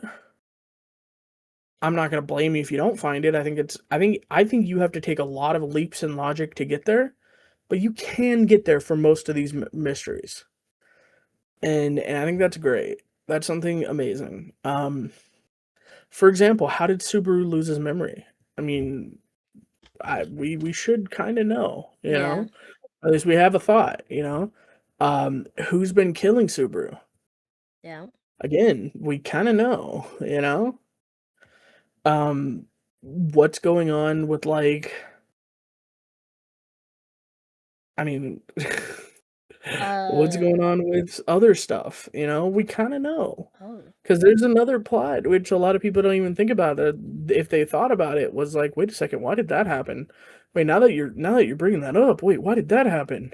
Um, Oh. Whoa. but there's so many plots here, man, the f and like, I don't wanna get ahead of myself and, accidentally spoil anybody, but episode 2 of this season, Mm. That episode. Yeah. Let's talk about it. it was so good. The way that they just get sniped, Mm. and Mm. it's just like, "Oh, well then." And he does it 3 times until he finally gets past it, and then we move on to probably one of the best episodes of the entire season, and I do mean the entire season. I'm talking about every anime that aired this season. It is one of the best episodes Yeah. Fair. Yeah. of any anime that aired. The Patras, The episode. everything like that whole. Yeah, the Yeah. Patronge, everything there. Godly. That Where it that was turned amazing. into a real horror movie. Yeah. Ugh. Oh my Ugh. gosh. The way that Echidna dies and it Mm. switches to Anastasia, Sad. holding on, saying, "No, I don't wanna die. What's happening? I don't wanna die. I don't wanna die. I don't wanna die." And then you have Subaru grab her and Mm. fucking pile No, that was driver, crazy. and That was. suplex her like, "Get off of me, I can't help you." Yeah. It's like, oh, bro. And Patrosh eating Mm. ram, dude. Mm. Oh my god, we get a new mystery. What the hell's going on with him able to open these quote unquote doors? Mm. We get to see this new Elden Ring boss exist, Mm. which was a little bit more intense, I will say, in the web novel. I don't know about the light novel, but in the web novel is definitely more intense. You They think you said killed he? him a couple of times. Yeah. Okay. Interesting. I don't know about the light novel, but I know in the web novel this thing killed him like 2 or 3 times. So, just this whole thing was awesome, and that episode was hands hands down one of the best episodes of the entire season. Oh Then you yeah. got the infamous fucking, what's the name of that fucking dumbass meme? Uh. Oh, Aura the monster yeah, yeah, yeah, scene. yeah, yeah. Which is such a stupid freaking scene, by the way. It's so pointless. It's such an innocuous scene, but because the artist did a really good art there, everyone's like, "Oh my god, it's the Oro monster!" It's like, shut Yeah. the fuck up. That it was such an innocuous scene, you Yeah, know. honestly, it kind of disappointed me. I was like, "Oh, Honestly, it wasn't you're even like, that "Oh, is crazy." that it? Yeah, Oh, yeah, okay, yeah. Like, it was a I good scene. guess." It was him going mad, but that wasn't. I was like, "Oh, okay." I thought he was gonna get like powered up or something. I don't even know. But Uh, okay, fair enough. um, Fair enough. Good scene though. Good scene. somehow Satella's in exerting her presence here. Patrash is kind of the freaking goat. Not Anastasia, Julius gets an episode named after himself, and tell me why Amazing that episode. episode is literally him getting fucking bitch slapped 5 times in a row. But it got heartwarming though when he had to No, talk it with didn't. It Subaru. was bad. It was horrible. People talk about, "Oh no, Subaru lost his memory. This sucks for Subaru. This sucks for Subaru." No, this sucks for I mean, Julius. true for sure. Nobody knows who Julius is anymore. No, 100%, 100%. He is truly alone, and the one person he trusted over everything, Yeah, guess what? That fucked. person's been fucking lying to you, Yeah, kind of because that sad. person's not here either, Well, you know? then, And it's like, oh, I mean, then there's another bomb, right? Like him not noticing about Anastasia's, like, him bruh, not noticing that is Anastasia, sad. That is sad. Like, him being honestly, lied to by Anastasia, yeah, him and not being trusted by Subaru. I think one of the fuck, most heart-wrenching scenes of that episode is when he's walking away and Subaru tries to call him back and he says no. He says he said, "I can forgive you for not telling me. I can forgive all of that. But there's one thing I never wanted, and I never wanted you or Anastasia to ever think I wasn't worthy of being a knight." And fuck. like Yeah, both of you in your own ways, even if you didn't mean it that way, you basically said I wasn't worthy of knowing this. I wasn't worthy of being her knight damn, at that yeah, moment. yeah, fuck, And it's like, oh, fuck. it's like a dagger in the heart. It hurts so much. Julius. And then his bro and his I don't know if it was in that same episode, but we're learning about the past, like in season one, like him being empowered by what Subaru did in the hall and like in the night hall, right? He's like, well, actually, I was kind of empowered by what you said that day. That Yeah, reveal, oh, fuck, yeah, dude, dude. I love him. I love him. Oh It was my so good. god. I love him. Nah, dude, there's so many good character like moments we had in this season. And Yeah. then the restart from zero happened. And I'm like, fuck. Fuck. Dude. Him and it sucks, like, right? He is basically like the Subaru that literally just got reincarnated is back again. And him missing his family, being like feeling guilty about not cleaning a cup just because he didn't want to be bothered, and him going back to feeling all this depression he had back at home, and just so many conflicting thoughts, and then being pushed into or thrown into this scenario where you have these people believing in you, and you feel like, no, I'm not that kind of, like, I'm not the guy y'all think of, both because of, like, of course, his memories, but also he's like, Subaru Natsuki isn't that guy. No, he's a terrible person. He's an ugly person. Like, I'm Well, I not mean, that because guy. at that point in time, it wasn't. That's what He's I'm right. saying. That's what I'm saying. It's fair, There's right? At so that time, much no. that happened, No, he you know? wasn't, right? No, Yeah, 100%. It and sucks. this is like the mirror for everyone to realize Subaru is a completely different person than he started out A as. 100, yeah. Ah, God, dude. And it sucks. This is why I still love season two so much, because we tackled on that stuff. And he confronted all this stuff. And of course, it made him the Subaru that we love, like, know and love now. But and seeing him back to him to be reverted back to that, and again say like, I don't deserve to have y'all like believe in me this much. I'm not that guy. I'm really ugly, and like, no, I'm not this guy. And him, oh man, it was such a good moment with him explaining that and being like, even thinking internally, like, who are you, Subaru? Like, you're not the Subaru that I am. Like, who are you? And then of course learning, like, all the darker stuff, right? Like him kill, like, all the mystery, like, about killing like whoever's killing someone, or like the Subaru, the Natsuki Subaru's here on his arm, like this new Subaru, or not new, no, not really. His old self basically is like, yo, what the fuck's going on, dude? Like, I literally in this whole new environment, and I return by death. Like, he doesn't know the name, but he's like, dude, every time I die, like, I come back. Like, there are so many new things that they do, and I feel like it's so interesting because, again, right, this is Subaru losing his memories, not no one else. This is our main character starting from zero, and it's so interesting. And then that's why I remember, like, dude, watching the finale of this first part in my at my work, in this, like, little room we have, and bawling my eyes out with Subaru and Amelia talking, dude, and him fighting his resolve to fight again, and just the powerful words she said. I feel like just, it was beautiful, and really put, like, wrapped together, like, his whole, like, his whole arc, this whole series, and even what she did, right? Like, he's always been there to help her, to save her, Mhm. but she saved him this time, and it's so good. I am still high on that episode. I really am. Like, I'm so excited for the second part and to go off from that, because oh my god, it's such an amazing, beautiful To go off from episode. that, which is funny, like, I'm gonna Talk be about that it. guy. Talk about it. Pretty sure he gets his memories back either next episode or the episode after. I think it was the next episode after. Yeah. Uh, Not it oh, shouldn't be so that it's not next gonna be episode. shit, bro. He's gonna get this buff for a second, and then he's gonna be Subaru again, and he's gonna be like, "Well, anyway, I'm back. So what's up, dog?" Damn, no. Wait, I kinda wanted like two more Anyway, episodes. Fuck. no, I'm Fuck. so excited for.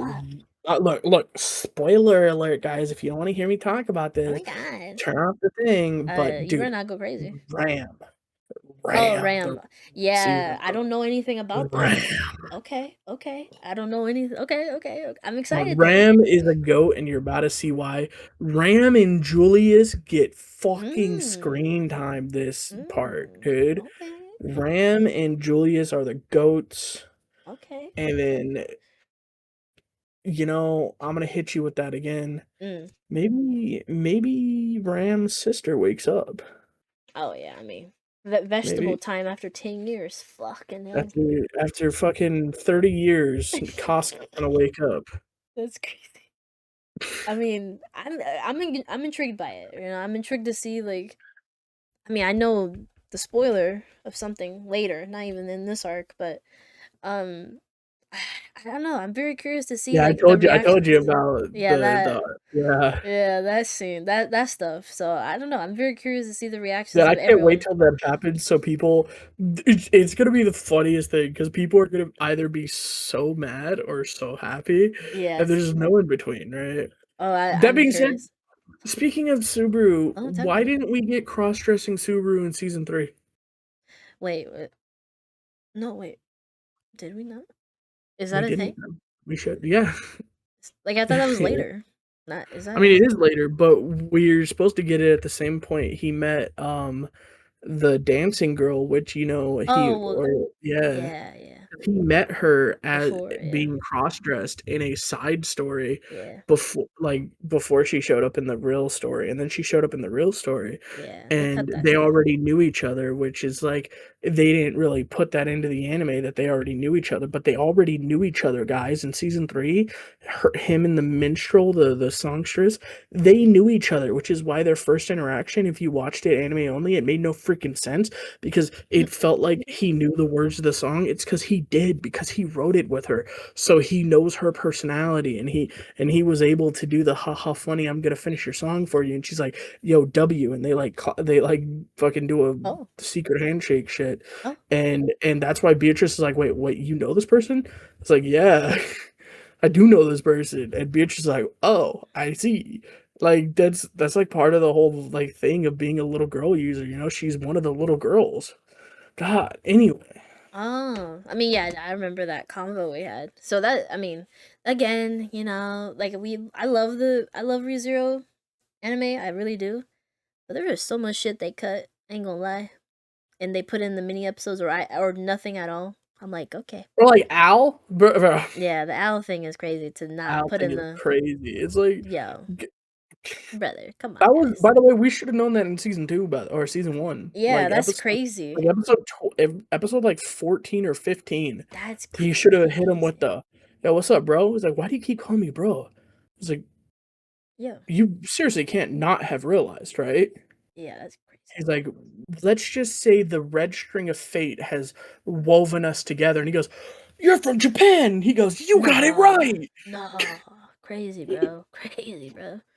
Nah, that's I don't know. Like I do love the show, I really do. But some things, again, it's always with light novel adaptations. There's always gonna be some things skipped or like all that. So Which is that's why what. you have me, the one who reads everything. Good job. Yes, that is true.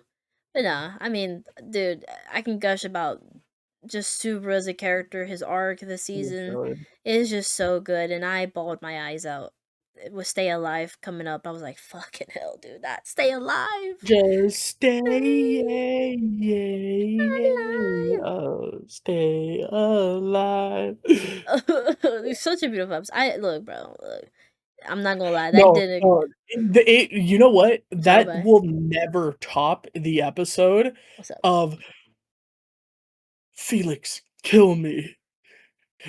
As you hear in the background Oh, that, Amelia's voice yeah. actress singing "Just Stay," Stay. yay, Nah, and honestly, he's you're like, right. "Felix, kill me."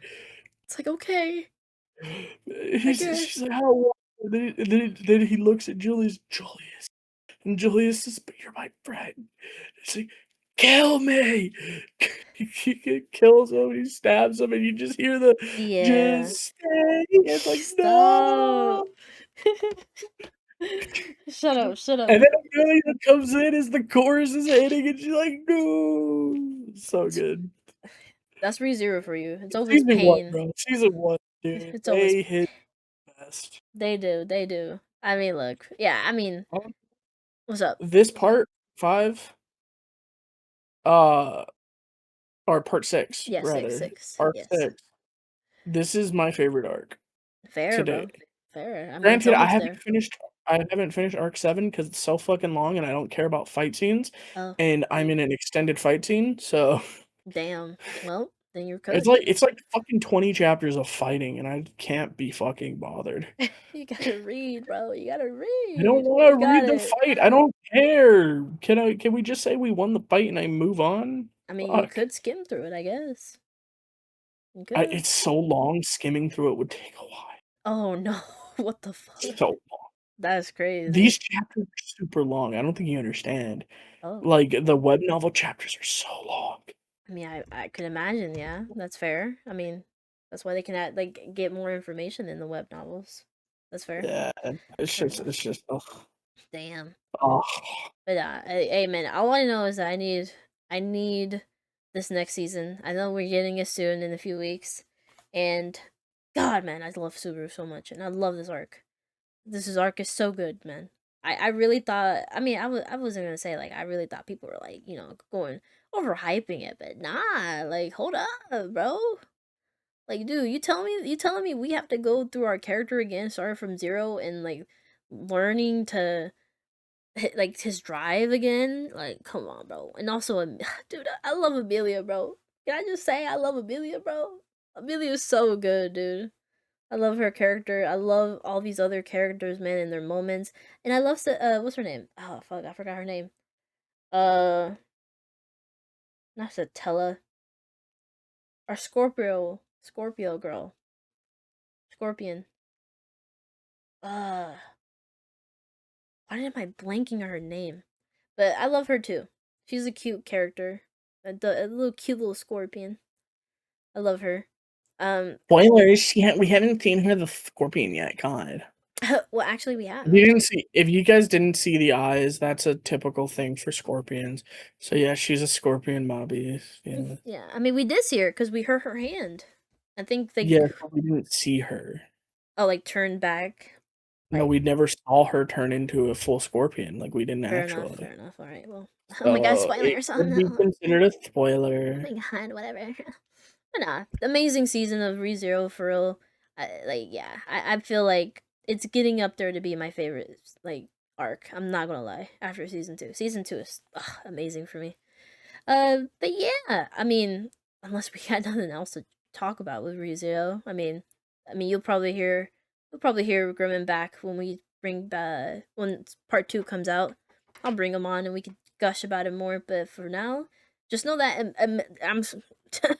that finale is so good, guys. I could look. I was holding back from making so many tweets about that finale, but at least of the first part. But it's okay. It's coming back soon, so I'm okay.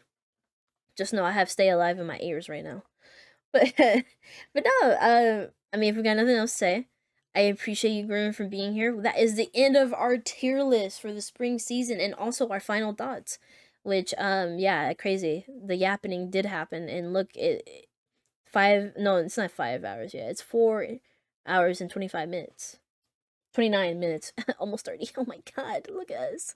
But no, thank you for joining me, Grimmin. It was fun to chat about some anime. Thank you for having me. This was a lot of fun. It took us Yeah. forever, to finally get around to doing It this, did, it did, it did. The but scheduling was on my part, yeah. but I mean, yeah, hey, nah. you know, Nah, it's take cool. 2 to tango. And It it was a does. lot of fun. Yes, it was We good. kinda I feel like we killed it. Maybe we talked a little too type much. type shit, but it's okay. Type shit, type shit. We gotta ramble, Yeah, we it's gotta fun. ramble. You're gonna have your first pod was like an hour and a half, your second one was like 2 hours, your third one's gonna be 5 hours. They're Just be gonna like, be "Nah, like, what the fuck's going on here? what the fuck happened?" It's like it's a double drop, guys. I don't know. There you It's go. double one put into single. So this is actually OtakuGalaxy episode 3 and 4, guys. There you Enjoying. go. There you go. 100%. And yeah, whenever this video releases, then I'm gonna talk about the summer season, which either bring Gremlin back or whoever comes with me next time. We will see. But yeah, Yeah, no. and maybe you'll be on our hot or flop, you know? Ooh, is that this week or next week? I actually don't remember. The week after, I think. Ooh, actually, I would be down for that. We will have to see Yeah, about we're that. already gonna have Aaron. We might as well add you too. Oh shit, that is okay. Hold up, hold up, hold up. No, hold up. Look at us. We got some future plans in the Look making. at Okay, that. okay. But nah, I appreciate you for real. I think it was nice to Okay. talk I about. do appreciate you as well. Oh hell yeah. Inviting me. I know I kinda was a little bit Eh. pushy, you know, Oh, about like the release of the. getting me on. Oh, Yeah. getting you on. No, no, I was Yeah, already I gonna was do like that. "When are you gonna invite me?" You're like, Nah, "Maybe." nah, nah, nah. I was already gonna do that. It just it had to be. I had to figure out like what specifically. And honestly, you're the only other person who watches a lot, like everything that I kind of watch. So I was like, all right, bet you're the perfect person to come on here. So hell yeah. So yeah, no, I appreciate you. We got to talk about Yeah. things that I definitely wouldn't have been able to talk with other people. So hell yeah. So yeah, no. And Spiderman for 20 minutes. Oh come on, I mean, you know what? It's fair. It's dropping like this And week. Fable for an hour. Fable, bro, guys. Hey, it's okay because I'm bet there's other Fable fans that were like, oh my god, he gets us, yes. So you gave him something to eat on that. And look at Karisu. She's like, guys, I'm fucking here. I really want She's to like, leave. she's like, it's 3 in the morning. Why am I still here? It's fucking almost Echo's 5. like, it's actually 5. Why am I still here? I literally have to work in 3 hours. I know. But it's okay. I chose this life. I chose this Your chose this. life. And Worst also, part is the worst part is, I want y'all to know she scheduled us to record like 5 hours ago. Not 5 hours before we started to record, I did. and I replied in all caps, "Fuck!" And she said, "Okay, fine, we can record later." And I didn't correct her because I didn't care when we were recording. Oh It was shit. that it was that it was that day because I wanted to keep reading Bookworm. So I just looked at that and I was like, "Well, I guess I can catch up to anime first." This guy. I mean, I kinda knew too, but I was like, "You know what?" 'Cause yeah, it had nothing to like, I would've been ready, right? And, like, I was watching anime at that time, bro. I was just chilling watching anime, so, like, I was ready, but you were watching a movie on your Yes, I server, was, I was. so I was like, "Okay, maybe she just wanted time," you know? And It was a both thing, yeah, yeah. It it was. I felt like I feel really bad. I did answer her, like, when she did time with all caps, "Fuck!" And I I didn't elaborate, I just said, "Fuck," that's it. oh shit, my head hurts.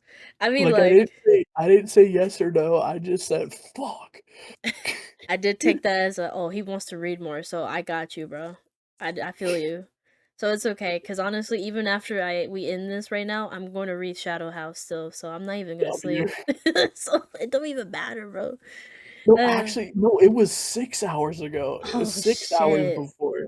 She gave me a time that was 6 hours before we started recording. That's So, she funny. gave me a time basically 12 hours ago, and because I answered in all caps, "Fuck," she said she literally my DM says, "Lol, you know what? I sense that he wants to keep reading." And this is actually what our DM say. I said, "Uh-huh," and she said, "Fine, 11:30." I was like, "That's crazy work, bro." Wait, did you feel, like, relieved? You're like, "Actually, I could use that time to read, I actually." was no, I mean, I didn't care, You didn't like I care, said, I okay, would've been okay. ready, but you said 11:30, I said, "Fuck it, I'll be ready by 9." Plus, I can do 9, you know? That is I ain't crazy. tripping. That is crazy, And now it's alright. 3 in the mornings, and we started recording at 9, so I don't know what to tell you guys.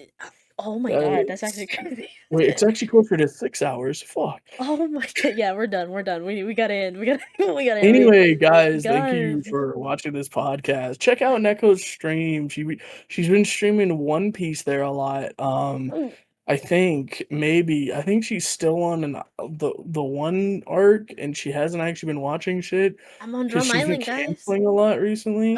Oh, yeah. Yeah, because I keep Yeah, reading. join her Discord server. The links are in the description. Join the Discord server and be ready for Crash to tell you that she's not streaming actually. And I owe people Uh, $20. Yeah, that's insane, honestly. Yo, I hate that Well, guy. he literally in the announcements chat said, "I want my $20." I was like, "That's Like, crazy, bro, bro." who made you the leader, bro? The fuck? Anyways, I don't $20. know. I needed to buy my smut manga. Anyways. Oh my goodness. Alright. But no, thank you guys again. Like Grimmin said, do everything that he said. And yeah, see you guys next time for the summer first impressions, even though it's like a month in. But it's okay. It's still first impressions. Trust. Her first impression. Exactly. It's my first impressions, even though it's like 4 episodes, 5 episodes deep. It's alright. Don't worry about it. But bye Cut. bye. You're What's up? horrible. What? I'm Oh horrible. god. Shut up. No, you're oh my god. Yeah, shut up. Shut. No. Shut up. Bye bye. What the fuck?